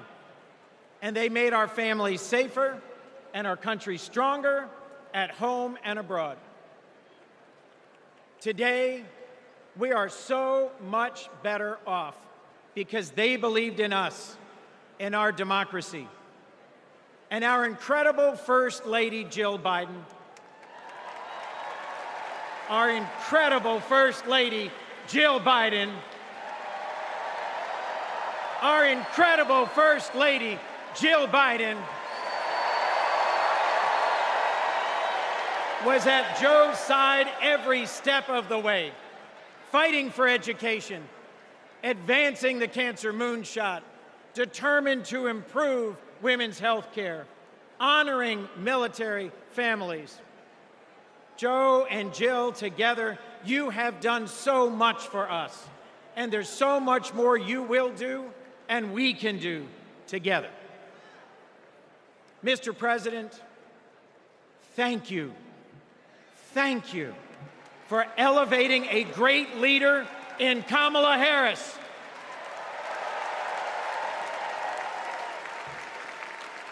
Vice President Harris, thank you for choosing a great running mate with a heart for the middle class like yours in Sergeant, Congressman, Coach, Governor Tim Walz.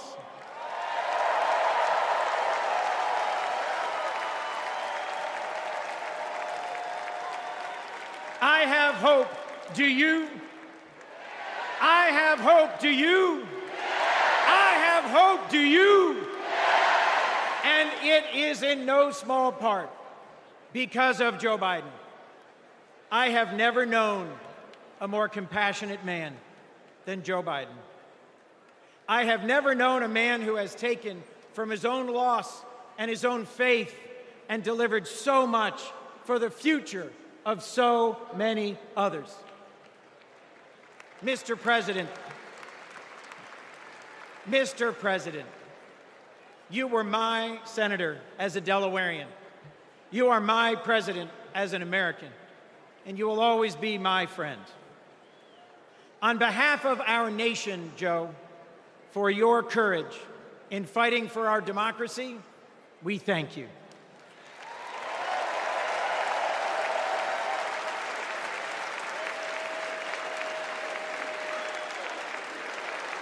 On behalf of our Democratic Party, for your loyalty in fighting for our democratic values, we thank you.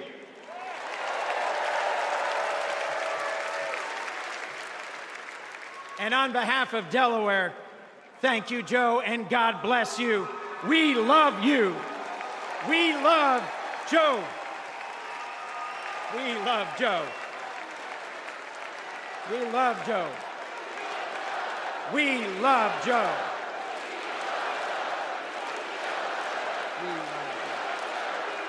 Thank you all. We love Joe. God bless you, and thank you very much.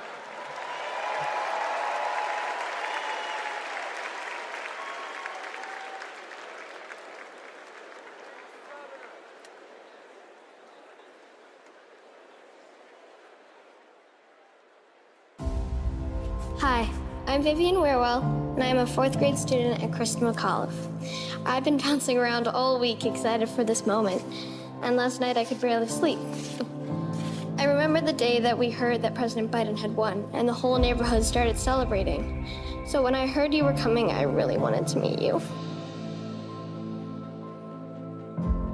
I adore you because you embrace change from my generation, and the ones to come. I look up to you.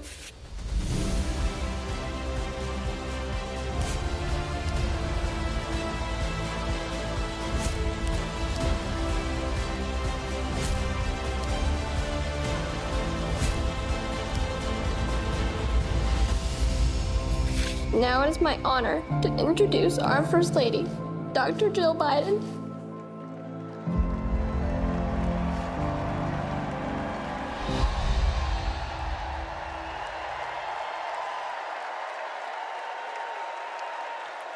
Please welcome First Lady of the United States, Jill Biden.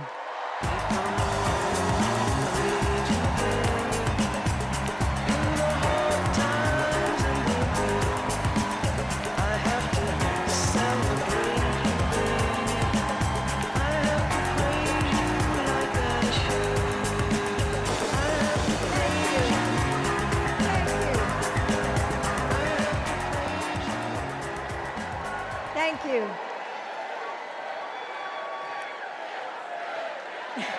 Thank you.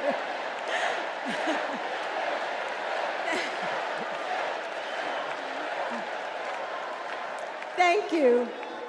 Thank you so much. Love you too. Joe and I have been together for almost 50 years. And still, there are moments when I fall in love with him all over again. like when I handed him our baby Ashley for the first time and saw the smile that lit up his face.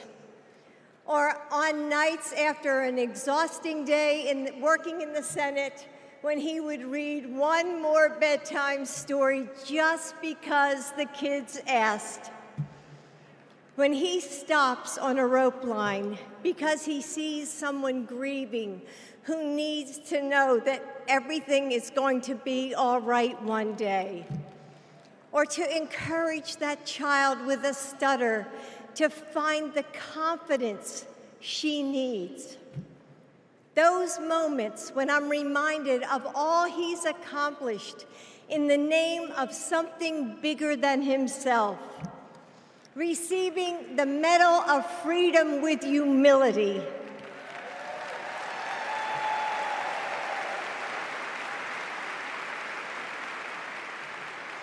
Placing his hand on our family Bible to take his oath of office. And weeks ago, when I saw him dig deep into his soul and decide to no longer seek re-election and endorse Kamala Harris.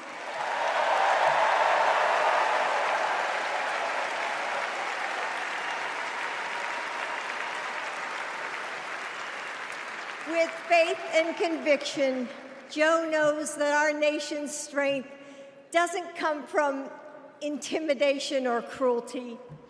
It comes from the small acts of kindness that heal deep wounds, from service to the communities that make us who we are, from love of a country that shines with promise and renewal.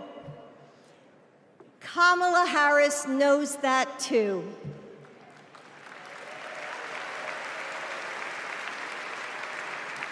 Our son, Beau, first worked with Kamala when he was Attorney General of Delaware. He told me at the dinner table one night, "Mom, she's special, someone to keep your eye on." And he was right. Joe and I know Kamala.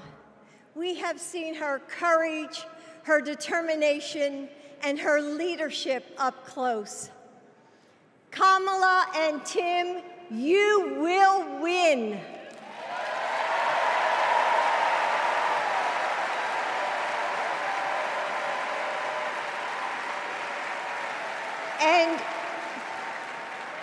And you are inspiring a new generation.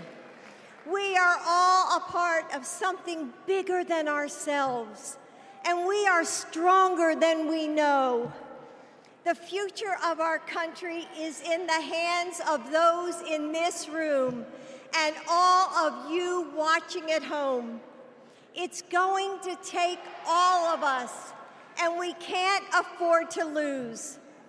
With faith in each other, hope for a brighter future, and love for our country, we will fight and we will win together.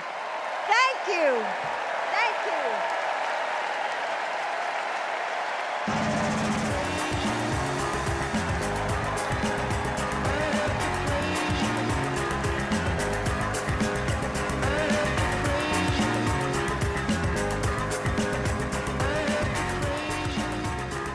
Please welcome first daughter, Ashley Biden.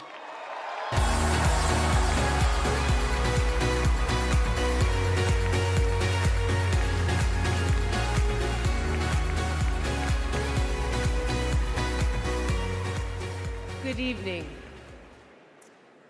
I have this memory. It's the eve of my 8th birthday. Dad is still in D.C., tending to urgent matters in the Senate. That night, as a surprise, Mom told me, Beau, and Hunter to get in the car. I remember pulling up to the Wilmington Amtrak station, riding up the escalator to the platform. The train stops, doors open, and Dad steps out. As soon as I saw him, I run down that platform and jump into his arms. Like magic, Mom brought out a cake, they sang happy birthday, and I blew out the candles. Dad hugged me, and he said that he had to get back to work. He crossed to the southbound train, and off he went to DC. That was a snapshot of one moment, of one day, on this extraordinary journey of being Joe Biden's daughter.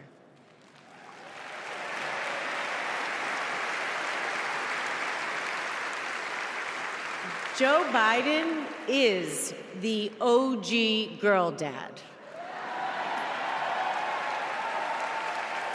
He told me I could be anything and I could do anything. As a child, I would sit on the leather chair in his office doing my homework, and he would sit next to me doing his work, drafting the Violence Against Women Act.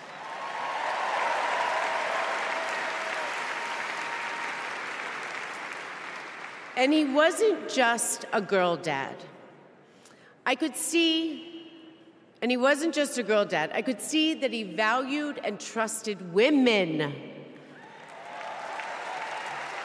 How he listened to his mother, how he believed in his sister, and most of all, how he respected my mother's career. Dad was always there, doing everything he could to be a true partner to her. Dad, you always tell us, but we don't tell you enough, that you are the love of our lives and the life of our love.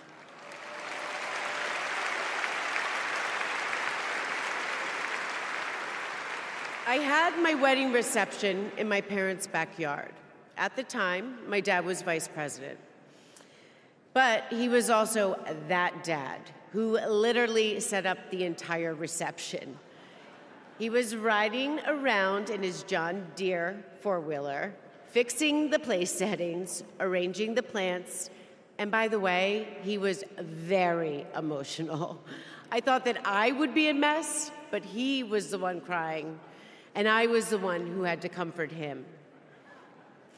Before he walked me down the aisle, he turned to me and said that he would always be my best friend. All these years later, Dad, you are still my best friend. His example in service inspired my career. I'm a social worker in Philadelphia.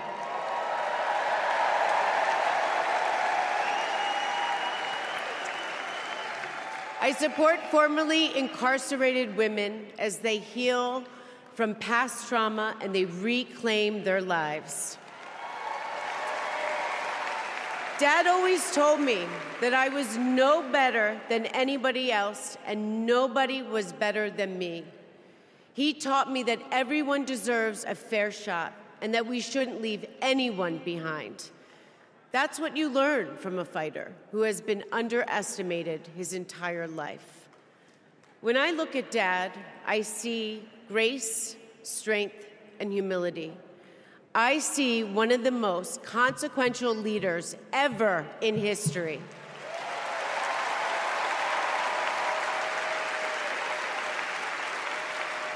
And I also know that he never stops thinking about you, about your dreams, about your dignity, about your opportunities, about your family.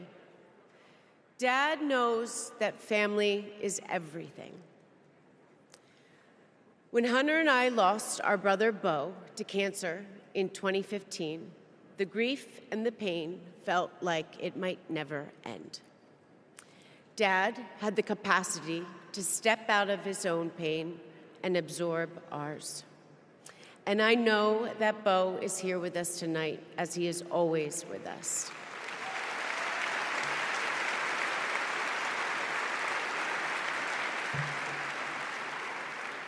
After Beau passed, I got this tattoo on my wrist. It says, "Courage, dear heart."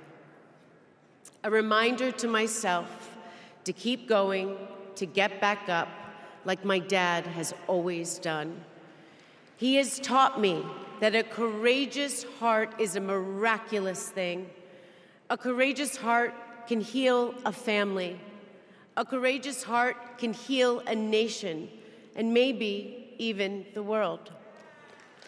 And now, this election requires the courageous hearts of all of us.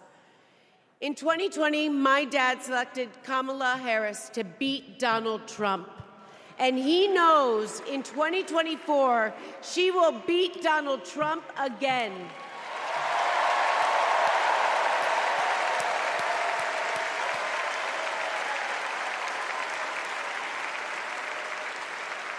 So tonight, I am asking you, if you stood with us in 2020, call upon your courageous heart. Stand with us today. Work harder than you have ever worked before in your life. This is the fight of our lifetime. Our freedom, our democracy, our reproductive rights. All of this, all of it is on the ballot. And I know together we can do this because my dad helped show us the way.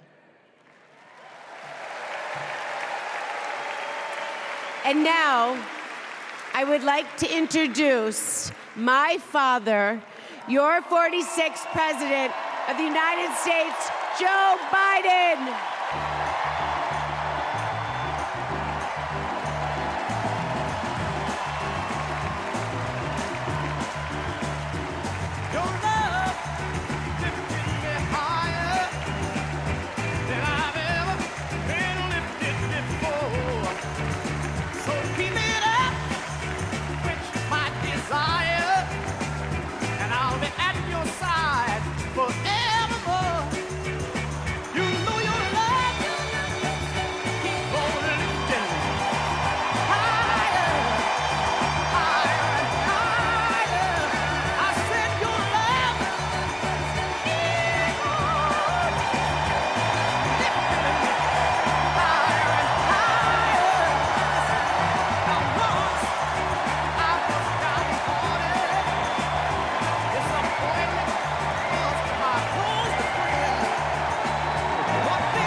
Thank you.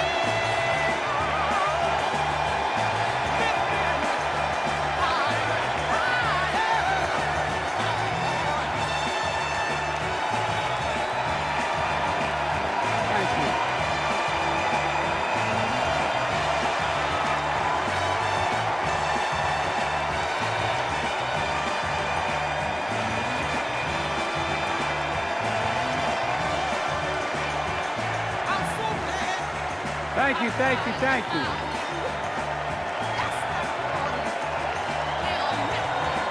Thank you.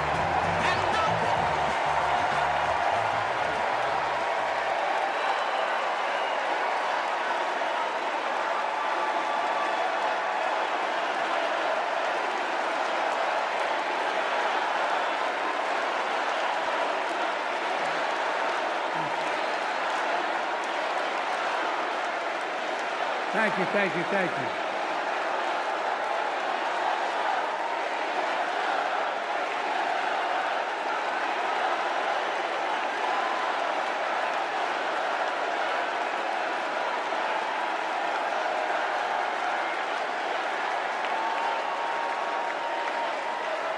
Thank you, thank you, thank you.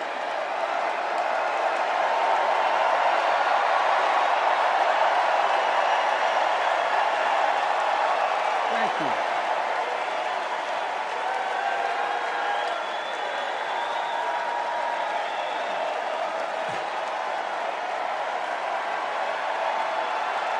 Thank you.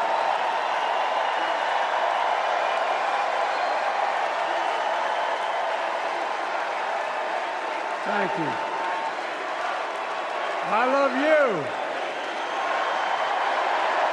Thank you.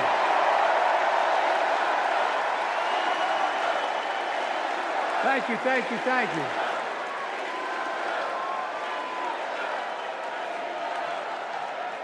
That was my daughter.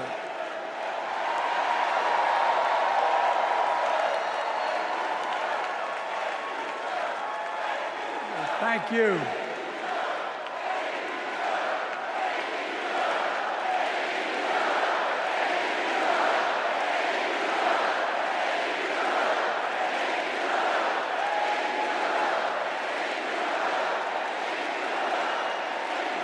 Thank you, thank you, thank you. Thank you. Thank you for so. I tell you what.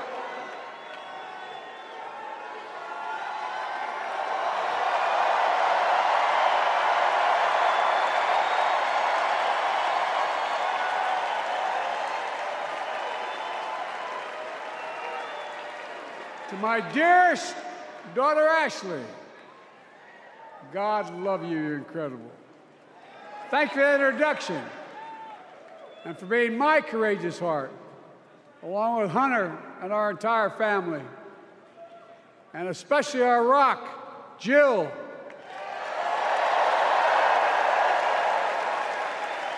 Who, as those of you who know us, she still leaves me both breathless and speechless. Everybody knows her. I love her more than she loves me. She walks down the stairs and I still get that going boom, boom, boom. You all will know me. No, I'm not kidding. Let's give a special round of applause to our First Lady, Jill Biden.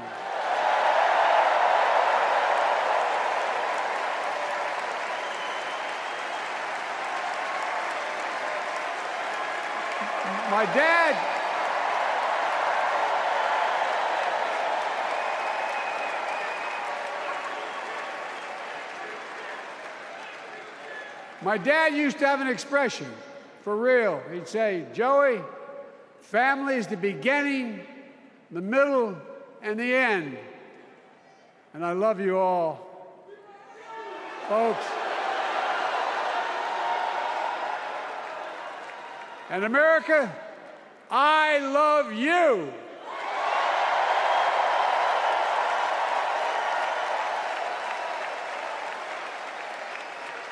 Folks, let me ask you.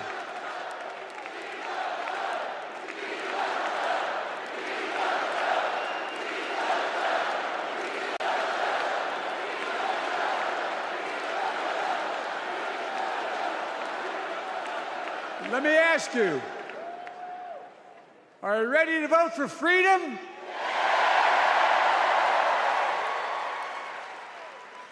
Are you ready to vote for democracy and for America? Let me ask you, are you ready to elect Kamala Harris and Tim Walz, President and Vice President of the United States?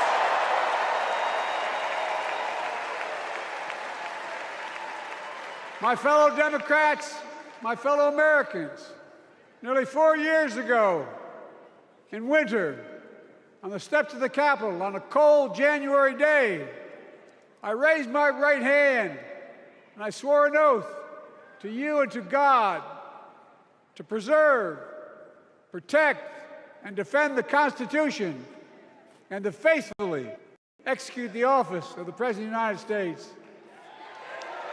In front of me was a city surrounded by the National Guard. Behind me, a Capitol just 2 weeks before had been overrun by a violent mob. But I knew then, from the bottom of my heart, that I knew now, there is no place in America for political violence. None.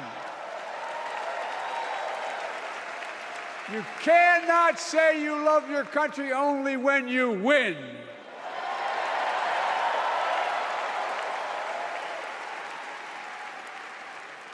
In that moment, I wasn't looking to the past.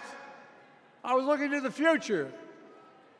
I spoke of the work at hand, the moment we had to meet. It was, as I told you then, a winter of peril and possibility. Of peril and possibility.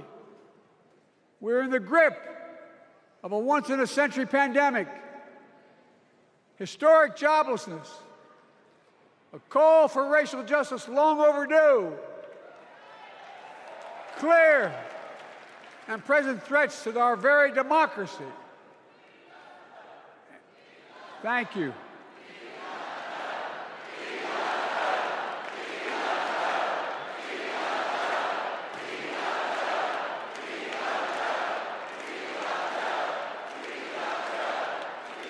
And yet I believed then, and I believe now, that progress was and is possible. Justice is achievable, and our best days are not behind us, they're before us.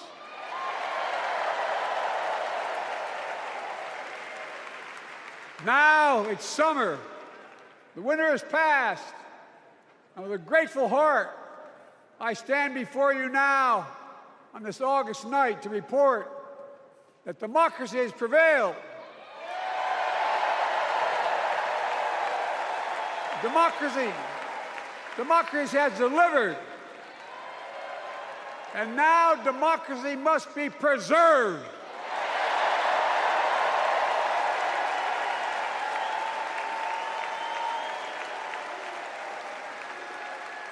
You've heard me say it before. We're facing an inflection point, one of those rare moments in history when the decisions we make now will determine the fate of our nation and the world for decades to come. That's not hyperbole, I mean it literally. We're in a battle for the very soul of America. I ran for president in 2020 because of what I saw in Charlottesville in August of 2017. Extremists coming out of the woods, carrying torches, their veins bulging from their necks, carrying Nazi swastikas, and chanting the same exact anti-Semitic bile that was heard in Germany in the early 30s.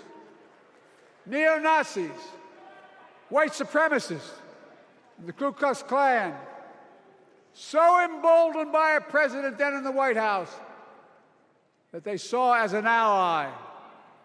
They didn't even bother to wear their hoods. Hate was on the march in America. Old ghosts and new garments, stirring up the oldest divisions, stoking the oldest fears, giving oxygen to the oldest forces that they long sought to tear apart America. In the process, a young woman was killed. When I contacted her mother, I asked about what happened. She told me. When the president was asked what he thought had happened, Donald Trump said, and I quote, "There are very fine people on both sides. My God." That's what he said. That is what he said and what he meant. That's when I realized, had to listen to the admonition of my dead son, I could not stay in the sidelines. So I ran.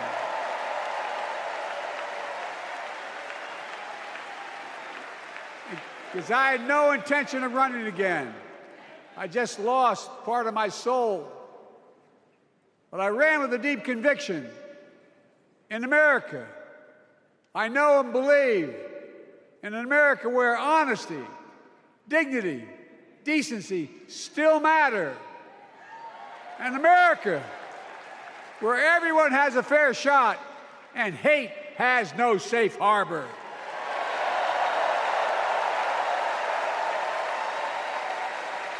An America where the fundamental creed of this nation, that all of us are created equal, is still very much alive. And a broad coalition of Americans joined with me. 81 million voters voted for us. more than any time in all of history. Because of all of you in this room and others, we came together in 2020 to save democracy.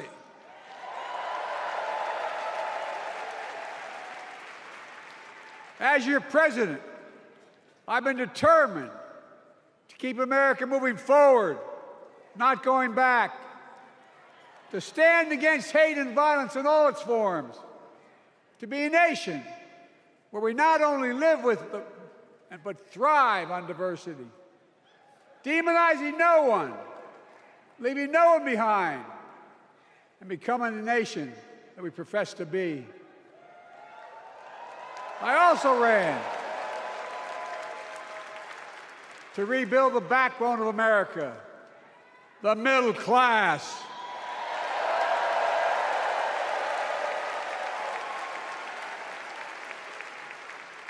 I made a commitment to you that I be a president for all Americans, whether you voted for me or not. We have done that. Studies show the major bills we have passed actually delivered more to red states than blue, because the job of the president is to deliver to all of America.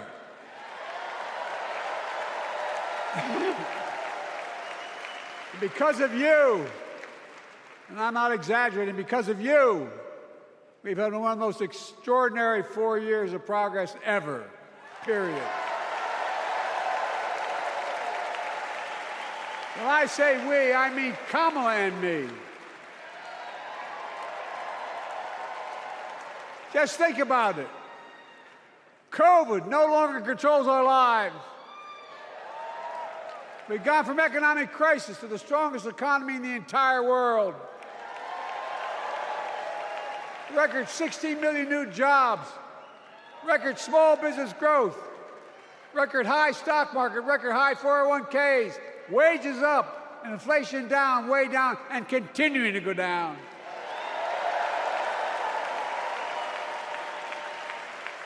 The smallest racial wealth gap in 20 years. And yes,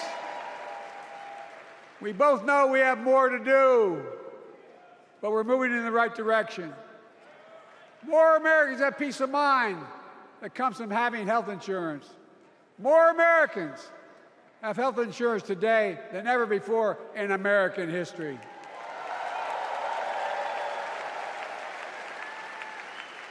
And after, as a young senator beginning to fight for 50 years to give Medicare the power to negotiate low prescription drug prices, we finally beat Big Pharma.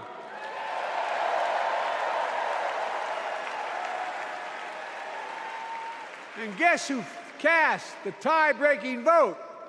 Vice President, soon-to-be President Kamala Harris.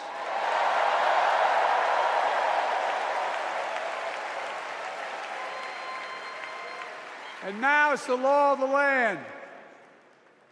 Instead of paying $400 a month for insulin, seniors with diabetes will pay $35 a month.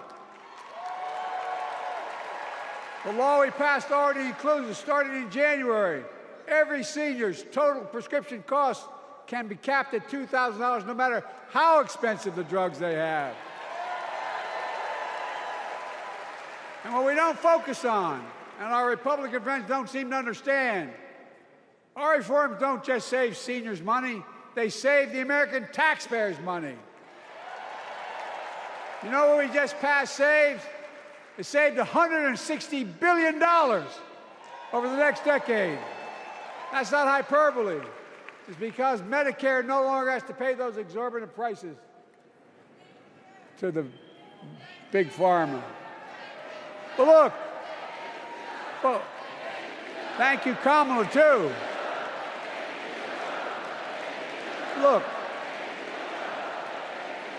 folks, how can we have the strongest economy in the world without the best infrastructure in the world? Donald Trump promised Infrastructure Week every week for 4 years, and he never built a damn thing.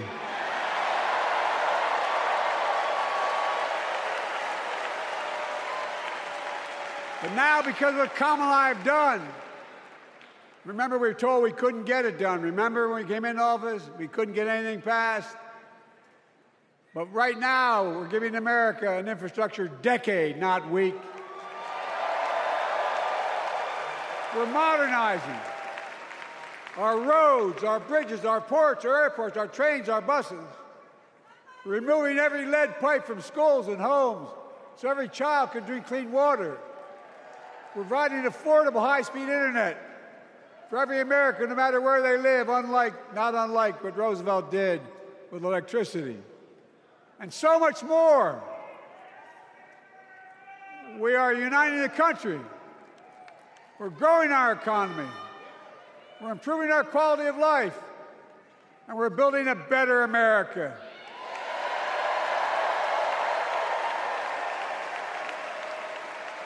Because that's who we are.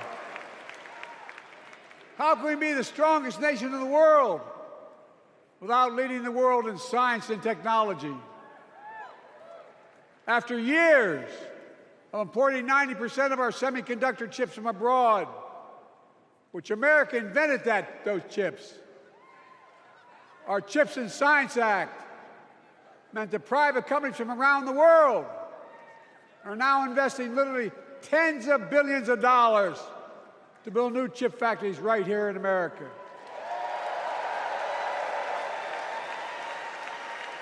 And over that period, they'll create tens of thousands of jobs.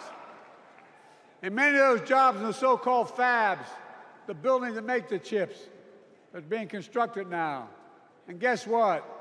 The average salary in those fabs, size of a football field, will be over $100,000 a year, and you don't need a college degree.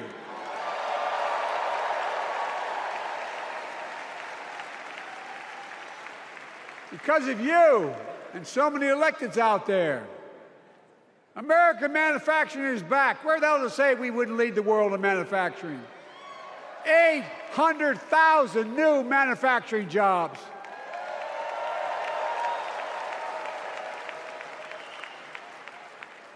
Our Republican friends and others made sure they'd go abroad to get the cheapest labor. We used to import products and export jobs. Now we export American products and create American jobs right here in America, where jobs belong. With every new job, with every new factory, pride and hope is being brought back to communities throughout the country that were left behind. You know you're from them, many of you. You know what it's like when that factory closed, where your mother, your father, your grandmother, or grandfather worked.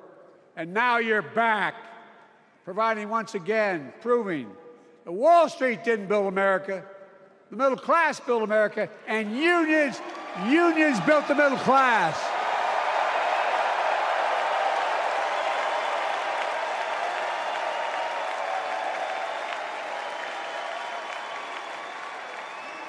It's been my view since I came to the Senate. And that's why I'm proud to have been the first president to walk a picket line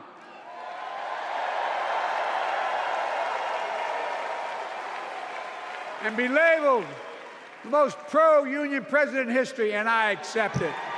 It's a fact.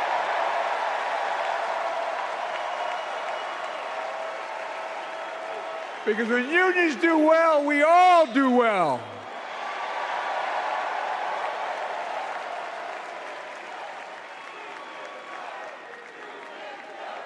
You got it, man. You got it.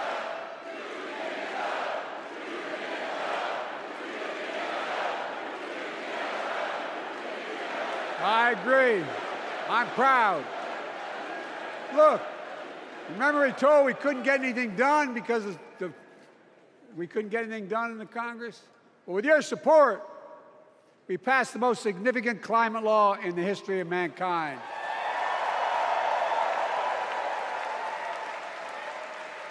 Over $370 billion. Cutting carbon emissions in half by 2030.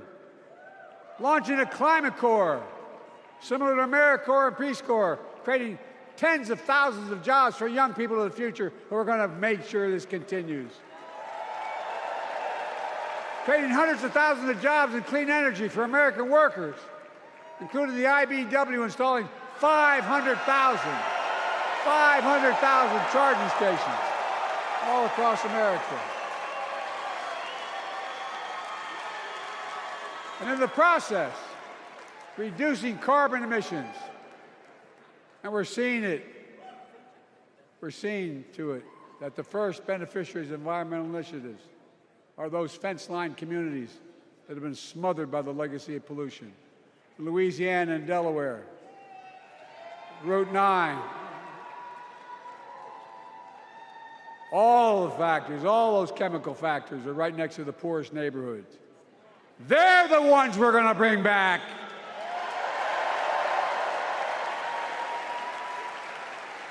And how?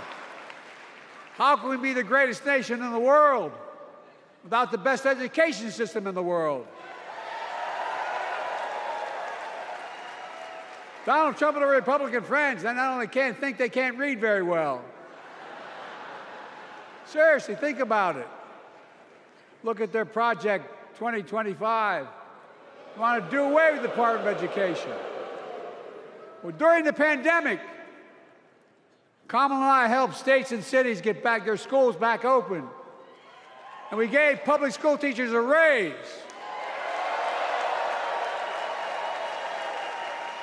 We created apprenticeships with businesses and communities, putting students on a path to a good paying job, whether or not they go to college.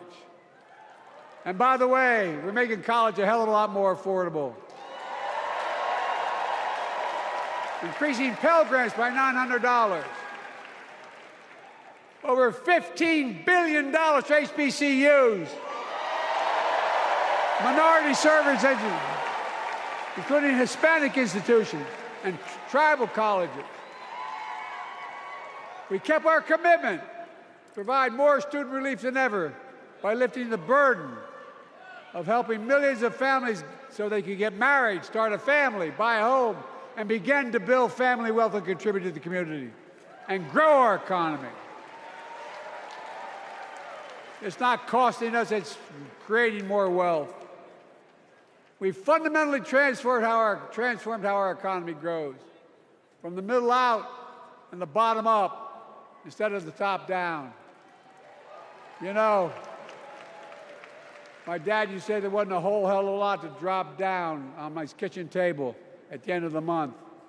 I come from a basic middle-class family, 3-bedroom house, 4 kids, a grandpop living with us, decent neighborhood, but never a penny to spare.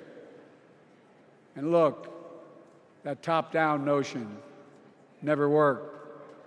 A lot of Democrats didn't think it worked, thought it worked, but it doesn't. And when we did all that, what we've done, everybody can do well. Everybody.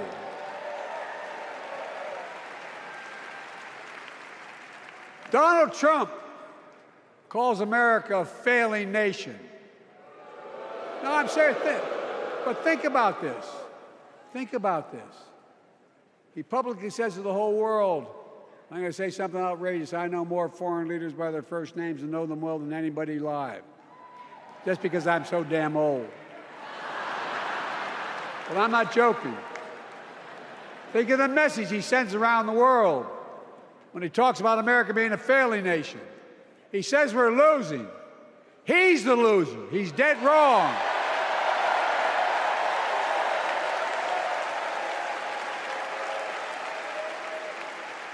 Many of you are very successful people who travel the world. Name me a country in the world that doesn't think we're the leading nation in the world. Without America, not a joke, think about it. I'm being literal. Who could lead the world other than the United States of America? Well, guess what? America's winning, and the world's better off for it. America's more prosperous, and Americans are safer today than under Donald Trump. Trump continues to lie about crime in America, like everything else. Guess what? On his watch, the murder rate went up 30%, the biggest increase in history. Meanwhile, we made the largest investment, Kamala and I, in public safety ever. Now, The murder rate is falling faster than any time in history. Violent crime has dropped to the lowest level in more than 50 years. And crime will keep coming down when we put a prosecutor in the Oval Office instead of a convicted felon.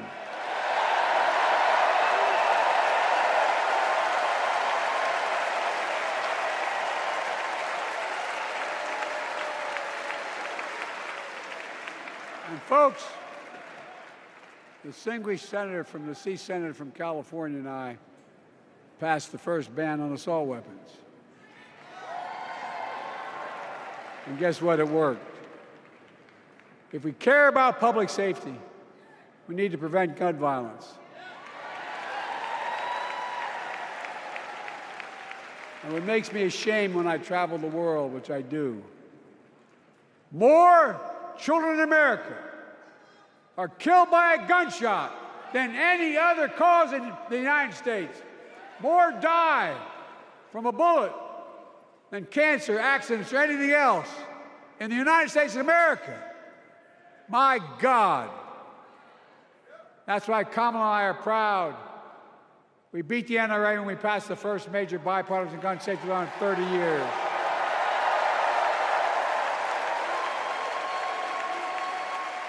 I'm serious. That comes from here. And now it's time to ban assault weapons again. And demand universal background checks.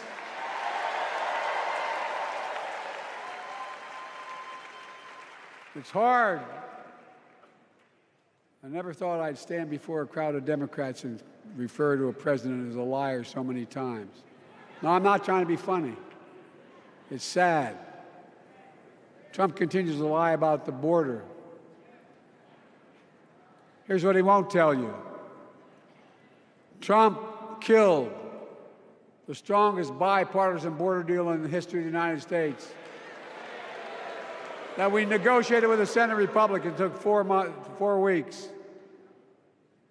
Once it passed, and never acknowledged the most expansive border change in American history, he called senators to say, don't support the bipartisan bill, because he said it would help me politically and hurt him politically. My God. No, I'm serious. Think about it. Not a joke. Ask even the press who doesn't like me. They'll tell you that's true.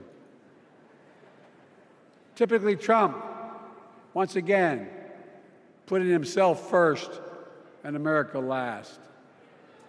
Then I had to take executive action. The result of the executive action I took, border encounters have dropped over 50%. In fact, there are fewer border crossings today than when Donald Trump left office. And unlike Trump, we will not demonize immigrants, saying they're the poison of blood of America. Poison the blood of our country. Kamala and I are committed to strengthening legal immigration, including protecting dreamers and more.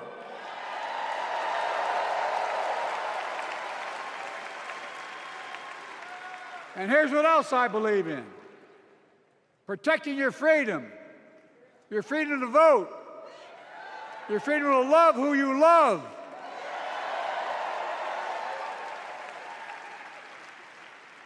And your freedom to choose.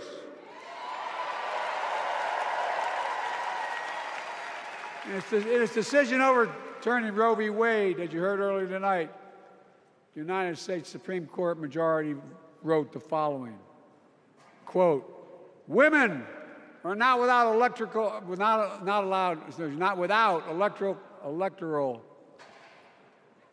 or political power. No kidding. MAGA Republicans found out the power of women in 2022. And Donald Trump is going to find out the power of women in 2024. Watch.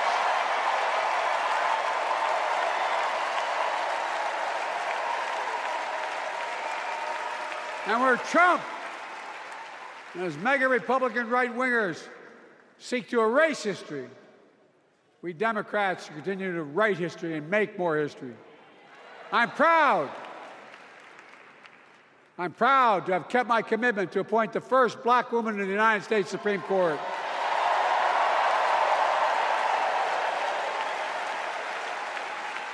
Ketanji Brown Jackson, a symbol for every young woman in America that you can do anything. I'm proud that I've kept my commitment to have an administration that looks like America and that taps in to the full talent of our nation. The most diverse cabinet in history, including the first black woman of South Asian descent to serve as vice president. And will soon serve as the 47th President of the United States.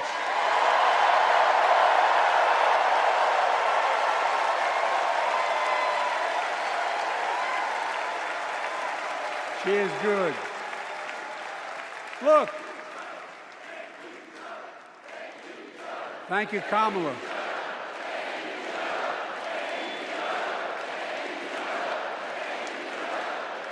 Folks, I've long said we have many obligations as a nation, but I got in trouble years ago for saying I'd make no apologies. We have only one truly sacred obligation: to prepare and equip those we send to war and care for them and their families when they come home and when they don't. That's why I'm so proud to have written and signed the PACT Act, one of the most significant laws ever, helping veterans and their families exposed to toxic materials like burn pits in Agent Orange. I was around during the Vietnam War. It's hard. Nobody was able to prove that their illness was a consequence of Agent Orange. And no one was able to prove initially that because they lived in burn pits like my son lived next to in Iraq for a year, that it was the cause of their illness. But because of the PACT Act,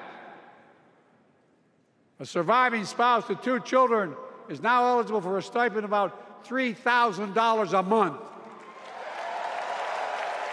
And those children who lost a parent are eligible for tuition benefits to go to college and to get job training. It's already helping over 1 million veterans and their families just so far. Well, I love them, and I'm so proud of my son's service. We get it, but guess who doesn't get it and doesn't respect our veterans? We know from his own chief of staff, the 4-star General John Kelly, that Trump, when in Europe, would not go to the grave sites in France. The brave service members who gave their lives to this country. He called them suckers and losers. Who in the hell does he think he is? Who does he think he is? There's no words for a person. They are not the words of a person not worthy of being commander-in-chief, period. Not then, not now, and not ever. I mean that. I mean that from the bottom of my heart.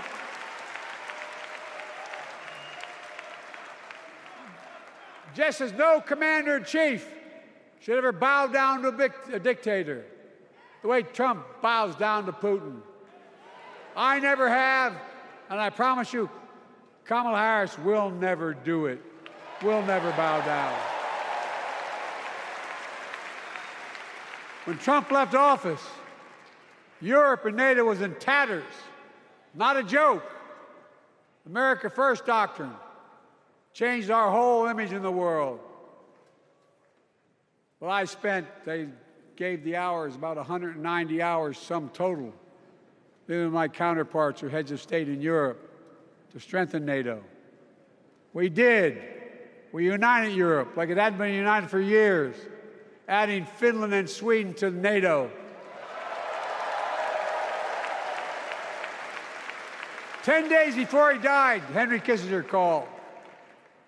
and said, not since Napoleon has Europe not looked over their shoulder at Russia with dread, until now.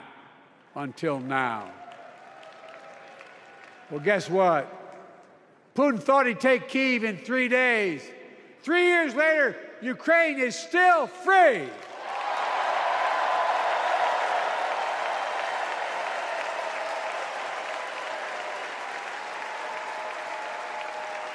When I came to office, the conventional wisdom was that China would inevitably surpass the United States. They haven't noticed. No one's saying that now.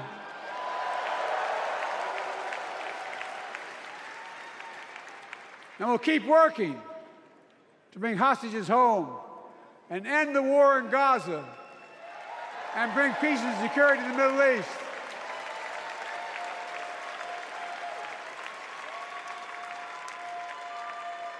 As you know, I wrote a peace treaty for Gaza. A few days ago, I put forward a proposal that brought us closer to doing that than we've done since October 7th. We're working around the clock, my Secretary of State, to prevent a wider war and reunite hostages with their families and surge humanitarian health and food assistance into Gaza now. To end the civilian suffering of the Palestinian people, and finally deliver a ceasefire and end this war.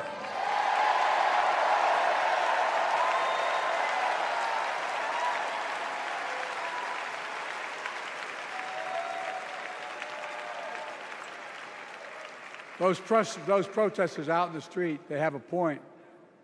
A lot of innocent people are being killed on both sides. Just as we worked around the clock to bring home wrongfully detained Americans and others from Russia in one of the most complicated swaps in history, but they're home. Kamala and I are going to keep working to bring all Americans wrongfully detained around the world home. I mean it. Folks, I've got 5 months left in my presidency. I've got a lot to do. I intend to get it done.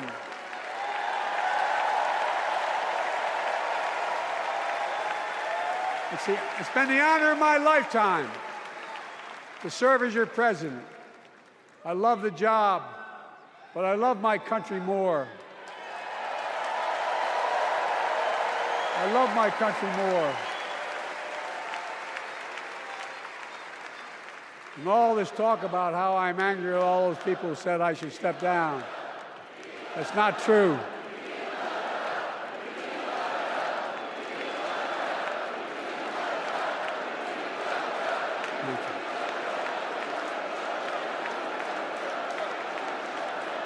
I love my country more, and we need to preserve our democracy. In 2024, we need you to vote. We need you to keep the Senate. We need you to win back the House of Representatives.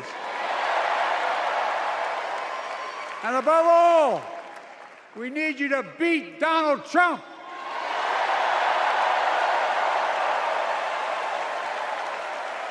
And elect Kamala and Tim, President and Vice President of the United States of America. Look, they'll continue to lead America forward, creating more jobs, standing up for workers, growing the economy, lower the cost to American families so they just have a little more breathing room. We've made incredible progress, but we have more work to do. And Kamala and Tim will continue to take on corporate greed and bring down cost of food. They'll keep taking on Big Pharma, making insulin $35 a month, not just for seniors, but for everyone in America. And capping prescription drug costs at a total of $2,000, not just for seniors, but for everyone. And folks, that's going to save America again tens of billions of dollars. Folks, they'll make housing more affordable, building 3 million new homes, providing $25,000 down payment assistance for the first-time home buyer, more than the 10 we approved. Donald Trump wants a new tax on imported goods, food, gas, clothing, and more. You know what that will cost the average family, according to the experts? $3,900 a year in a tax. No, that's a fact. Kamala and Tim will make the child care tax credit permanent.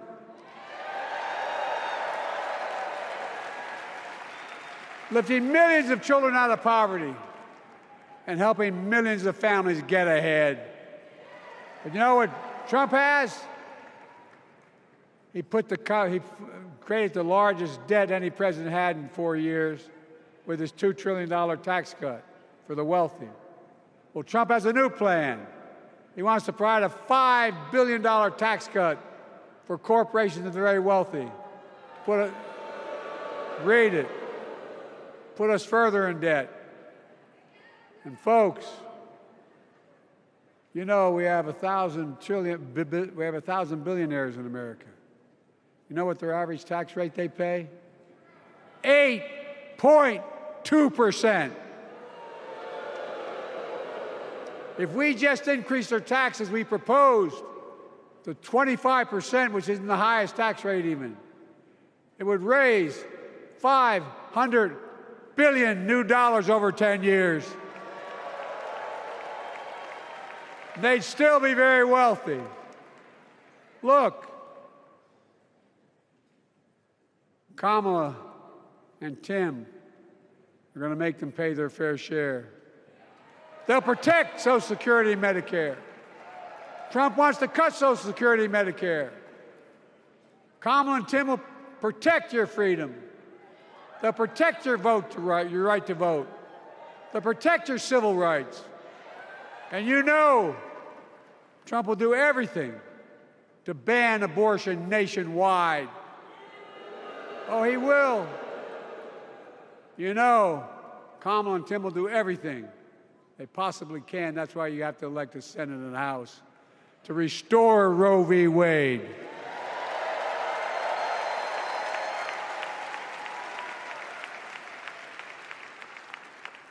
The ancient Greeks taught us that character is destiny. Character is destiny. For me and Jill, we know Kamala and Doug are people of character. It's been our honor to serve alongside them. And we know that Tim and Gwen Waltz are also people of great character. Selecting Kamala was the very first decision I made when I became our nominee. And it was the best decision I made my whole career.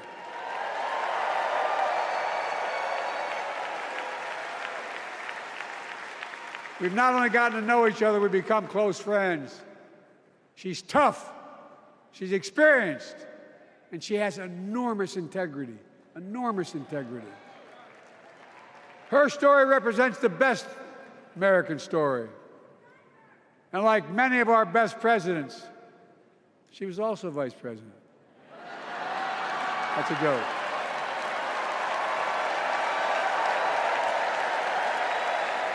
But she'll be a president our children can look up to. She'll be a president respected by world leaders because she already is. She'll be a president we can all be proud of. And she will be a historic president who puts her stamp on America's future.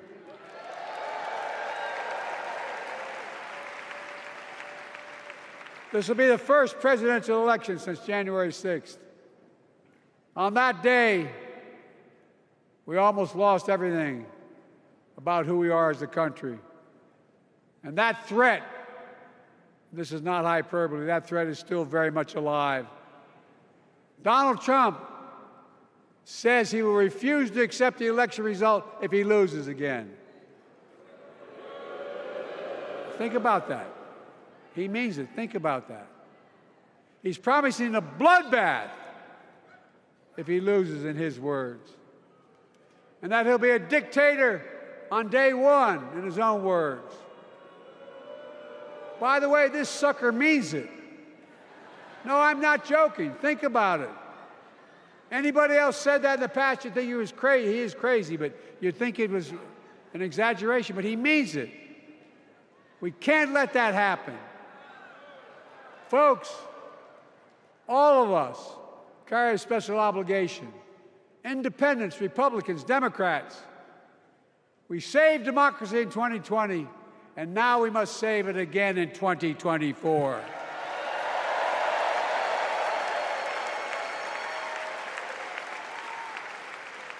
The vote of each of us cast this year will determine whether democracy and freedom will prevail.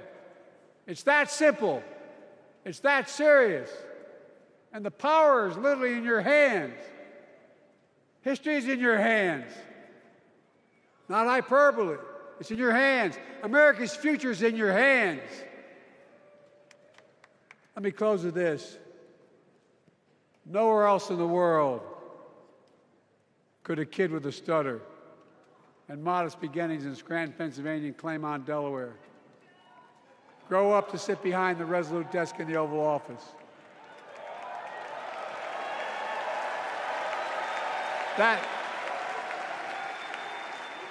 because America is and always has been a nation of possibilities. Possibilities. We must never lose that. Never. Kamala and Tim understand that this nation must continue to be a place of possibilities, not just for the few of us, but for all of us. So join me in promising your whole heart to this effort, and where my heart will be. I promise I'll be the best volunteer Harrison Waltz has Cam ever seen.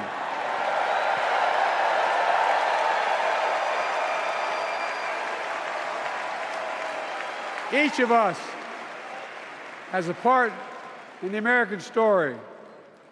For me and my family, there's a song that means a lot to us, that captures the best of who we are as a nation. The song is called American Anthem. There's one verse that stands out, and I can't sing worth a damn, so I'm not going to try. I'll just quote it. The work and prayers of centuries have brought us to this day. What shall our legacy be? What will our children say?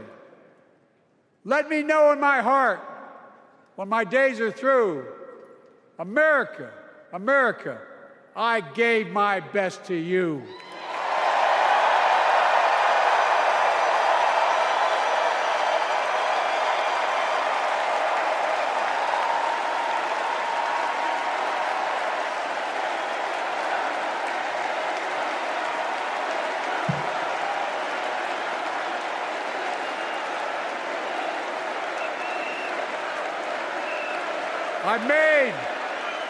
I've made a lot of mistakes in my career, but I gave my best to you.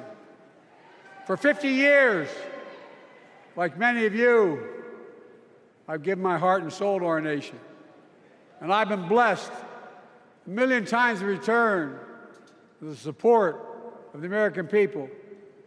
I've either been too young to be in the Senate because I wasn't 30 yet, and too old to stay as president. But I hope you know how grateful I am to all of you. I can honestly say, and I mean this from the bottom, give you my word as a Biden, I can honestly say I'm more optimistic about the future than I was when I was elected as a 29-year-old United States Senator. I mean it. Folks, we just have to remember who we are. We're the United States of America.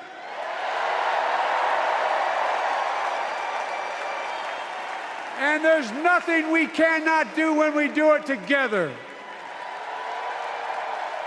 God bless you all, and may God protect our troops. Thank you.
Please stand if you are able for this evening's benediction, offered by Rabbi Michael Beals and Pastor Cindy Rudolph.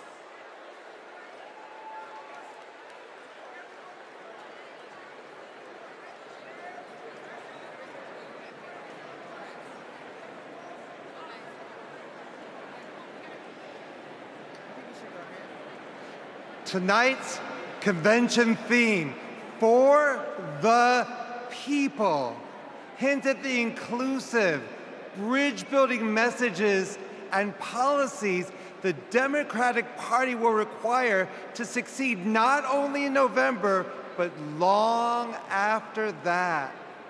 No prayer better unites Jews, Christians, Muslims, and others of faith, along with Democrats, Republicans, Independents, and undecideds, than the threefold priestly Cohenite benediction presented in the Bible. It is divided into three in order to shower the following blessings of gratitude, hoda'ah, upon my fellow Delawarean, President Joe Biden. For more than 50 years of selfless, effective public service. Joy, simcha, in public discourse and policy encouraged by Governor Tim Walz. And light, or, combined with freedom, cherut, inspired by Vice President Kamala Harris's vision for America. Please respond in unity with a heartfelt Amen after each of these three ancient Hebrew benedictions. Yevarechecha Adonai v'yishmerecha. May God bless you and protect you. Ya'er Adonai panav elecha v'yichoneka. May God deal kindly and graciously with you. Yesadnai panav elecha v'yisem lecha shalom. May God turn towards you and grant you that most precious gift, the gifting of wholeness and the gift of peace. And let us say a heartfelt Amen.